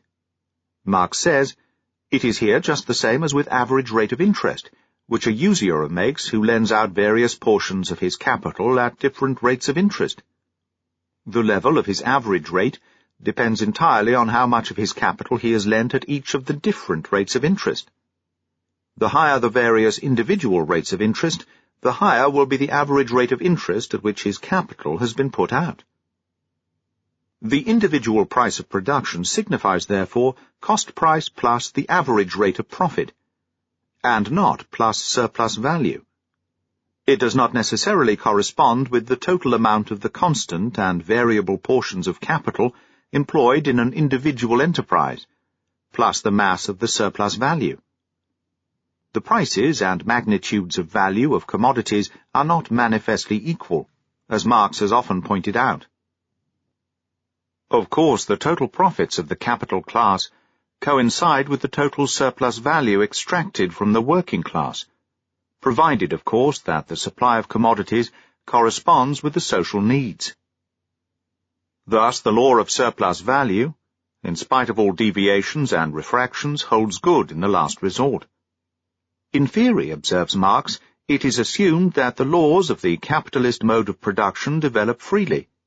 In reality, there is always only an approximation, and the more capitalist production develops, the greater will be the degree of approximation in particular cases, for the progress of capitalism signifies a continuous increase of constant capital, a more mechanical character being given to industrial processes, and a reduction of variable capital to the necessary minimum, so that the differences in the organic composition of capitalist undertakings become less, thus bringing the average rate of profit and the rate of surplus value nearer to each other. This indirect and difficult method of realizing profits involves the fact that the capitalist does not distinctly observe the exploitation of wage labor practiced by him, but he believes that the profit is owing to his commercial ability. This difficult section of the outlines of the economic doctrines of Marx can be most fitly concluded by quoting the comprehensive observations of Marx himself upon this subject, which he gives at the end of his book, Capital, German, Volume 3, 2, pages 355-6. In a capitalist society, this surplus value or this surplus product, leaving aside accidental fluctuations in its distribution and considering only the regulating law of these fluctuations, is divided among the capitalists as a dividend in proportion to the percentage of the total social capital held by each. In this shape, the surplus value appears as the average profit, which in its turn is separated into profits of enterprise and interest, and which in this way may fall into the hands of different kinds of capitalists. Just as the active capitalist squeezes surplus labor, and with it surplus value in the form of profit out of the worker, so the landlord in his turn squeezes a portion of this surplus value from the capitalist in the shape of rent. Hence, when speaking of profit as that portion of surplus value which falls to the share of capital, we mean average profit. Profits of capital, profits of enterprise plus interest, and ground rent are merely particular constituents of surplus value. If added together, these parts form the sum of the social surplus value. A large part of profits is immediately transformed into capital. In this way, capital grows, or, as Marx says, accumulates. 7. Surplus value as social driving force. It has been said already that capital is that portion of wealth which is devoted to the object of increasing wealth, of gain, the extraction of profit or surplus value. This object dominates the capitalist class. The desire for surplus value is the leading impulse and principal motive of their activity. Goaded by this desire and exclusively occupied with their special interests, this class unconsciously and unintentionally develops the entire capitalist system, and leads it to ever higher and more comprehensive stages. Surplus value is thus the driving force of the history of modern capitalist society. This principle is rigidly followed out by Marx in his theoretical system, which aims at showing the rise and growth of capitalism. The capitalist is no scientific investigator. He is not clear himself whether profit is created by a portion of the capital, or is the result of personal productive forces. But he knows one thing. Without living labor power, without the wage worker, his whole capital remains dead and does not increase. All the fixed capital and raw materials are of no use to him so long as they are not set in motion by living labor power and transformed into commodities. His efforts are, therefore, primarily directed to making proper use of the living labor power. Historically considered, little constant and relatively much variable capital was employed in the primitive stage of the large-scale industry. There was as yet little machinery, and the chief thing was the living labor power. The workers were not yet factory proletarians in the modern sense, but artisans who had lost their independent existence. The capitalist harnessed them and utilized their labor power and special ability. Consequently, he strives to lengthen the working day in order that as many commodities and as much profit as possible may be produced. If previously the wage worker had labored 10 hours, of which 5 were devoted to the production of the value of his wages and 5 to surplus value, he is now obliged to work for 12 hours, which increases the period for surplus labor to 7 hours. The surplus value which is extracted through the lengthening of the working day is called by Marx absolute surplus value. Meanwhile, the capitalist learns by experience that if the workers are so organized as to cooperate with one another, the productivity of labor increases. From this arises the mode of labor which Marx calls cooperation, or a reorganization of the workplace, which raises the entire production of commodities to a higher level. The cooperation of the workers in the process of production soon leads to the discovery that, if the worker does not himself create the whole product, but only a part thereof, he loses less time and becomes quicker and more skillful in his work, and produces more than previously. This discovery leads to the division of labor, which indeed reduces the worker to the position of an automaton or a living machine, but considerably augments commodity wealth. Division of labour again demands finer tools. Mechanical problems arise to be solved by mechanicians and engineers.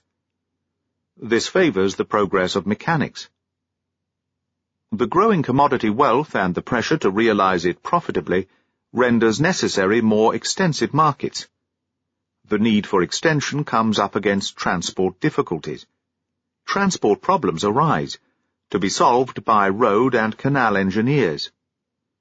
The increasing variety of the labour process and the categories of commodities which are produced results in new metallurgical, physical and chemical problems.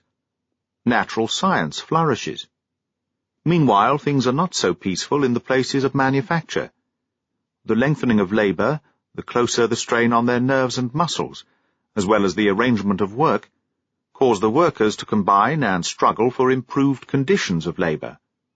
This struggle, together with the progress of natural science, of technology, and the expansion of markets, result in the discovery of machine technology, of steam and electricity, the foundation of large-scale industry.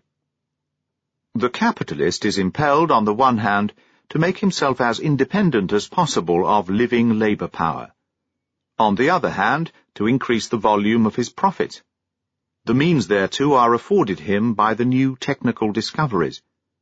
Those workers who still possessed some pride in handicraft, or as expropriated small peasants were not able to submit to factory discipline and showed themselves rebellious, were partly replaced by the labour of women and children, and partly curbed and made pliable. The labour time is repeatedly lengthened, and the exploitation of the labour of women and children assumes terrible proportions. The wage worker who entered into the manufacturing premises of the employer full of the pride of his calling, and often with his own tools, became then a small cog in a gigantic, relentless piece of working machinery. In this extensive and hitherto unprecedented social transformation, the old forms of handicraft disappear. Whole sections of society, which are the representatives of the disappearing forms of handicraft, sink into poverty and augment the class of proletarians. The progress of the Industrial Revolution extends also to agriculture. The greed for surplus value, ground rent, leads to enclosure of common lands by the great landlords. The independent yeomanry is decimated. The small proprietor and small tenant are made proletarians. A transmutation of social classes takes place. The urban population grows rapidly. The country districts are depopulated. Out of the revolutionary process, the outlines of two classes become more and more distinct: capitalist and proletarian. Both the factory proletariat and the other social sections which adopt a hostile attitude towards capitalism react against the health-destroying exploitation and struggle for a normal working day. The working time is curtailed, and bounds are set to the efforts of the capitalist to lengthen the working day and obtain surplus value. But soon the progress of machine technique compels the worker to labour more intensely in the shorter working time. The accelerated movement of the machine determines the pace and necessitates a sharper straining of the nerves. Henceforth, the worker must compress into a working hour as much effort as was previously expended in an hour and a half. The surplus value which is extracted in this way Marx calls relative surplus value. The struggle of the workers to secure a shorter working day is a powerful incentive to the manufacturers to perfect their machinery in order to increase the amount of relative surplus value. The intensification of work, or the creation of relative surplus value, is one of the most immediate effects and one of the most striking features of advanced capitalism. The understanding of this new phase is a preliminary condition to the comprehension of the Marxian system. In this matter, Marx goes considerably beyond the anti-capitalist theoreticians who followed upon Ricardo. What happens when the capitalist observes that the extraction of absolute surplus value comes up against an insurmountable obstacle? He sets himself to fit up his enterprise with the newest and most costly machinery. in order to supplant living labour power, and to work more intensively the living labour power which he employs.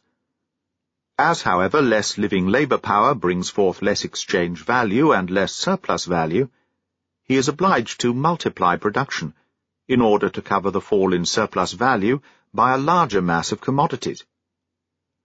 If the single commodity brings him less profit, he produces it in such large quantities that the profit thereon is the same, or even greater than formerly.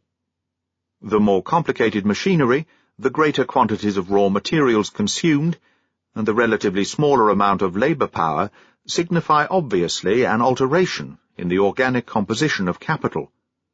The constant portion, machinery, raw materials, preponderates more and more over the variable portion. If previously the composition was 50% constant and 50% variable, it becomes now something like 80% to 20%. At the same time, the initial capital is also increased greatly, as machines and large quantities of raw and auxiliary materials demand such increase of capital. If, for example, the initial capital previously amounted to £100,000, divided into £50,000, constant and £50,000 variable capital, it would now amount to £500,000, comprising £400,000 constant and £100,000 variable. This organic composition signifies that relatively smaller masses of labour set in motion large masses of technical means of production. Labour is more productive because more intense. The sum total of commodities is increased. The profit on single articles is smaller, but the total profit is greater. The reconversion of profits into capital proceeds rapidly. The scale of production is more and more extended, and the amount of initial outlay becomes ever greater, because only large capitals are capable of creating relative surplus value in sufficient sums to assure a profit on the enterprise and payment of interest, and thus assist the accumulation of capital. The more extended scale of production is not possible to the less powerful capitalist undertakings. They partly disappear and partly combine in joint stock companies. The first alternative gives rise to the concentration of the means of production in fewer hands, and the second to the centralization of the means of production. This is the effect of the new organic composition of capital on the capitalist class. The effect on the working class is not less profound. As long as the hand worker still played an important part in the work's premises, as long as the variable part was superior or equal to the constant part in the organic composition of capital, as was the case prior to and at the beginning of large-scale industry, the accumulation of capital meant an increased demand for wage labour. The position was changed as capitalism developed, in the manner just described. Although the mass of capital grows, there is a relative decrease in the demand for workers, for this growth of capital refers chiefly to the constant part, machinery and raw materials, while there is a relative shrinkage in the variable part.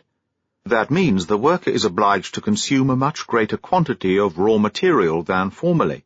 And whereas the prices of commodities fall during the phase of the high organic composition of capital, the period of necessary labour, the hours needed for the reproduction of wages, becomes shorter, while the period of surplus labour becomes longer.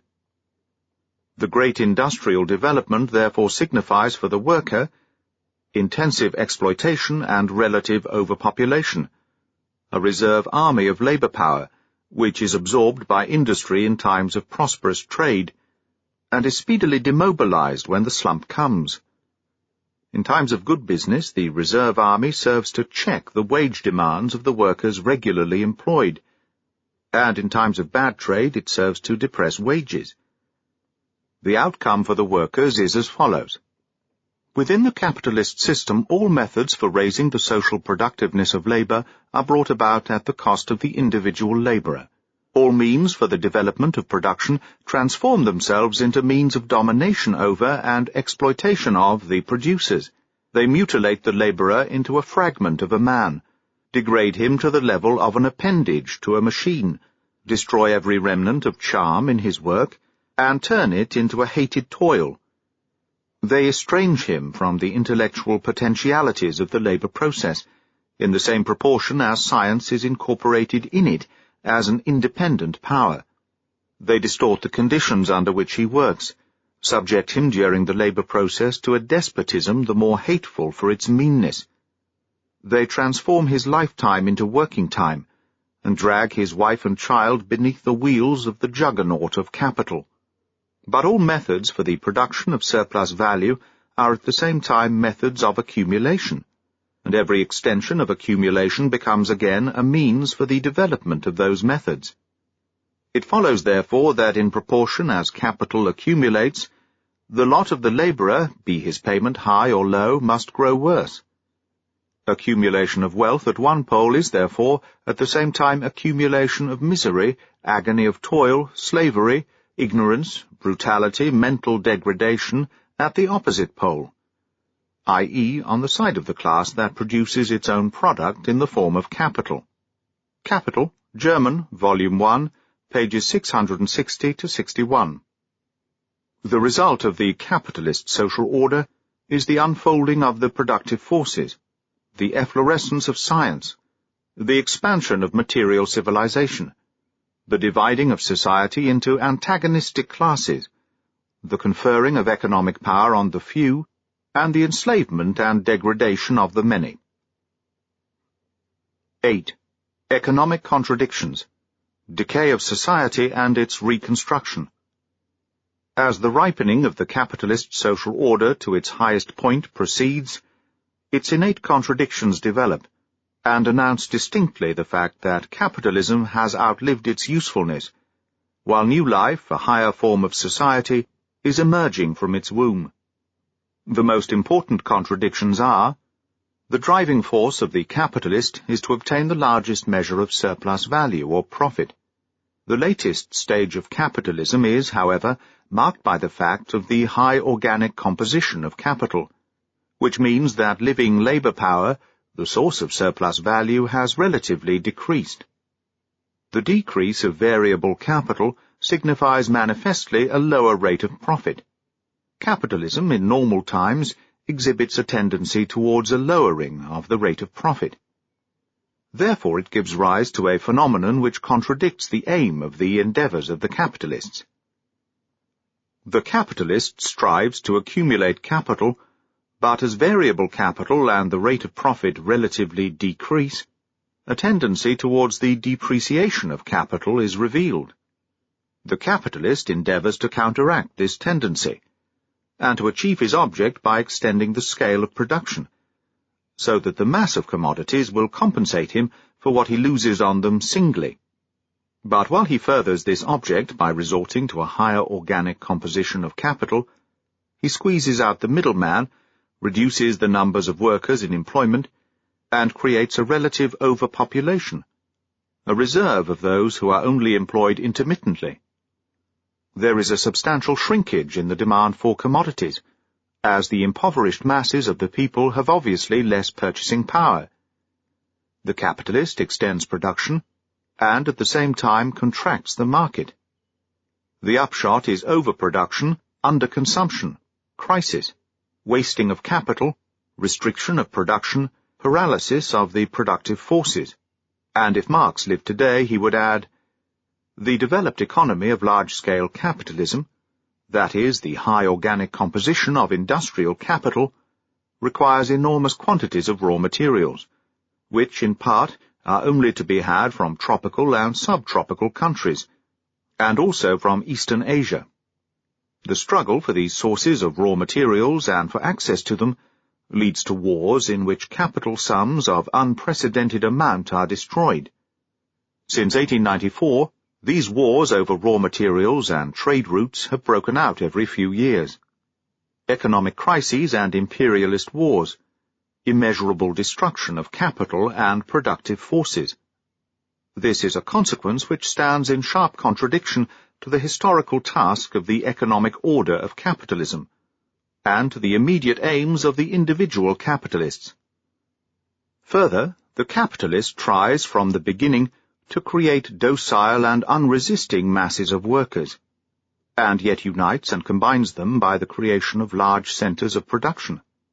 The factories become centres for the organisation of the workers, and for the welding of the individual wills of the proletarians into a class will.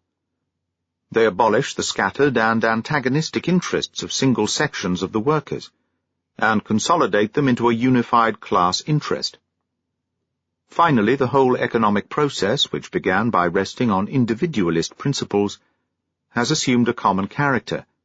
Thousands upon thousands of hand and brain workers engage in production in economic undertakings upon a single and uniform plan, with the aid of productive implements which can only be used in common. The significance and tendency of these contradictions are sketched by Marx in the great finale, which properly belongs to the concluding chapter of the 3rd volume. As soon as this process of transformation has sufficiently decomposed the old society from top to bottom, as soon as the labourers are turned into proletarians, their means of labour into capital, as soon as the capitalist means of production stands on its own feet, then the further socialization of labour and further transformation of the land and other means of production into socially exploited and therefore common means of production, as well as the further expropriation of private proprietors, takes a new form. That which is now to be expropriated is no longer the labourer working for himself, but the capitalist employing many labourers.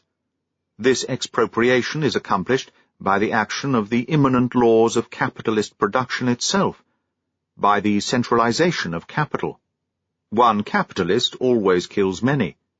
Hand in hand with this centralization, or this expropriation of many capitalists by a few, develop on an ever-extending scale the cooperative form of the labour process, the conscious technical application of science, the methodical cultivation of the soil, the transformation of the instruments of labour into instruments of labour only usable in common, the economizing of all means of production by their use as the means of production of combined socialized labour, the entanglement of all peoples in the net of the world market, and with this the international character of the capitalist regime. Along with the constantly diminishing number of the magnates of capital, who usurp and monopolize all advantages of this process of transformation, grows the mass of misery, oppression, slavery, degradation, exploitation.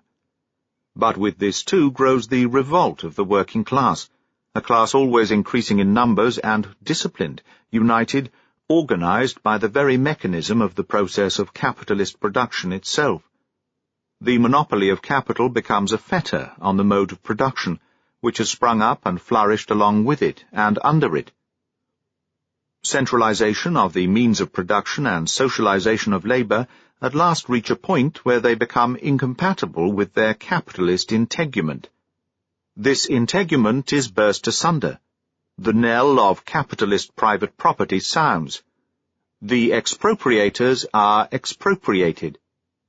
Capital, Volume 1, English edition, Chapter 84. Conclusion. An appreciation of Marx can only be arrived at by adopting the Marxian model. We must judge him in the same way as any other towering figure in the realm of thought or of action. Marx was a child of his time, and his system is a logical conception of certain economic and social phenomena of his age, owing something to the pioneer work and thinking of some of his predecessors. Two important events dominated his thinking: the French Revolution and the English Industrial Revolution. Even apart from the statement of Arnold Rouge that in 1843-44 Marx had collected a vast amount of material for a history of the French National Convention, we know from the work he did between 1844 and 1852 how profound was the influence of the French Revolution on his intellectual life.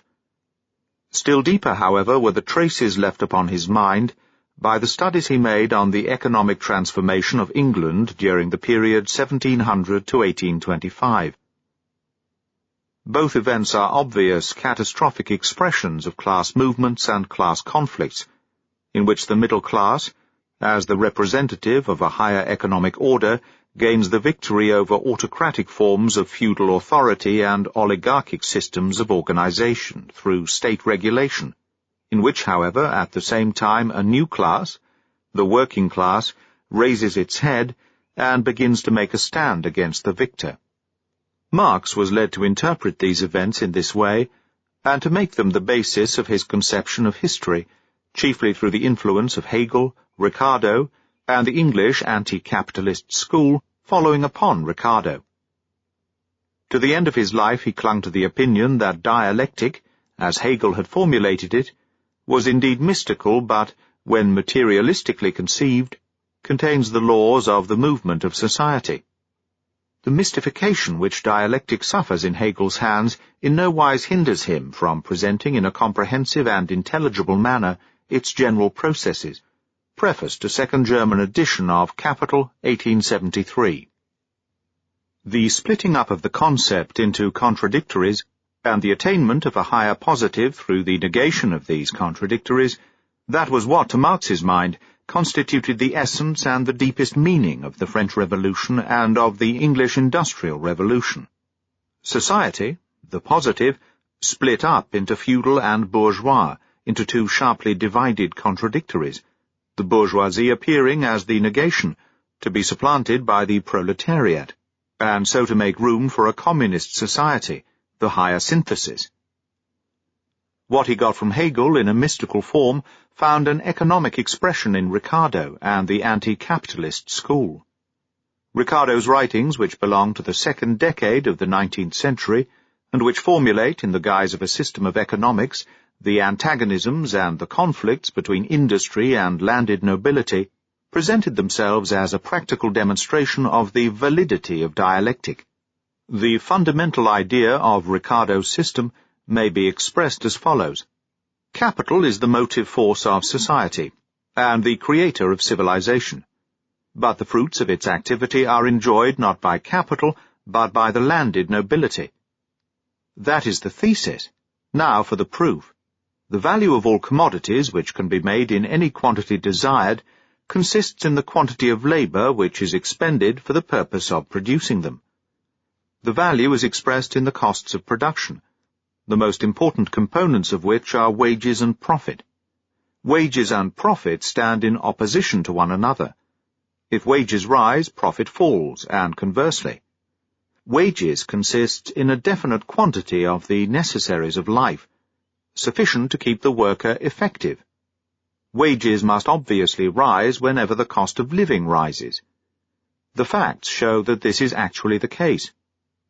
The following reasons make this clear. In consequence of the civilizing effects of capital, there is an increase in the opportunities for work and in population, resulting in an increased demand for the necessaries of life. Agriculture must be extended, but agricultural land is limited and of varying quality. The extension of agriculture brings into use the inferior kinds of land, which demand a greater amount of labor for their cultivation. And as the amount of labor determines the value of the commodity, the cost of living increases, and there is a rapid rise in ground rents. The workers demand higher wages, whereby the profits of the employers are diminished. But there is still another circumstance to be taken into consideration. Whereas the prices of agricultural products rise, those of industrial products fall, since, in consequence of the invention of machinery and of the superior division of labor, smaller quantities of labor are required to produce manufactured goods. The result of the entire working of capital for the civilized community is accordingly the reduction of profits, the depreciation of capital, and the increase of wages. This latter, however, is of no advantage to the workers, for food prices rise higher and higher. On the contrary, the whole advantage falls to the landed nobility, who do nothing for the furtherance of civilization, but who, through ground rents and protective tariffs, receive everything. We have then, in Ricardo, a system of economic contradictions between profit, wages, and rent, or between bourgeoisie, proletariat, and nobility, in which the antagonism between bourgeoisie and proletariat is still undeveloped. The year of the publication of Ricardo's Principles, 1817, is the year which witnessed the rise of English socialism. In that year, Robert Owen, in a public meeting in the City of London, declared himself a socialist. 3 years later appeared the first criticisms of Ricardo's political economy. In these it was argued that, according to Ricardo, labour is the source of value. Yet he considers capital as the creative factor of society, and the working class as a mere appendage of capital. It must be the reverse. For the workers create values together with the surplus products which are appropriated by capital. In 1817, Robert Owen openly declares himself a socialist. 4 years later appears the anonymous letter to Lord John Russell. Percy Ravenstone publishes his Criticism of Capitalism, John Gray his lecture, and Hodgkin his pamphlet on the unproductive nature of capital, in which he establishes the existence of a raging class struggle. The deep impression which these writings made on Marx is clearly seen in the second and third volumes of his Theories on Surplus Value. And he links on to them. He completed what Ricardo hinted at and what the anti-capitalist school deduced from Ricardo. How Marx continued and elaborated these deductions we have already seen in Chapter 3, Outlines of Marx's Economics, and Chapter 7, Surplus Value as the Motive Force of Society, where capital is shown to be the mass of surplus value of which the workers have been deprived. The deductions made by the English anti-capitalist school from Ricardo signified, politically, the first awakenings of the English workers to class consciousness, to the struggle against capital.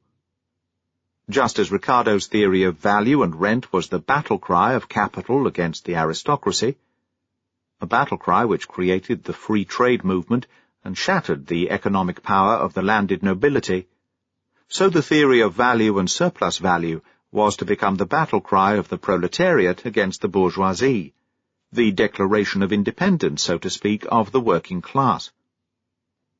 The English proletariat lacked a philosopher who could work out the idea to its logical conclusion, until Marx applied himself to the problem and solved it, so far indeed as philosophical problems can be solved, by a science which places itself at the disposal of a class movement. For it is impossible to set aside the view that Marx's theory of value and surplus value has rather the significance of a political and social slogan than of an economic truth. It is for Marx the basis of the class struggle of the workers against the middle class, just as Ricardo's theory of rent was the basis of the class struggle of the bourgeoisie against the aristocracy, or as the doctrines of the social contract and of the natural rights of man formed the basis of the struggle of the middle classes against autocracy and divine right. Such militant philosophies need not in themselves be true, only they must accord with the sentiments of the struggling mass. It is with such philosophical fictions that human history works. Marx's theory of value explains neither the vast and unparalleled accumulation of wealth nor the movement of prices during the last 60 years. Wealth measured in values has, in the last few decades, increased by many times the increase in living labour power. In this connection, the old formula can be reversed. Wealth increases in geometrical, living labour power in arithmetical progression. The greatest difficulty in Marx is that the inventors and discoverers, the chemists and physicists, the pioneers and organizers of industry and agriculture, are not regarded by him as creators of surplus values. Thinkers who, by chemical researches and discoveries, double the productive capacity of the soil and conjure forth values in millions from the waste products of industry, physicists who place new sources of power and new means of production at the disposal of mankind and multiply the productivity of labor, organizers who coordinate the forces of production and introduce new methods of working. All this creative and directive work, demanding as it often does an infinite amount of intensive intellectual effort, is not considered to increase the total sum of exchange values of the nation. However, as far as the distribution of products is concerned, Marx's theory is, generally speaking, correct. Distribution is carried out under the capitalist economic system not according to the amount of productive work done, but in proportion to the outlay of capital and the skill in commercial manoeuvring which obtains in the sphere of circulation. Unique as an investigator of the laws of the proletarian movement, eminent and even a great pioneer as a sociologist, Marx is, in respect of economic theory, predominantly an agitator. His system, more than any other system of socialism or of political economy, is the revolutionary expression of proletarian thought and feeling. His doctrines of value, surplus value, the economic determination of history, the evolution from capitalism to socialism, the political and economic class struggle, will for long have the force of truth for the masses, and will continue to move them. Marx's heart must have been filled with joy and gladness when, out of the elements of Hegel, Ricardo, and the English anti-capitalist school, out of his studies of the French Revolution, of the English Industrial Revolution, and of French and English socialism, there arose a unified system whose destiny it was to lead mankind out of the earthbound history of the past into the new world wherein a spiritual civilization should fully blossom forth. Man is to quit the realm of necessity and to enter into that of freedom, where he shall cease to be a tool for the profit of others, and shall rise to have a purpose of his own, freely associating himself with his fellow men to work in the service of all. The realm of freedom, indeed, only begins there where work conditioned by necessity and external utility ceases. According to the nature of the thing, therefore, it lies beyond the sphere of actual material production. Just as the savage must struggle with nature for the satisfaction of his needs, for self-preservation and self-reproduction, so too must the civilized man, whatever be the form of society or the methods of production obtaining. Side by side with his own evolution develops this constitutional necessity, because his needs increase. But at the same time the forces of production which satisfy these needs likewise increase. Freedom in this sphere can only consist in this, that men in their social relationship, the associated producers, should regulate this material exchange with nature in a rational manner, and bring it under their united control, instead of being governed by it as by some blind power. It should be carried on with the minimum expenditure of energy, and under conditions most adapted to and most worthy of human nature.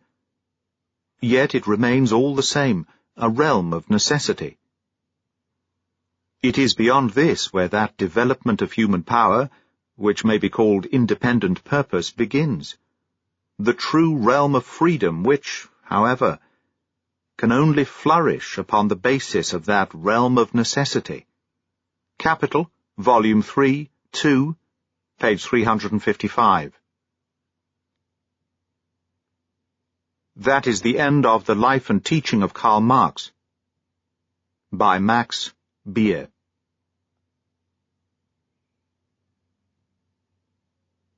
Read by Greg Wagland. Magpie Audio, 2012.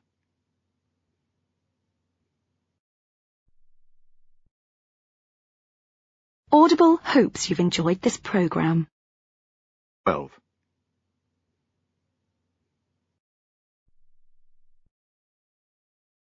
Audible hopes you've enjoyed this program.